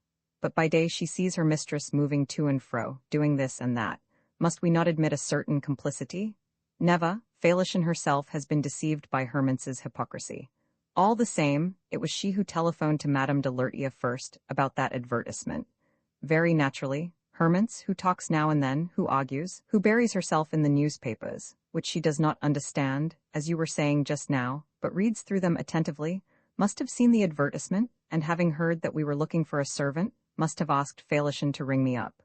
Yes, that is what I felt, said Rainine slowly. She mocks down her victims. With Hortense dead, she would have known, once she had used up her allowance of sleep, where to find an 8th victim. But how did she entice the unfortunate women? How did she entice Hortense? The car was rushing along, but not fast enough to please Rainine, who rated the chauffeur. Push her along, Adolphe, can't you? We're losing time, my man. Suddenly, the fear of arriving too late began to torture him. The logic of the insane is subject to sudden changes of mood, to any perilous idea that may enter the mind. The madwoman might easily mistake the date and hasten the catastrophe, like a clock out of order which strikes an hour too soon. On the other hand, as her sleep was once more disturbed, might she not be tempted to take action without waiting for the appointed moment? Was this not the reason why she had locked herself into her room? Heavens, what agonies her prisoner must be suffering! What shudders of terror at the executioner's least movement. Faster, Adolphe, or I'll take the wheel myself. Faster, hang it. At last, they reached Ville d'Avray. There was a steep, sloping road on the right and walls interrupted by a long railing. Drive round the grounds, Adolphe. We mustn't give warning of our presence, must we, M. de Lertia? Where is the cottage? Just opposite, said M. de Lertia Vainow. They got out a little farther on. Rainine began to run along a bank at the side of an ill-kept sunken road. It was almost dark. M. de Lertia said, Here, this building standing a little way back. Look at that window on the ground floor. It belongs to one of the separate rooms, and that is obviously how she slips out. But the window seems to be barred. Yes, and that is why no one suspected anything, but she must have found some way to get through. The ground floor was built over deep cellars. Rainine quickly clambered up, finding a foothold on a projecting ledge of stone. Sure enough, one of the bars was missing. He pressed his face to the window pane and looked in. The room was dark inside. Nevertheless, he was able to distinguish at the back a woman seated beside another woman, who was lying on a mattress. The woman seated was holding her forehead in her hands and gazing at the woman who was lying down. It's she, whispered M. de Lertia, who had also climbed the wall. The other one is bound. Rainine took from his pocket a glazier's diamond and cut out one of the panes without making enough noise to arouse the madwoman's attention. He next slid his hand to the window fastening and turned it softly, while with his left hand he leveled a revolver. You're not going to fire, surely? M. de Lertia Vainow entreated. If I must, I shall. Rainine pushed open the window gently, but there was an obstacle of which he was not aware, a chair which toppled over and fell. He leapt into the room and threw away his revolver in order to seize the madwoman, but she did not wait for him. She rushed to the door, opened it and fled with a hoarse cry. M. de Lertia made as though to run after her. What's the use? Said Rainine, kneeling down. Let's save the victim first. He was instantly reassured. Hortense was alive. The first thing that he did was to cut the cords and remove the gag that was stifling her. Attracted by the noise, the old nurse had hastened to the room with a lamp, which Rainine took from her, casting its light on Hortense. He was astounded. Though livid and exhausted, with emaciated features and eyes blazing with fever, Hortense was trying to smile. She whispered, I was expecting you. I did not despair for a moment. I was sure of you. She fainted. An hour later, after much useless searching around the cottage, they found the madwoman locked into a large cupboard in the loft. She had hanged herself. Hortense refused to stay another night. Besides, it was better that the cottage should be empty when the old nurse announced the madwoman's suicide. Rainine gave Felicien minute directions as to what she should do and say, and then, assisted by the chauffeur and M. de Lertia, carried Hortense to the car and brought her home. She was soon convalescent. 2 days later, Rainine carefully questioned her and asked her how she had come to know the madwoman.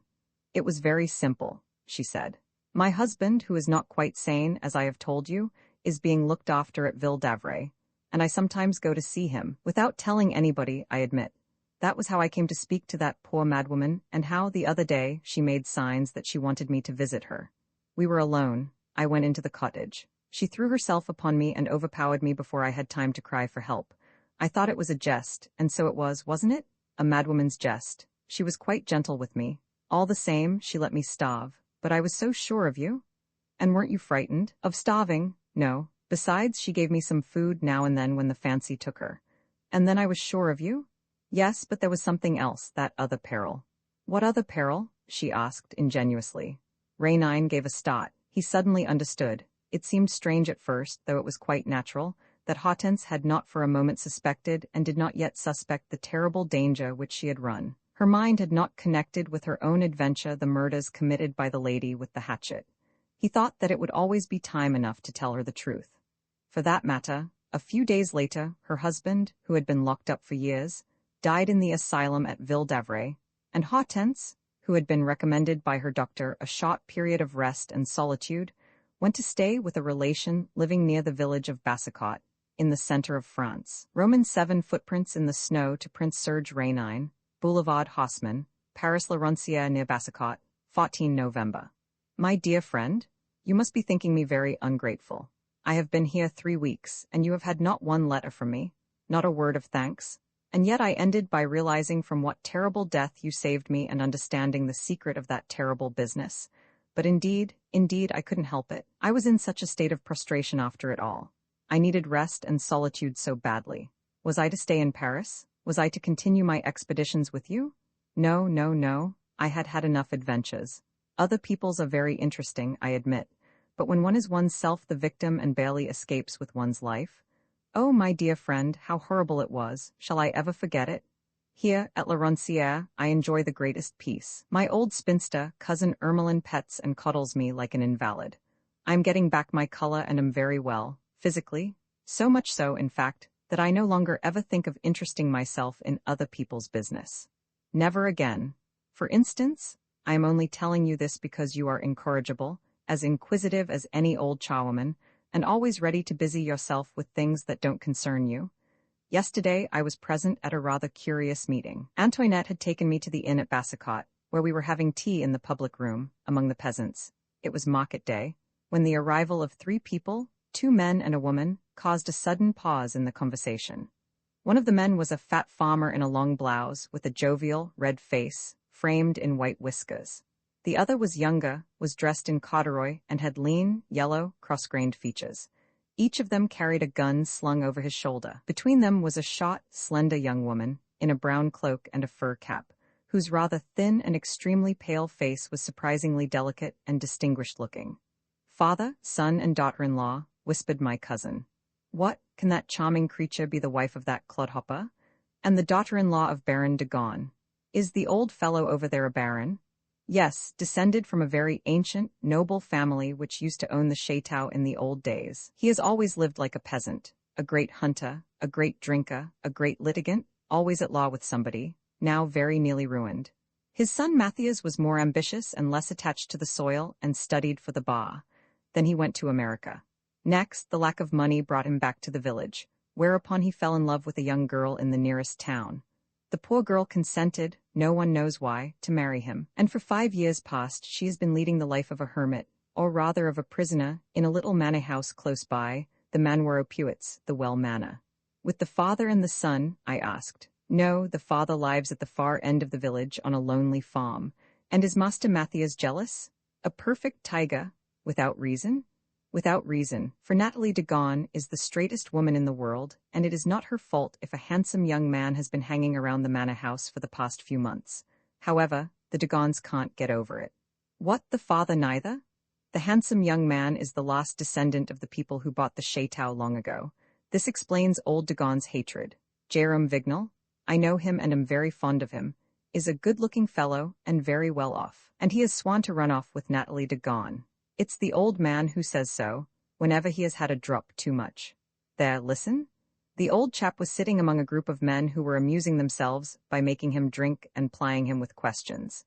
He was already a little bit on, and was holding forth with a tone of indignation and a mocking smile which formed the most comic contrast. He's wasting his time, I tell you, the coxcomb. It's no manner of use his poaching round our way and making sheep's eyes at the wench. The coverts are watched. If he comes too near, it means a bullet, eh, Matthias?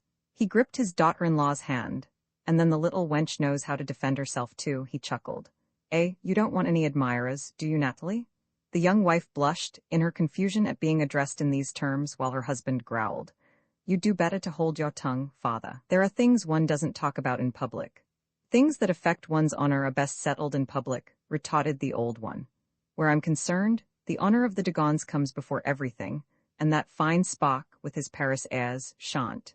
He stopped short. Before him stood a man who had just come in and who seemed to be waiting for him to finish his sentence. The newcomer was a tall, powerfully built young fellow, in riding kit, with a hunting crop in his hand. His strong and rather stern face was lighted up by a pair of fine eyes in which shone an ironical smile. Jérôme Vignal, whispered my cousin.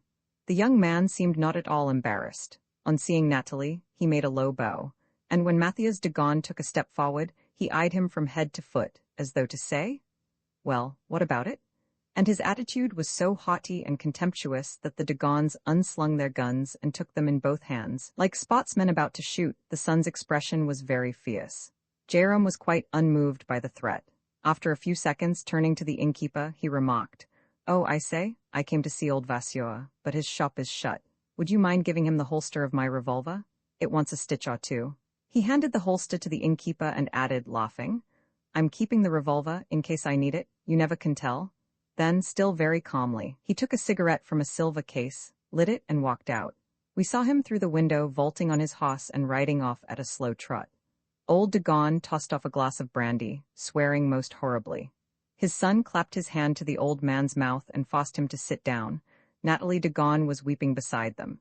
That's my story, dear friend. As you see, it's not tremendously interesting and does not deserve your attention. There's no mystery in it and no part for you to play. Indeed, I particularly insist that you should not seek a pretext for any untimely interference. Of course, I should be glad to see the poor thing protected. She appears to be a perfect martyr. But as I said before, let us leave other people to get out of their own troubles and go no farther with our little experiments. Rainine finished reading the letter, read it over again, and ended by saying, "That's it. Everything's right as right can be. She doesn't want to continue our little experiments because this would make the 7th, and because she's afraid of the 8th, which under the terms of our agreement has a very particular significance. She doesn't want to, and she does want to, without seeming to want to." He rubbed his hands.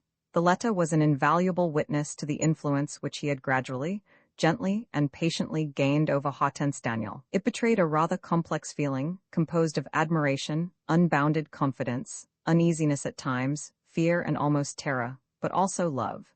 He was convinced of that. His companion in adventures which she shared with a good fellowship that excluded any awkwardness between them, she had suddenly taken fright, and a sort of modesty, mingled with a certain coquetry, was impelling her to hold back. That very evening, Sunday, Rainine took the train. And at break of day, after covering by diligence, on a road white with snow, the 5 miles between the little town of Pompignat, where he alighted, and the village of Bassicot, he learnt that his journey might prove of some use. 3 shots had been heard during the night in the direction of the Manoir Puits. 3 shots, sergeant. I heard them as plainly as I see you standing before me, said a peasant whom the gendarmes were questioning in the parlor of the inn which Rainine had entered. So did I, said the waiter. 3 shots. It may have been 12 o'clock at night. The snow, which had been falling since 9, had stopped, and the shots sounded across the fields, one after the other. Bang, bang, bang. 5 more peasants gave their evidence.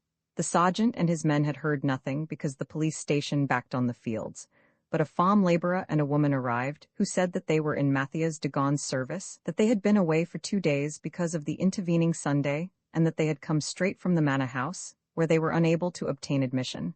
"The gate of the grounds is locked, sergeant," said the man. "It's the first time I've known this to happen. Matthias comes out to open it himself every morning at the stroke of 6, winter and summer. Well, it's past 8 now. I called and shouted. Nobody answered, so we came on here. You might have inquired at old Dagon's," said the sergeant. "He lives on the high road." "On my word, so I might. I never thought of that." "We'd better go there now," the sergeant decided. 2 of his men went with him, as well as the peasants and a locksmith whose services were called into requisition.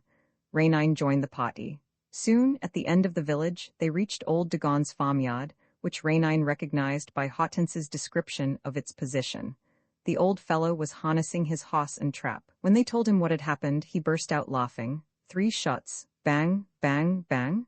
Why, my dear sergeant, there are only 2 barrels to Matthias' gun. What about the locked gate? It means that the lad's asleep, that's all. Last night he came and cracked a bottle with me, perhaps 2 or even 3, and he'll be sleeping it off, I expect, he and Natalie. He climbed onto the box of his trap, an old cart with a patched tilt, and cracked his whip. Goodbye, gentlemen all. Those 3 shots of yours won't stop me from going to market at Pompignat, as I do every Monday. I've a couple of calves under the tilt, and they're just fit for the butcher. Good day to you." The others walked on. Rainine went up to the sergeant and gave him his name. "I'm a friend of Ermeline of La Roncière, and as it's too early to call on her yet, I shall be glad if you'll allow me to go round by the manor with you. Ermeline knows Madame Dagon, and it will be a satisfaction to me to relieve her mind, for there's nothing wrong at the manor house, I hope?" "If there is," replied the sergeant, "we shall read all about it as plainly as on a map, because of the snow."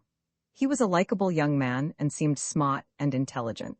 From the very first he had shown great acuteness in observing the tracks which Matthias had left behind him the evening before, on returning home, tracks which soon became confused with the footprints made in going and coming by the farm laborer and the woman. Meanwhile, they came to the walls of a property of which the locksmith readily opened the gate. From here onward, a single trail appeared upon the spotless snow, that of Matthias, and it was easy to perceive that the son must have shared largely in the father's libations, as the line of footprints described sudden curves, which made it swerve right up to the trees of the avenue. 200 yards farther stood the dilapidated two-storied building of the Manoir Puets. The principal door was open. "Let's go in," said the sergeant, and the moment he had crossed the threshold, he muttered, "Oh ho, old Dagon made a mistake in not coming. They've been fighting in here." The big room was in disorder. Two shattered chairs, the overturned table, and much broken glass and china bore witness to the violence of the struggle. The tall clock, lying on the ground, had stopped at 20 past 11. With the farm girl showing them the way, they ran up to the first floor. Neither Matthias nor his wife was there, but the door of their bedroom had been broken down with a hammer which they discovered under the bed. Raynine and the sergeant went downstairs again. The living room had a passage communicating with the kitchen, which lay at the back of the house and opened on a small yard, fenced off from the orchard. At the end of this enclosure was a well near which one was bound to pass. Now, from the door of the kitchen to the well, the snow, which was not very thick, had been pressed down to this side and that, as though a body had been dragged over it. And all around the well were tangled traces of trampling feet, showing that the struggle must have been resumed at this spot. The sergeant again discovered Matthias' footprints, together with others which were shapelier and lighter. These latter went straight into the orchard, by themselves, and 30 yards on, near the footprints, a revolver was picked up and recognized by one of the peasants as resembling that which Jérôme Vignal had produced in the inn 2 days before. The sergeant examined the cylinder. 3 of the 7 bullets had been fired, and so the tragedy was little by little reconstructed in its main outlines, and the sergeant, who had ordered everybody to stand aside and not to step on the site of the footprints, came back to the well, leant over, put a few questions to the farm girl, and going up to Raynine, whispered, "It all seems fairly clear to me." Raynine took his arm. "Let's speak out plainly, sergeant. I understand the business pretty well, for, as I told you, I know Ermelin, who is a friend of Jérôme Vignal's and also knows Madame Dagon. Do you suppose?" "I don't want to suppose anything. I simply declare that someone came there last night." "By which way? The only tracks of a person coming towards the manor are those of M. Dagon." "That's because the other person arrived before the snowfall, that is to say, before 9 o'clock. Then he must have hidden in a corner of the living room and waited for the return of M. Dagon, who came after the snow?" "Just so. As soon as Matthias came in, the man went for him. There was a fight. Matthias made his escape through the kitchen. The man ran off to him to the well and fired 3 revolver shots." "And where's the body?" "Down the well." Raynine protested. "Oh, I say, aren't you taking a lot for granted?" "Why, sir, the snow's there to tell the story, and the snow plainly says that after the struggle, after the 3 shots, one man alone walked away and left the farm, one man only, and his footprints are not those of Matthias Dagon. Then where can Matthias Dagon be?" "But the well can be dragged." "No, the well is practically bottomless. It is known all over the district and gives its name to the manor." "So you really believe?" "I repeat what I said. Before the snowfall, a single arrival, Matthias, and a single departure, the stranger. And Madame Dagon, was she too killed and thrown down the well like her husband?" "No, carried off." "Carried off. Remember that her bedroom was broken down with a hammer." Come, sergeant, you yourself declare that there was only one departure, the stranger's." "Stoop down. Look at the man's footprints. See how they sink into the snow until they actually touch the ground. Those are the footprints of a man, laden with a heavy burden. The stranger was carrying Madame Dagon on his shoulder. Then there's an outlet this way." "Yes, a little door of which Matthias Dagon always had the key on him. The man must have taken it from him." "A way out into the open fields?" "Yes, a road which joins the departmental highway 3/4 of a mile from here. And do you know where?" "Where?" "At the corner of the Chateau." "Jérôme Vignal's Chateau? By Jove, this is beginning to look serious. If the trail leads to the Chateau and stops there, we shall know where we stand." The trail did continue to the Chateau, as they were able to perceive after following it across the undulating fields, on which the snow lay heaped in places. The approach to the main gates had been swept, but they saw that another trail, formed by the 2 wheels of a vehicle, was running in the opposite direction to the village. The sergeant rang the bell. The porter, who had also been sweeping the drive, came to the gates with a broom in his hand. In answer to a question, the man said that M. Vignal had gone away that morning before anyone else was up, and that he himself had harnessed the horse to the trap. "In that case," said Raynine, when they had moved away, "all we have to do is to follow the tracks of the wheels." "That will be no use," said the sergeant. "They have taken the railway. At Pompignat station, where I came from, but they would have passed through the village." They have gone just the other way, because it leads to the town where the express trains stop. The Procurator General has an office in the town. I'll telephone, and as there's no train before 11 o'clock, all that they need do is to keep a watch at the station. I think you're doing the right thing, Sergeant, said Rainine, and I congratulate you on the way in which you have carried out your investigation. They parted. Rainine went back to the inn in the village and sent a note to Hortense Daniel by hand. My very dear friend, I seem to gather from your letter that, touched as always by anything that concerns the heart, you were anxious to protect the love affair of Jérôme and Natalie. Now there is every reason to suppose that these two, without consulting their fair protectress, have run away, after throwing Mathias de Gaulle down a well. Forgive me for not coming to see you. The whole thing is extremely obscure, and if I were with you, I should not have the detachment of mind which is needed to think the case over. It was then 10:30. Rainine went for a walk into the country, with his hands clasped behind his back, and without vouchsafing a glance at the exquisite spectacle of the white meadows. He came back for lunch, still absorbed in his thoughts and indifferent to the talk of the customers of the inn, who on all sides were discussing recent events. He went up to his room and had been asleep some time when he was awakened by a tapping at the door. He got up and opened it. "Is it you? Is it you?" he whispered. Hortense and he stood gazing at each other for some seconds in silence, holding each other's hands as though nothing, no irrelevant thought and no utterance, must be allowed to interfere with the joy of their meeting. Then he asked, "Was I right in coming?" "Yes," she said gently, "I expected you. Perhaps it would have been better if you had sent for me sooner instead of waiting. Events did not wait, you see, and I don't quite know what's to become of Jérôme Vignal and Natalie de Gaulle." "What, haven't you heard?" she said quickly. "They've been arrested. They were going to travel by the express." "Arrested? No," Rainine objected. "People are not arrested like that. They have to be questioned first." "That's what's being done now. The authorities are making a search." "Where?" "At the Chateau. And as they are innocent, for they are innocent, aren't they? You don't admit that they are guilty any more than I do?" He replied, "I admit nothing. I can admit nothing, my dear. Nevertheless, I am bound to say that everything is against them, except one fact, which is that everything is too much against them. It is not normal for so many proofs to be heaped up one on top of the other and for the man who commits a murder to tell his story so frankly. Apart from this, there's nothing but mystery and discrepancy." Well, I am greatly puzzled. But you have a plan?"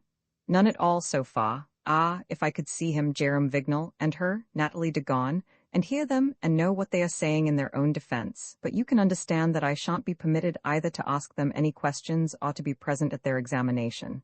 Besides, it must be finished by this time." "It's finished at the Chateau," she said, "but it's going to be continued at the Manor House." "Are they taking them to the Manor House?" he asked eagerly. "Yes, at least, judging by what was said to the chauffeur of one of the procurator's 2 cars. "Oh, in that case," exclaimed Rainine, "the thing's done. The Manor House, why, we shall be in the front row of the stalls. We shall see and hear everything, and as a word, a tone of the voice, a quiver of the eyelids will be enough to give me the tiny clue I need. We may entertain some hope. Come along." He took her by the direct route which he had followed that morning, leading to the gate which the locksmith had opened. The gendarmes on duty at the Manor House had made a passage through the snow, beside the line of footprints and around the house. Chance enabled Rainine and Hortense to approach unseen and through a side window to enter a corridor near a back staircase. A few steps up was a little chamber which received its only light through a sort of bull's-eye from the large room on the ground floor. Rainine, during the morning visit, had noticed the bull's-eye, which was covered on the inside with a piece of cloth. He removed the cloth and cut out one of the panes. A few minutes later, a sound of voices rose from the other side of the house, no doubt near the well. The sound grew more distinct. A number of people flocked into the house. Some of them went upstairs to the first floor, while the sergeant arrived with a young man of whom Rainine and Hortense were able to distinguish only the tall figure. "Jérôme Vignal," said she. "Yes," said Rainine. "They are examining Madame de Gaulle first, upstairs in her bedroom." A quarter of an hour passed. Then the persons on the first floor came downstairs and went in. They were the procurator's deputy, his clerk, a commissary of police, and 2 detectives. Madame de Gaulle was shown in, and the deputy asked Jérôme Vignal to step forward. Jérôme Vignal's face was certainly that of the strong man whom Hortense had depicted in her letter. He displayed no uneasiness, but rather decision and a resolute will. Natalie, who was short and very slight, with a feverish light in her eyes, nevertheless produced the same impression of quiet confidence. The deputy, who was examining the disordered furniture and the traces of the struggle, invited her to sit down and said to Jérôme, "Monsieur, I have not asked you many questions so far. This is a summary inquiry which I am conducting in your presence and which will be continued later by the examining magistrate, and I wished above all to explain to you the very serious reasons for which I asked you to interrupt your journey and to come back here with Madame de Gaunt. You are now in a position to refute the truly distressing charges that are hanging over you. I therefore ask you to tell me the exact truth." "Mr. Deputy," replied Jérôme, "the charges in question trouble me very little. The truth for which you are asking will defeat all the lies which chance has accumulated against me. It is this." He reflected for an instant and then, in clear, frank tones, said, "I love Madame de Gaunt. The first time I met her, I conceived the greatest sympathy and admiration for her, but my affection has always been directed by the sole thought of her happiness. I love her, but I respect her even more. Madame de Gaunt must have told you, and I tell you again, that she and I exchanged our first few words last night." He continued, in a lower voice, "I respect her the more inasmuch as she is exceedingly unhappy.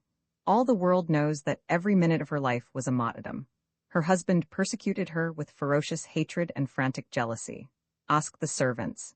They will tell you of the long suffering of Nathalie de Gaunt, of the blows which she received, and the insults which she had to endure. I tried to stop this torture by restoring to the rights of appeal which the merest stranger may claim when unhappiness and injustice pass a certain limit. I went 3 times to old de Gaunt and begged him to interfere, but I found in him an almost equal hatred towards his daughter-in-law, the hatred which many people feel for anything beautiful and noble. At last I resolved on direct action, and last night I took a step with regard to Mathias de Gaunt, which was a little unusual, I admit, but which seemed likely to succeed, considering the man's character. I swear, Mr. Deputy, that I had no other intention than to talk to Mathias de Gaunt. Knowing certain particulars of his life, which enabled me to bring effective pressure to bear upon him, I wished to make use of this advantage in order to achieve my purpose. If things turned out differently, I am not wholly to blame. So I went there a little before 9 o'clock. The servants I knew were out. He opened the door himself. He was alone.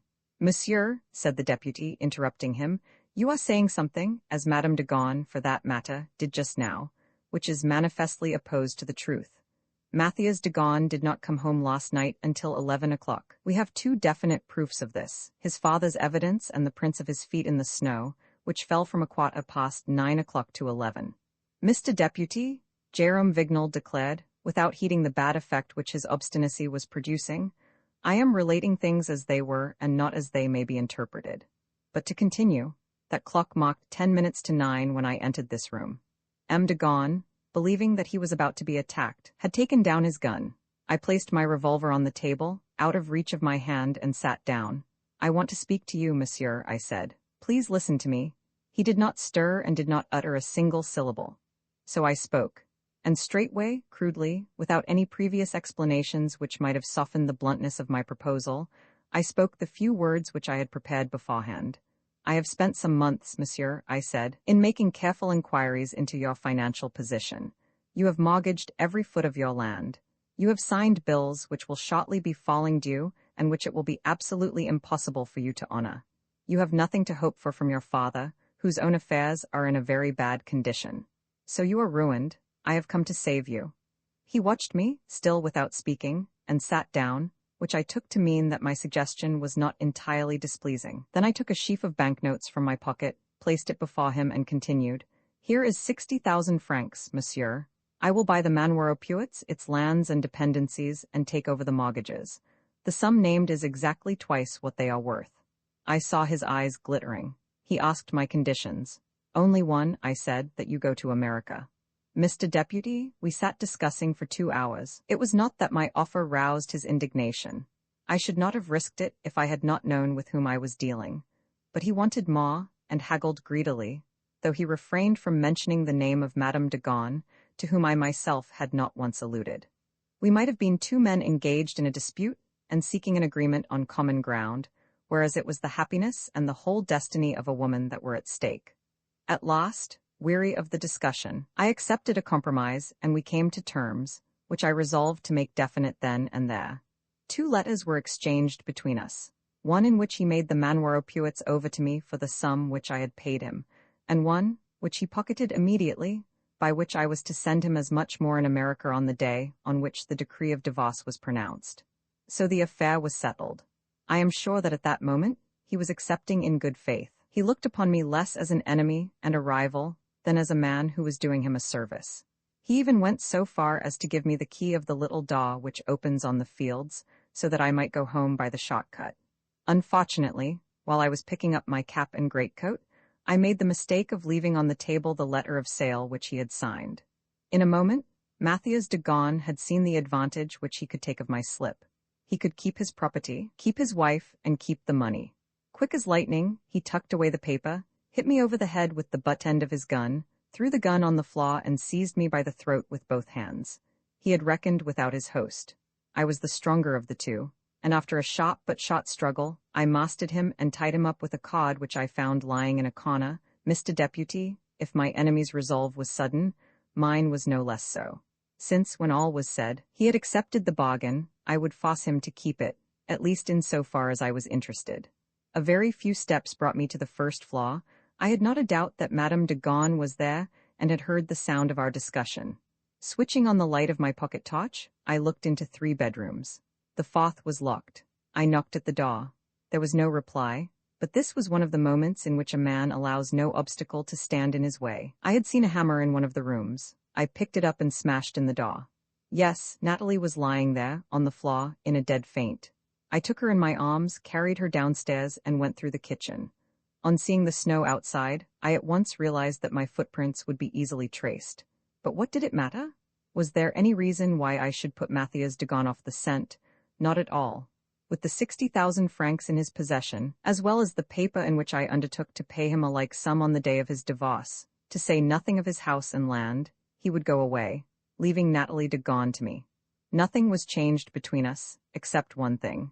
Instead of awaiting his good pleasure, I had at once seized the precious pledge which I coveted. What I feared, therefore, was not so much any subsequent attack on the part of Matthias de Gaunt, but rather the indignant reproaches of his wife. What would she say when she realized that she was a prisoner in my hands? The reasons why I escaped reproach Madame de Gaunt has, I believe, had the frankness to tell you. Love calls forth love. That night in my house, broken by emotion, she confessed her feeling for me. She loved me as I loved her. Our destinies were henceforth mingled. She and I set out at 5 o'clock this morning, not foreseeing for an instant that we were amenable to the law. Jérôme Vignal's story was finished. He had told it straight off the reel, like a story learnt by heart and incapable of revision in any detail. There was a brief pause, during which Hortense whispered, "It all sounds quite possible and in any case, very logical." "There are the objections to come," said Rainine. "Wait till you hear them. They are very serious. There's one in particular."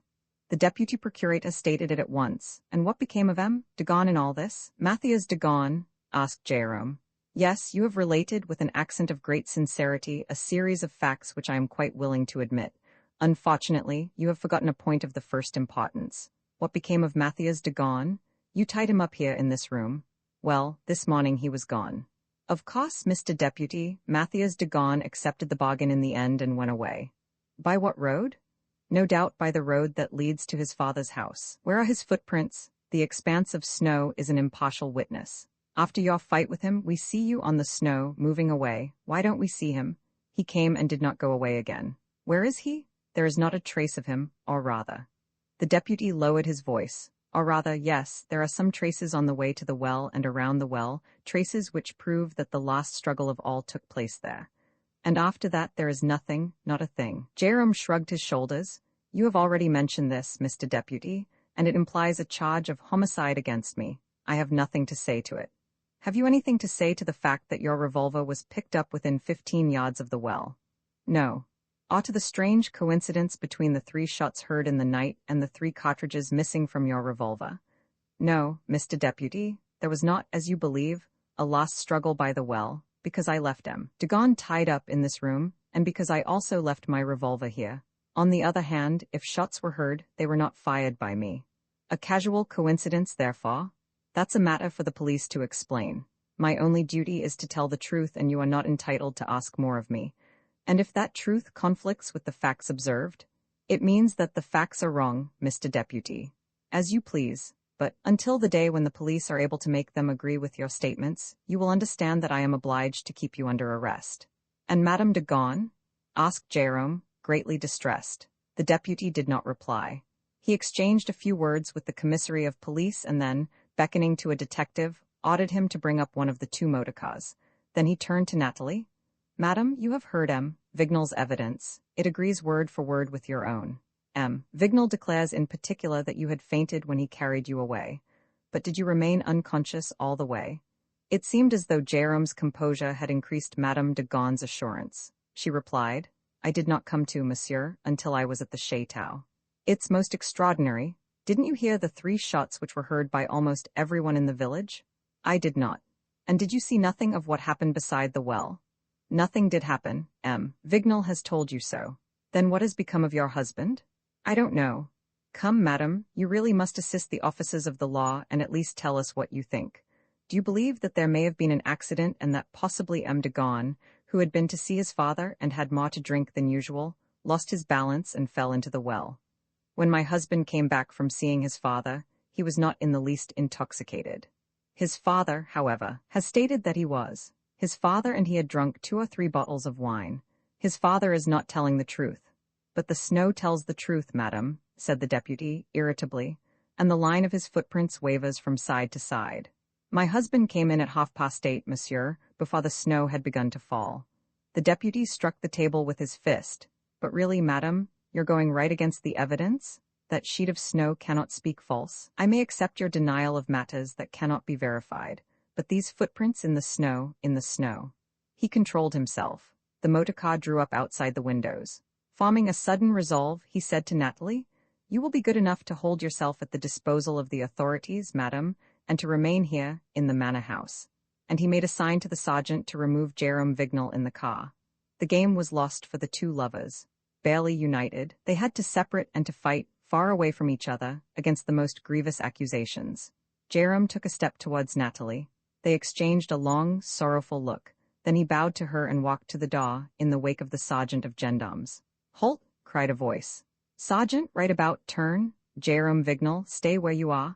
The ruffled deputy raised his head as did the other people present.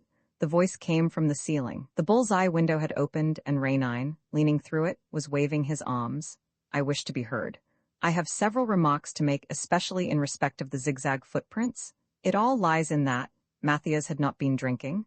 He had turned round and put his 2 legs through the opening, saying to Hortense, who tried to prevent him, Don't move. No one will disturb you. And releasing his hold, he dropped into the room. The deputy appeared dumbfounded. But really, monsieur, who are you? Where do you come from? Rainine brushed the dust from his clothes and replied, Excuse me, Mr. Deputy. I ought to have come the same way as everybody else, but I was in a hurry. Besides, if I had come in by the door instead of falling from the ceiling, my words would not have made the same impression. The infuriated deputy advanced to meet him. Who are you? Prince Rainine. I was with the sergeant this morning when he was pursuing his investigations. Wasn't I, sergeant? Since then I have been hunting about for information. That's why, wishing to be present at the hearing, I found a corner in a little private room. You were there? You had the audacity? One must needs be audacious when the truth's at stake. If I had not been there, I should not have discovered just the one little clue which I missed. I should not have known that Matthias de Gaunt was not the least bit drunk. Now that's the key to the riddle. When we know that, we know the solution. The deputy found himself in a rather ridiculous position. Since he had failed to take the necessary precautions to ensure the secrecy of his inquiry, it was difficult for him to take any steps against this interloper. He growled, Let's have done with this. What are you asking? A few minutes of your kind attention. And with what object? To establish the innocence of M. Vignal and Madame de Gaunt. He was wearing that calm air, that sort of indifferent look which was peculiar to him in moments of actions when the crisis of the drama depended solely upon himself. Hortense felt a thrill pass through her, and at once became full of confidence. They're saved, she thought, with sudden emotion. I asked him to protect that young creature, and he is saving her from prison and despair. Jérôme and Natalie must have experienced the same impression of sudden hope, for they had drawn nearer to each other, as though this stranger, descended from the clouds, had already given them the right to clasp hands. The deputy shrugged his shoulders. The prosecution will have every means, when the time comes, of establishing their innocence for itself. You will be called. It would be better to establish it here and now. Any delay might lead to grievous consequences. I happen to be in a hurry. 2 or 3 minutes will do. 2 or 3 minutes to explain a case like this? No longer, I assure you. Are you as certain of it as all that? I am now. I have been thinking hard since this morning. The deputy realized that this was one of those gentry who stick to you like a leech, and that there was nothing for it but to submit. In a rather bantering tone, he asked, "Does your thinking enable you to tell us the exact spot where Matthias de Gaulle is at this moment?" Raynine took out his watch and answered, "In Paris, Mr. Deputy." "In Paris? Alive then?" "Alive and, what is more, in the pink of health." "I am delighted to hear it. But then what's the meaning of the footprints around the well and the presence of that revolver and those 3 shots? Simply camouflage." "Oh, really? Camouflage contrived by whom?" "By Matthias de Gaulle himself." "That's curious. And with what object?" "With the object of passing himself off for dead and of arranging subsequent matters in such a way that Vignal was bound to be accused of the death, the murder." "An ingenious theory," the deputy agreed, still in a satirical tone. "What do you think of it, Vignal?" "It is a theory which flashed through my own mind, Mr. Deputy," replied Jérôme. "It is quite likely that after our struggle and after I had gone, Matthias de Gaulle conceived a new plan by which, this time, his hatred would be fully gratified. He both loved and detested his wife. He held me in the greatest loathing. This must be his revenge. His revenge would cost him dear, considering that, according to your statement, Matthias de Gaulle was to receive a second sum of 60,000 francs from you. He would receive that sum in another quarter, Mr. Deputy. My examination of the financial position of the de Gaulle family revealed to me the fact that the father and son had taken out a life insurance policy in each other's favor. With the son dead, or passing for dead, the father would receive the insurance money and indemnify his son." "You mean to say," asked the deputy with a smile, "that in all this camouflage, as you call it, de Gaulle the elder would act as his son's accomplice?" Raynine took up the challenge. "Just so, Mr. Deputy. The father and son are accomplices. Then we shall find the son at the father's? You would have found him there last night. What became of him?" "He took the train at Pompignac." "That's a mere supposition." "No, a certainty." "A moral certainty, perhaps, but you'll admit there's not the slightest proof." The deputy did not wait for a reply. He considered that he had displayed an excessive goodwill and that patience has its limits, and he put an end to the interview. "Not the slightest proof," he repeated, taking up his hat. "And above all, there's nothing in what you've said that can contradict in the very least the evidence of that relentless witness, the snow. To go to his father, Matthias de Gaulle must have left this house. Which way did he go? Hang it all, Vignal told you, by the road which leads from here to his father's? There are no tracks in the snow." "Yes, there are. But they show him coming here and not going away from here. It's the same thing." "What? Of course it is. There's more than one way of walking. One doesn't always go ahead by following one's nose. In what other way can one go ahead? By walking backwards, Mr. Deputy." These few words, spoken very simply, but in a clear tone which gave full value to every syllable, produced a profound silence. Those present at once grasped their extreme significance, and by adapting it to the actual happenings, perceived in a flash the impenetrable truth, which suddenly appeared to be the most natural thing in the world. Raynine continued his argument. Stepping backwards in the direction of the window, he said, "If I want to get to that window, I can of course walk straight up to it, but I can just as easily turn my back to it and walk that way. In either case, I reach my goal." And he at once proceeded in a vigorous tone, "Here's the gist of it all. At 8:30, before the snow fell, de Gaulle comes home from his father's house. Vignal arrives 20 minutes later. There is a long discussion and a struggle, taking up 3 hours in all. It is then, after Vignal has carried off Madame de Gaulle and made his escape, that Matthias de Gaulle, foaming at the mouth, wild with rage, but suddenly seeing his chance of taking the most terrible revenge, hits upon the ingenious idea of using against his enemy the very snowfall upon whose evidence you are now relying. He therefore plans his own murder, or rather the appearance of his murder, and of his fall to the bottom of the well, and makes off backwards, step by step, thus recording his arrival instead of his departure on the white page. The deputy sneered no longer. This eccentric intruder suddenly appeared to him in the light of a person worthy of attention, whom it would not do to make fun of. He asked, and how could he have left his father's house? In a trap, quite simply. Who drove it? The father. This morning the sergeant and I saw the trap and spoke to the father, who was going to mock it as usual. The sun was hidden under the tilt. He took the train at Pompignac and is in Paris by now. Raynine's explanation, as promised, had taken hardly 5 minutes. He had based it solely on logic and the probabilities of the case, and yet not a jot was left of the distressing mystery in which they were floundering. The darkness was dispelled. The whole truth appeared. Madame de Gaunt wept for joy, and Jérôme Vignal thanked the good genius who was changing the course of events with a stroke of his magic wand. "Shall we examine those footprints together, Mr. Deputy?" asked Raynine. "Do you mind? The mistake which the sergeant and I made this morning was to investigate only the footprints left by the alleged murderer and to neglect Matthias de Gaunt's. Why indeed should they have attracted our attention? Yet it was precisely there that the crux of the whole affair was to be found." They stepped into the orchard and went to the well. It did not need a long examination to observe that many of the footprints were awkward, hesitating, too deeply sunk at the heel and toe, and differing from one another in the angle at which the feet were turned. "This clumsiness was unavoidable," said Raynine. "Matthias de Gaunt would have needed a regular apprenticeship before his backward progress could have equaled his ordinary gait, and both his father and he must have been aware of this, at least as regards the zigzags which you see here, since old de Gaunt went out of his way to tell the sergeant that his son had had too much drink." And he added, "Indeed, it was the detection of this falsehood that suddenly enlightened me. When Madame de Gaunt stated that her husband was not drunk, I thought of the footprints and guessed the truth." The deputy frankly accepted his part in the matter and began to laugh. "There's nothing left for it but to send detectives after the bogus cops." "On what grounds, Mr. Deputy?" asked Raynine. "Matthias de Gaunt has committed no offense against the law. There's nothing criminal in trampling the soil around a well, in shifting the position of a revolver that doesn't belong to you, in firing 3 shots, or in walking backwards to one's father's house. What can we ask of him? The 60,000 francs? I presume that this is not M. Vignal's intention and that he does not mean to bring a charge against him." "Certainly not," said Jérôme. "Well, what then? The insurance policy in favor of the survivor, but there would be no misdemeanor unless the father claimed payment, and I should be greatly surprised if he did. Hullo, here the old chap is. You'll soon know all about it."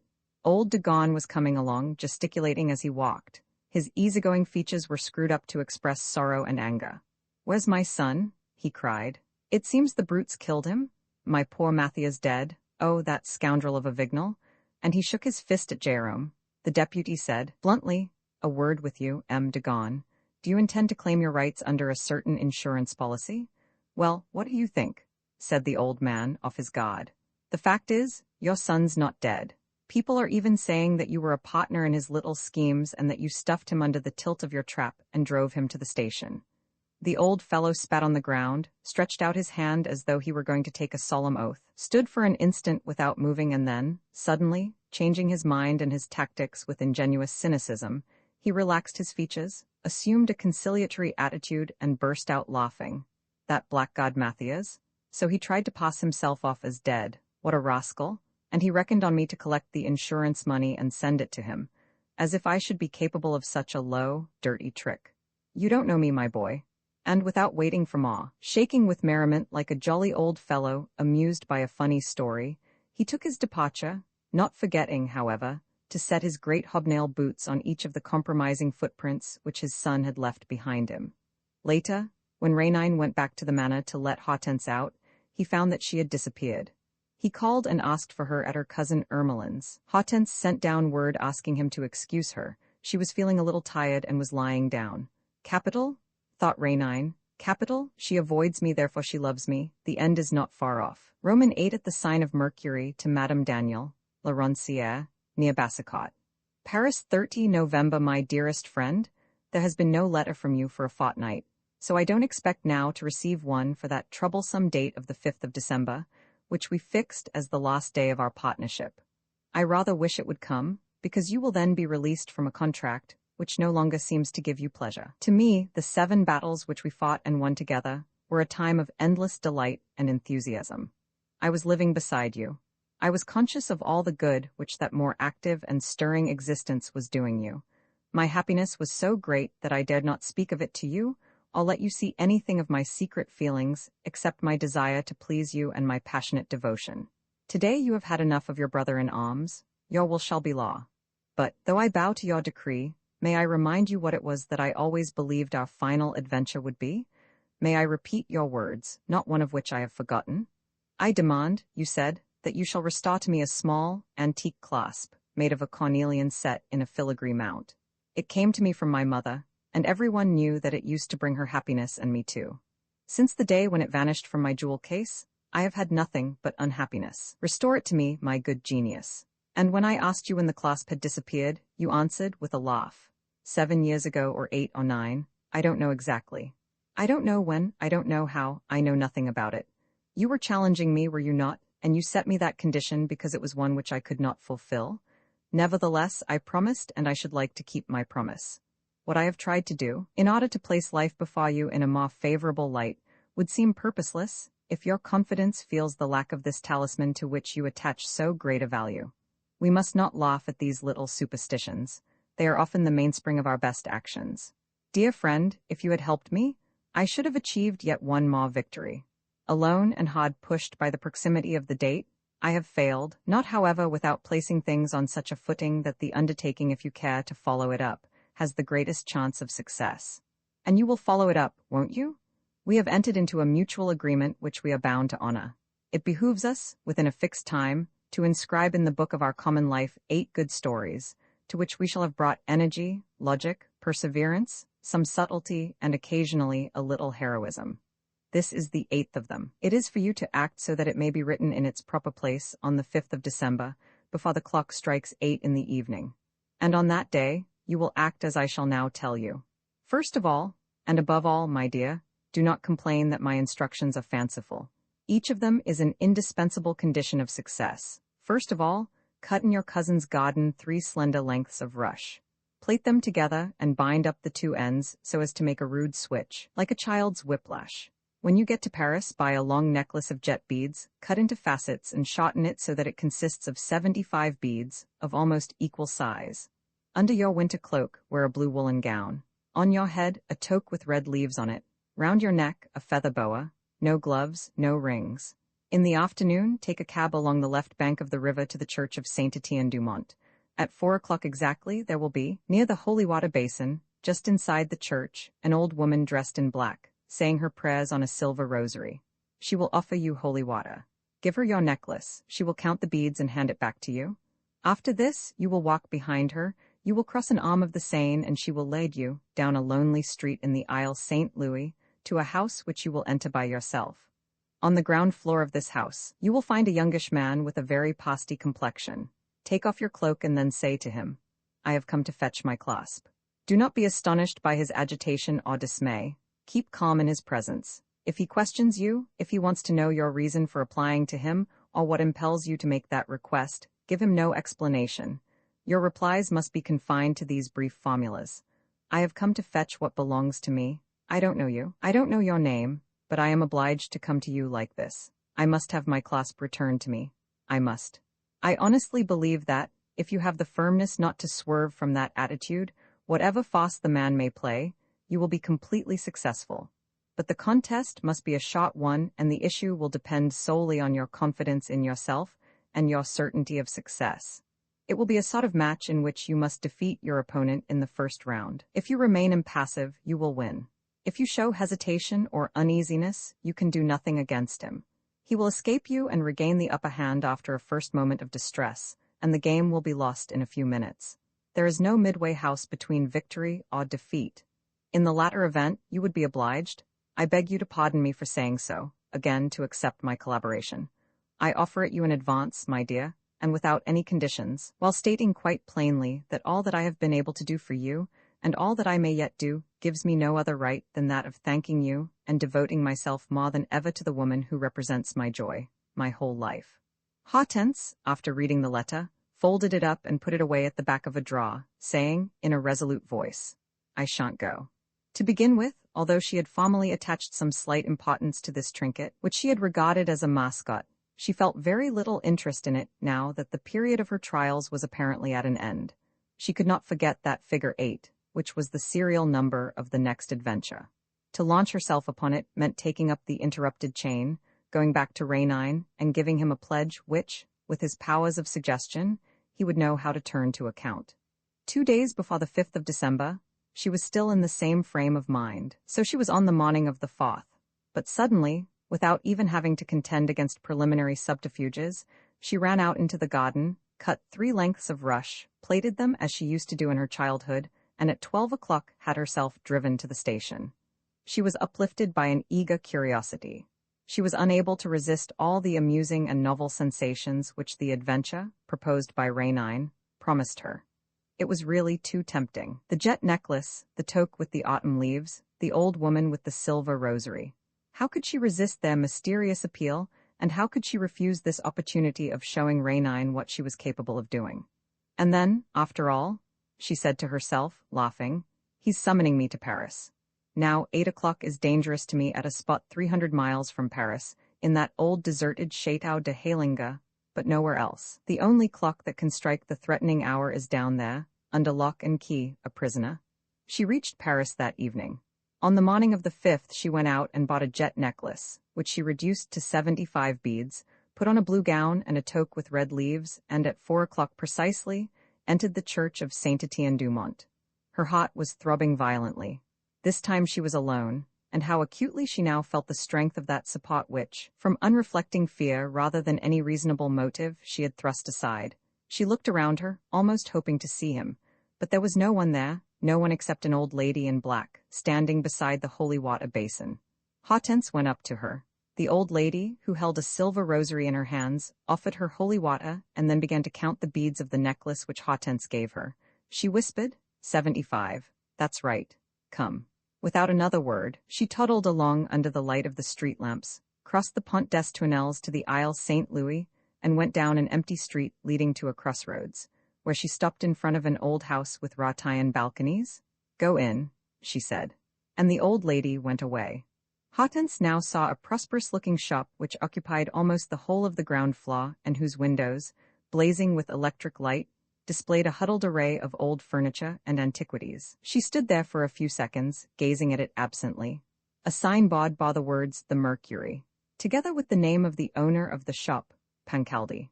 Higher up, on a projecting cornice which ran on a level with the first floor, a small niche sheltered a terracotta Mercury poised on one foot, with wings to his sandals and the caduceus in his hand, who, as Hortense noted, was leaning a little too far forward in the order of his flight and ought logically to have lost his balance and taken a header into the street. Now, she said, under her breath. She turned the handle of the door and walked in. Despite the ringing of the bells actuated by the opening door, no one came to meet her. The shop seemed to be empty. However, at the extreme end there was a room at the back of the shop, and after that another, both crammed with furniture and knick-knacks, many of which looked very valuable. Hortense followed a narrow gangway which twisted and turned between 2 walls built up of cupboards, cabinets, and console tables, went up 2 steps and found herself in the last room of all. A man was sitting at a writing desk and looking through some account books. Without turning his head, he said, "I am at your service, madam.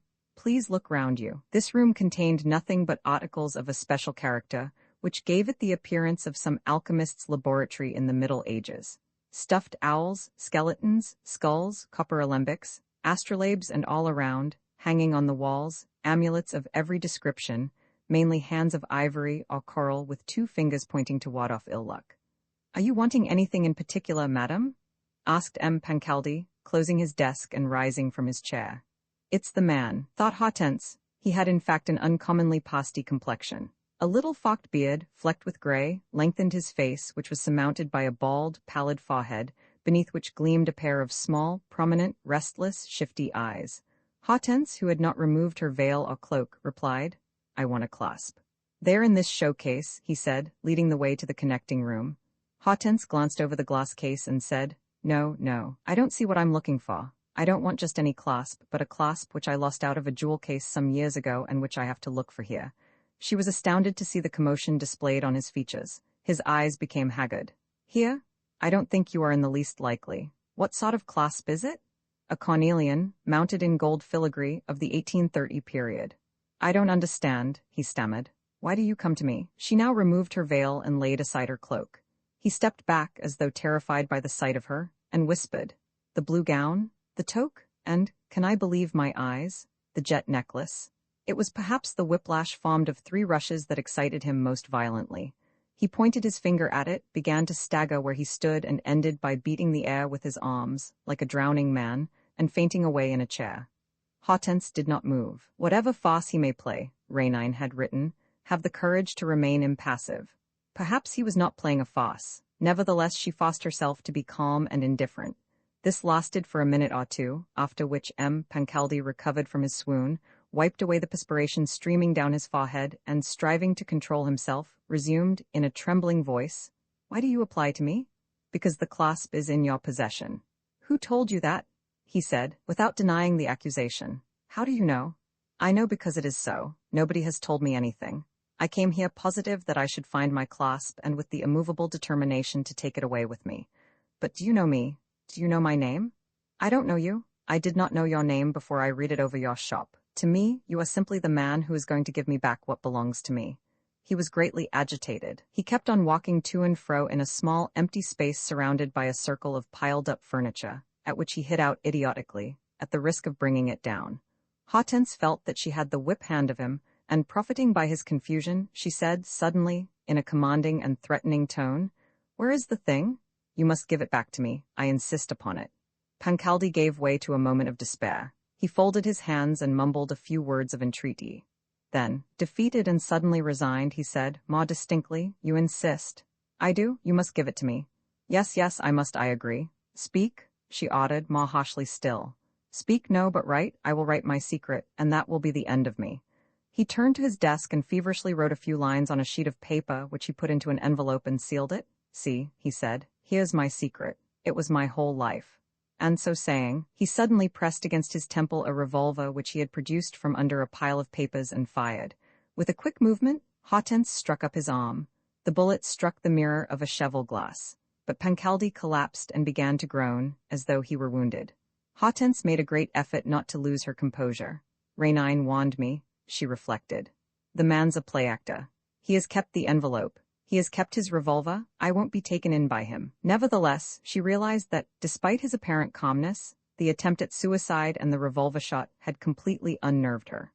All her energies were dispersed, like the sticks of a bundle whose string has been cut, and she had a painful impression that the man, who was groveling at her feet, was in reality slowly getting the better of her.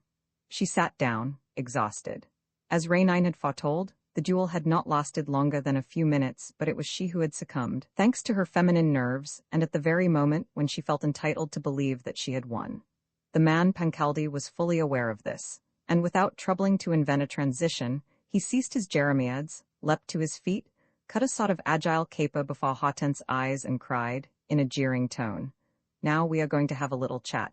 But it would be a nuisance to be at the mercy of the first passing customer, wouldn't it?" He ran to the street door, opened it, and pulled down the iron shutter which closed the shop. Then, still hopping and skipping, he came back to Hortense. "Oof, I really thought I was done for. One more effort, madam, and you would have pulled it off. But then I'm such a simple chap. It seemed to me that you had come from the back of beyond, as an emissary of Providence, to call me to account, and like a fool, I was about to give the thing back." "Ah, Emil. Hortense, let me call you so. I used to know you by that name, Emil. Hortense, what you lack, to use a vulgar expression, is gut." He sat down beside her and, with a malicious look, said savagely, "The time has come to speak out. Who contrived this business? Not you, eh? It's not in your style. Then who? I have always been honest in my life, scrupulously honest, except once in the matter of that clasp. And whereas I thought the story was buried and forgotten, here it is suddenly raked up again. Why, that's what I want to know." Hortense was no longer even attempting to fight. He was bringing to bear upon her all his virile strength, all his spite, all his fears, all the threats expressed in his furious gestures and on his features, which were both ridiculous and evil. "Speak, I want to know. If I have a secret foe, let me defend myself against him. Who is he? Who sent you here? Who urged you to take action? Is it a rival incensed by my good luck, who wants in his turn to benefit by the clasp? Speak, can't you, damn it all, or I swear by heaven I'll make you." She had an idea that he was reaching out for his revolver and stepped back, holding her arms before her, in the hope of escaping. They thus struggled against each other, and Hortense, who was becoming more and more frightened, not so much of the attack as of her assailant's distorted face, was beginning to scream, when Pancaldi suddenly stood motionless, with his arms before him, his fingers outstretched and his eyes staring above Hortense's head. "Who's there? How did you get in?" he asked in a stifled voice. Hortense did not even need to turn round to feel assured that Rainine was coming to her assistance and that it was his inexplicable appearance that was causing the dealer such dismay. As a matter of fact, a slender figure stole through a heap of easy chairs and sofas, and Rainine came forward with a tranquil step. "Who are you?" repeated Pancaldi. "Where do you come from?" "From up there," he said, very amiably, pointing to the ceiling. "From up there?"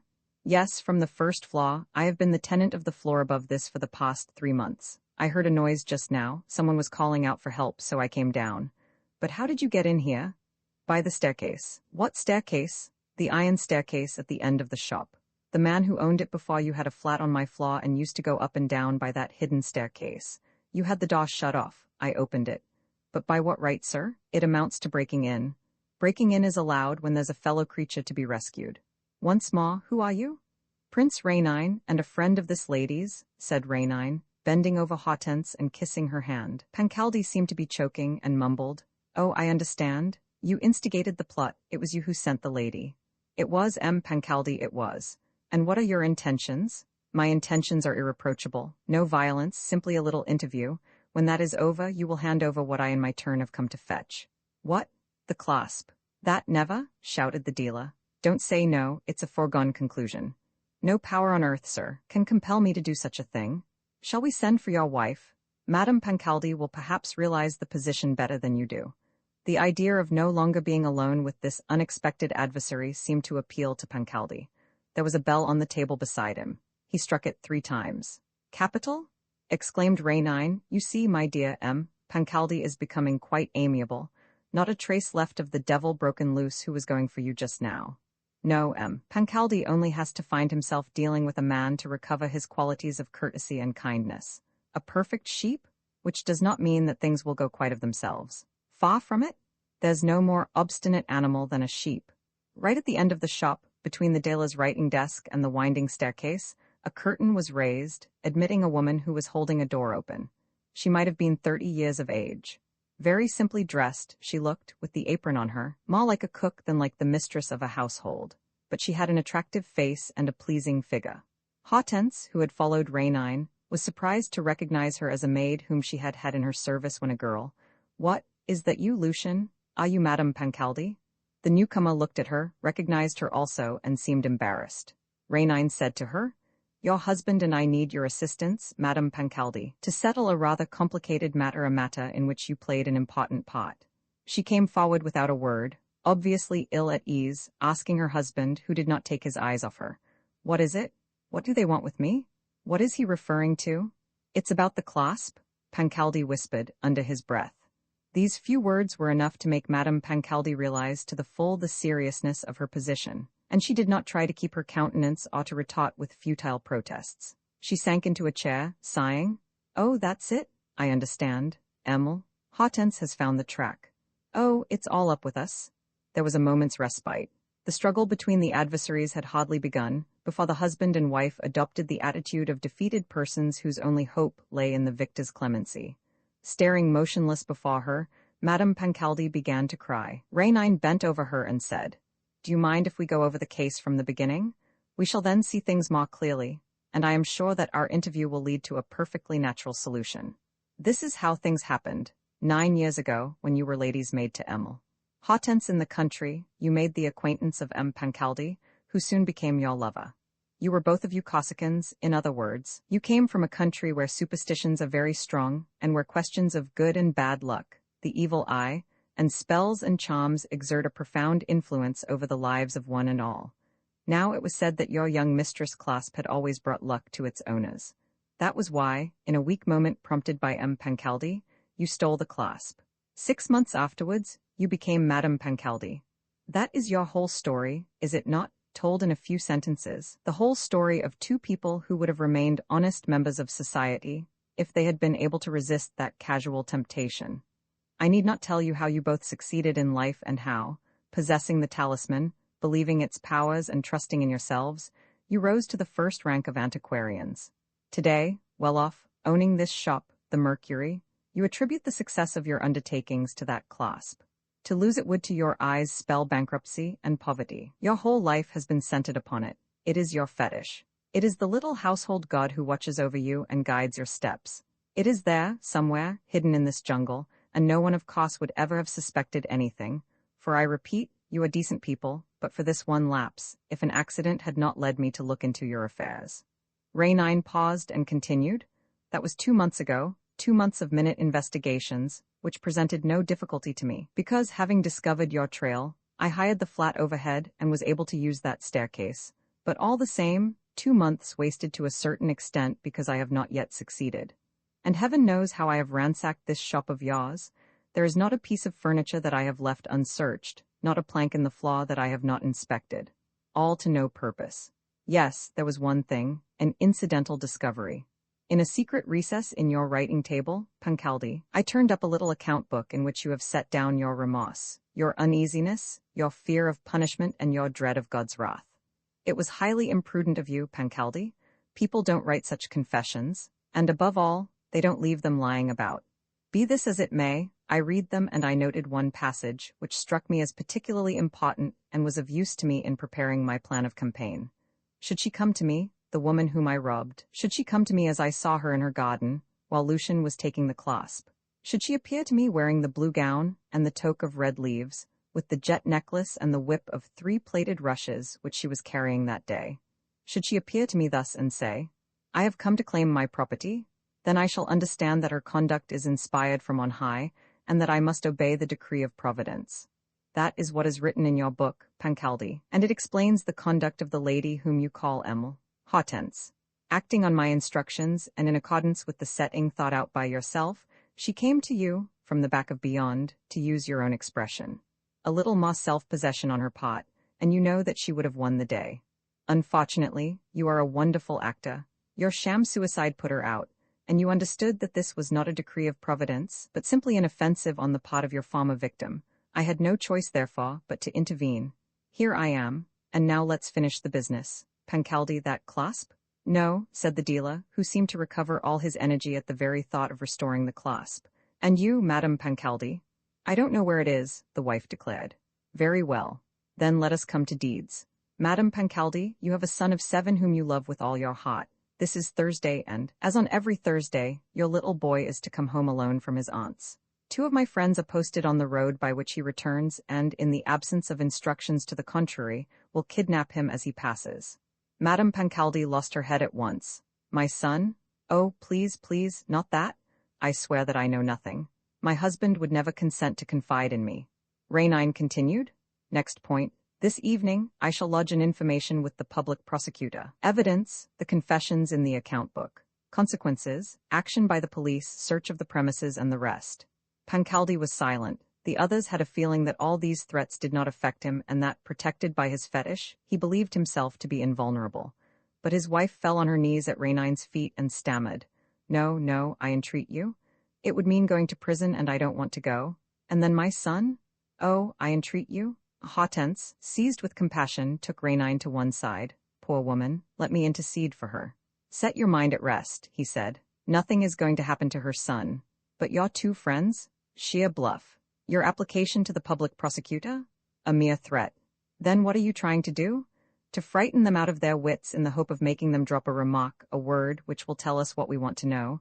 We've tried every other means. This is the last, and it is a method which, I find, nearly always succeeds. Remember our adventures. But if the word which you expect to hear is not spoken? It must be spoken, said Rainine, in a low voice. We must finish the matter. The hour is at hand. His eyes met hers, and she blushed crimson at the thought that the hour to which he was alluding was the 8th, and that he had no other object than to finish the matter before that 8th hour struck. So you see, on the one hand, what you are risking, he said to the Pancaldi pair. The disappearance of your child and prison for certain, since there is the book with its confessions. And now, on the other hand, here's my offer. 20,000 francs if you hand over the clasp immediately this minute. Remember, it isn't worth 3 louis. No reply. Madame Pancaldi was crying. Rainine resumed, pausing between each proposal. I'll double my offer. I'll treble it? Hang it all, Pancaldi, you're unreasonable. I suppose you want me to make it a round sum. All right, 100,000 francs. He held out his hand as if there was no doubt that they would give him the clasp. Madame Pancaldi was the first to yield and did so with a sudden outburst of rage against her husband. Well, confess, can't you? Speak up. Where have you hidden it? Look here, you aren't going to be obstinate, what? If you are, it means ruin and poverty. And then there's our boy. Speak out, do. Hortense whispered. Rainine, this is madness, the clasp has no value. Never fear, said Rainine. He's not going to accept, but look at him. How excited he is. Exactly what I wanted. Ah, this, you know, is really exciting. To make people lose their heads, to rob them of all control over what they are thinking and saying, and in the midst of this confusion, in the storm that tosses them to and fro, to catch sight of the tiny spark which will flash forth somewhere or other. Look at him. Look at the fellow. 100,000 francs for a valueless pebble, if not prison. It's enough to turn any man's head. Pancaldi, in fact, was grey in the face. His lips were trembling, and a drop of saliva was trickling from their corners. It was easy to guess the seething turmoil of his whole being, shaken by conflicting emotions, by the clash between greed and fear. Suddenly he burst out, and it was obvious that his words were pouring forth at random, without his knowing in the least what he was saying. 100,000 francs, 200,000, 500,000, a million, a two-fig for your millions. What's the use of millions? One loses them, they disappear, they go. There's only one thing that counts, luck. It's on your side or else against you. And luck has been on my side these last 9 years. It has never betrayed me, and you expect me to betray it? Why, out of fear? Prison, my son? Bosh. No harm will come to me so long as I compel luck to work on my behalf. It's my servant, it's my friend. It clings to the clasp. How can I tell? It's the cornelian, no doubt. There are magic stones which hold happiness as others hold fire, or sulfur, or gold. Rainine kept his eyes fixed upon him, watching for the least word, the least modulation of the voice. The curiosity dealer was now laughing, with a nervous laugh, while resuming the self-control of a man who feels sure of himself, and he walked up to Rainine with jerky movements that revealed an increasing resolution. Millions? My dear sir, I wouldn't have them as a gift. The little bit of stone which I possess is worth much more than that, and the proof of it lies in all the pains which you are at to take it from me. Aha! Months devoted to looking for it, as you yourself confess. Months in which you turned everything topsy-turvy, while I, who suspected nothing, did not even defend myself. Why should I? The little thing defended itself all alone. It does not want to be discovered, and it shan't be. It likes being here. It presides over a good, honest business that satisfies it. Pancaldi's luck, why, it's known to all the neighborhood among all the dealers. I proclaim it from the housetops, I'm a lucky man. I even made so bold as to take the god of luck, Mercury, as my patron. He too protects me. See, I've got Mercuries all over my shop. Look up there, on that shelf, a whole row of statuettes like the one over the front door, proofs signed by a great sculptor who went smash and sold them to me. Would you like one, my dear sir? It will bring you luck too. Take your pick. A present from Pancaldi to make up to you for your defeat. Does that suit you? He put a stool against the wall, under the shelf, took down a statuette and plumped it into Rainine's arms, and, laughing haughtily, growing more and more excited as his enemy seemed to yield ground and to fall back before his spirited attack, he explained, "Well done, he accepts, and the fact that he accepts shows that we are all agreed. Madame Pancaldi, don't distress yourself. Your son's coming back and nobody's going to prison. Goodbye, Emil. Hortense, good day, sir. Hope to see you again. If you want to speak to me at any time, just give 3 thumps on the ceiling. Goodbye, don't forget your present, and may Mercury be kind to you. Goodbye, my dear prince. Goodbye, Emil. Hortense?" He hustled them to the iron staircase, gripped each of them by the arm in turn, and pushed them up to the little door hidden at the top of the stairs. And the strange thing was that Rainine made no protest. He did not attempt to resist.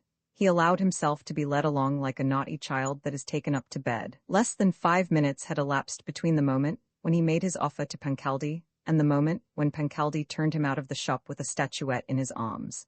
The dining room and drawing room of the flat which Rainine had taken on the first floor looked out upon the street. The table in the dining room was laid for 2. "Forgive me, won't you?" said Rainine, as he opened the door of the drawing room for Hortense. "I thought that, whatever happened, I should most likely see you this evening, and that we might as well dine together. Don't refuse me this kindness, which will be the last favor granted in our last adventure." Hortense did not refuse him. The manner in which the battle had ended was so different from everything that she had seen hitherto that she felt disconcerted. At any rate, why should she refuse, seeing that the terms of the contract had not been fulfilled? Rainine left the room to give an order to his manservant. 2 minutes later, he came back for Hortense. It was then a little past 7. There were flowers on the table, and the statue of Mercury, Pancaldi's present, stood overtopping them. "May the god of luck preside over our repast," said Rainine. He was full of animation and expressed his great delight at having her sitting opposite him. "Yes," he exclaimed, "I had to resort to powerful means and attract you by the bait of the most fabulous enterprises. You must confess that my letter was jolly smart. The 3 rushes, the blue gown, simply irresistible. And when I had thrown in a few puzzles of my own invention, such as the 75 beads of the necklace and the old woman with the silver rosary, I knew that you were bound to succumb to the temptation. Don't be angry with me. I wanted to see you and I wanted it to be today. You have come and I thank you." He next told her how he had got on the track of the stolen trinket. "You hoped, didn't you, in laying down that condition, that I shouldn't be able to fulfill it? You made a mistake, my dear. The test, at least at the beginning, was easy enough, because it was based upon an undoubted fact, the talismanic character attributed to the clasp. I had only to hunt about and see whether among the people around you, among your servants, there was ever anyone upon whom that character may have exercised some attraction. Now, on the list of persons which I succeeded in drawing up, I at once noticed the name of M. Lucian as coming from Corsica. This was my starting point. The rest was a mere concatenation of events." Hortense stared at him in amazement. How was it that he was accepting his defeat with such a careless air, and even talking in a tone of triumph, whereas really he had been soundly beaten by Pancaldi, and even made to look just a trifle ridiculous? She could not help letting him feel this, and the fashion in which she did so betrayed a certain disappointment, a certain humiliation. Everything is a concatenation of events, very well. But the chain is broken, because, when all is said, though you know the thief, you did not succeed in laying hands upon the stolen clasp. The reproach was obvious. Rainine had not accustomed her to failure. And furthermore, she was irritated to see how heedlessly he was accepting a blow which, after all, entailed the ruin of any hopes that he might have entertained. He did not reply. He had filled their 2 glasses with champagne and was slowly emptying his own, with his eyes fixed on the statuette of Mercury. He turned it about on its pedestal and examined it with the eye of a delighted connoisseur. What a beautiful thing is a harmonious line. Color does not uplift me so much as outline, proportion, symmetry, and all the wonderful properties of form. Look at this little statue. Pancaldi's right. It's the work of a great artist. The legs are both slender and muscular. The whole figure gives an impression of buoyancy and speed. It is very well done. There's only one fault, a very slight one. Perhaps you've not noticed it?" "Yes, I have," said Hortense. "It struck me the moment I saw the sign outside. You mean, don't you, a certain lack of balance? The god is leaning over too far on the leg that carries him. He looks as though he were going to pitch forward." "That's very clever of you," said Rainine. "The fault is almost imperceptible and it needs a trained eye to see it. Really, however, as a matter of logic, the weight of the body ought to have its way and, in accordance with natural laws, the little god ought to take a header." After a pause he continued, "I noticed that flaw on the first day. How was it that I did not draw an inference at once? I was shocked because the artist had sinned against an aesthetic law, whereas I ought to have been shocked because he had overlooked a physical law. As though art and nature were not blended together, and as though the laws of gravity could be disturbed without some fundamental reason." "What do you mean?" asked Hortense, puzzled by these reflections, which seemed so far removed from their secret thoughts. "What do you mean?" "Oh, nothing," he said. "I am only surprised that I didn't understand sooner why Mercury did not plump forward as he should have done." "And what is the reason?" "The reason? I imagine that Pancaldi, when pulling the statuette about to make it serve his purpose, must have disturbed its balance, but that this balance was restored by something which holds the little god back and which makes up for his really too dangerous posture." "Something, you say?" "Yes, a counterweight." Hortense gave a start. She too was beginning to see a little light. She murmured, "A counterweight? Are you thinking that it might be in the pedestal?" "Why not? Is that possible? But if so, how did Pancaldi come to give you this statuette?" "He never gave me this one," Rainine declared. "I took this one myself." "But where, and when?" "Just now, while you were in the drawing room. I got out of that window, which is just over the signboard and beside the niche containing the little god, and I exchanged the 2, that is to say, I took the statue which was outside and put the one which Pancaldi gave me in its place." "But doesn't that one lean forward?" "No, no more than the others do, on the shelf in his shop, but Pancaldi is not an artist. A lack of equilibrium does not impress him, he will see nothing wrong, and he will continue to think himself favored by luck, which is another way of saying that luck will continue to favor him." Meanwhile, here's the statuette, the one used for the sign. Am I to break the pedestal and take your clasp out of the leaden sheath, soldered to the back of the pedestal, which keeps Mercury steady? No, no, there's no need for that, Hortense hurriedly murmured. Raynine's intuition, his subtlety, the skill with which he had managed the whole business. To her, for the moment, all these things remained in the background. But she suddenly remembered that the 8th adventure was completed, that Raynine had surmounted every obstacle, that the test had turned to his advantage, and that the extreme limit of time fixed for the last of the adventures was not yet reached. He had the cruelty to call attention to the fact. 7:45, he said. An oppressive silence fell between them. Both felt its discomfort to such a degree that they hesitated to make the least movement. In order to break it, Raynine jested. That worthy Pancaldi, how good it was of him to tell me what I wished to know. I knew, however, that by exasperating him, I should end by picking up the missing clue in what he said. It was just as though one were to hand someone a flint and steel and suggest to him that he was to use it. In the end, the spark is obtained. In my case, what produced the spark was the unconscious but inevitable comparison which he drew between the cornelian clasp, the element of luck, and Mercury, the god of luck. That was enough. I understood that this association of ideas arose from his having actually associated the two factors of luck by embodying one in the other, or, to speak more plainly, by hiding the trinket in the statuette. And I at once remembered the Mercury outside the door and its defective poise. Raynine suddenly interrupted himself. It seemed to him that all his remarks were falling on deaf ears. Hortense had put her hand to her forehead, and thus veiling her eyes, sat motionless and remote. She was indeed not listening. The end of this particular adventure and the manner in which Raynine had acted on this occasion no longer interested her. What she was thinking of was the complex series of adventures amid which she had been living for the past 3 months, and the wonderful behavior of the man who had offered her his devotion. She saw, as in a magic picture, the fabulous deeds performed by him, all the good that he had done, the lives saved, the sorrows assuaged, the order restored wherever his masterly will had been brought to bear. Nothing was impossible to him. What he undertook to do he did. Every aim that he set before him was attained in advance. And all this without excessive effort, with the calmness of one who knows his own strength and knows that nothing can resist it. Then what could she do against him? Why should she defend herself, and how? If he demanded that she should yield, would he not know how to make her do so, and would this last adventure be any more difficult for him than the others? Supposing that she ran away. Did the wide world contain a retreat in which she would be safe from his pursuit? From the first moment of their first meeting, the end was certain, since Raynine had decreed that it should be so. However, she still cast about for weapons, for protection of some sort, and she said to herself that, though he had fulfilled the 8 conditions and restored the cornelian clasp to her before the 8th hour had struck, she was nevertheless protected by the fact that this 8th hour was to strike on the clock of the Château de Heilinga and not elsewhere. It was a formal compact. Raynine had said that day, gazing on the lips which he longed to kiss. The old brass pendulum will start swinging again, and when, on the fixed date, the clock once more strikes 8, then. She looked up. He was not moving either, but sat solemnly, patiently waiting. She was on the point of saying, she was even preparing her words. You know, our agreement says it must be the Heilinga clock. All the other conditions have been fulfilled, but not this one. So I am free, am I not?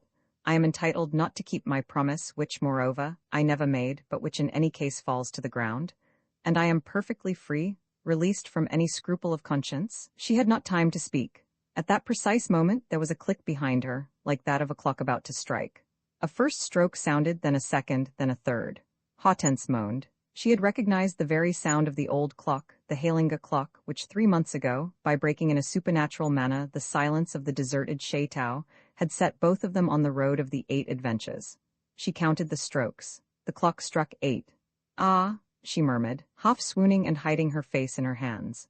The clock is here, the one from over there, I recognize its voice. She said no more. She felt that Raynine had his eyes fixed upon her, and this sapped all her energies. Besides, had she been able to recover them, she would have been no better off nor sought to offer him the least resistance, for the reason that she did not wish to resist. All the adventures were over, but one remained to be undertaken, the anticipation of which wiped out the memory of all the rest. It was the adventure of love, the most delightful, the most bewildering, the most adorable of all adventures. She accepted fate's decree, rejoicing in all that might come, because she was in love. She smiled in spite of herself, as she reflected that happiness was again to enter her life at the very moment when her well-beloved was bringing her the cornelian clasp. The clock struck the hour for the second time. Hortense raised her eyes to Raynine. She struggled a few seconds longer, but she was like a charmed bird, incapable of any movement of revolt, and at the 8th stroke she fell upon his breast and offered him her lips.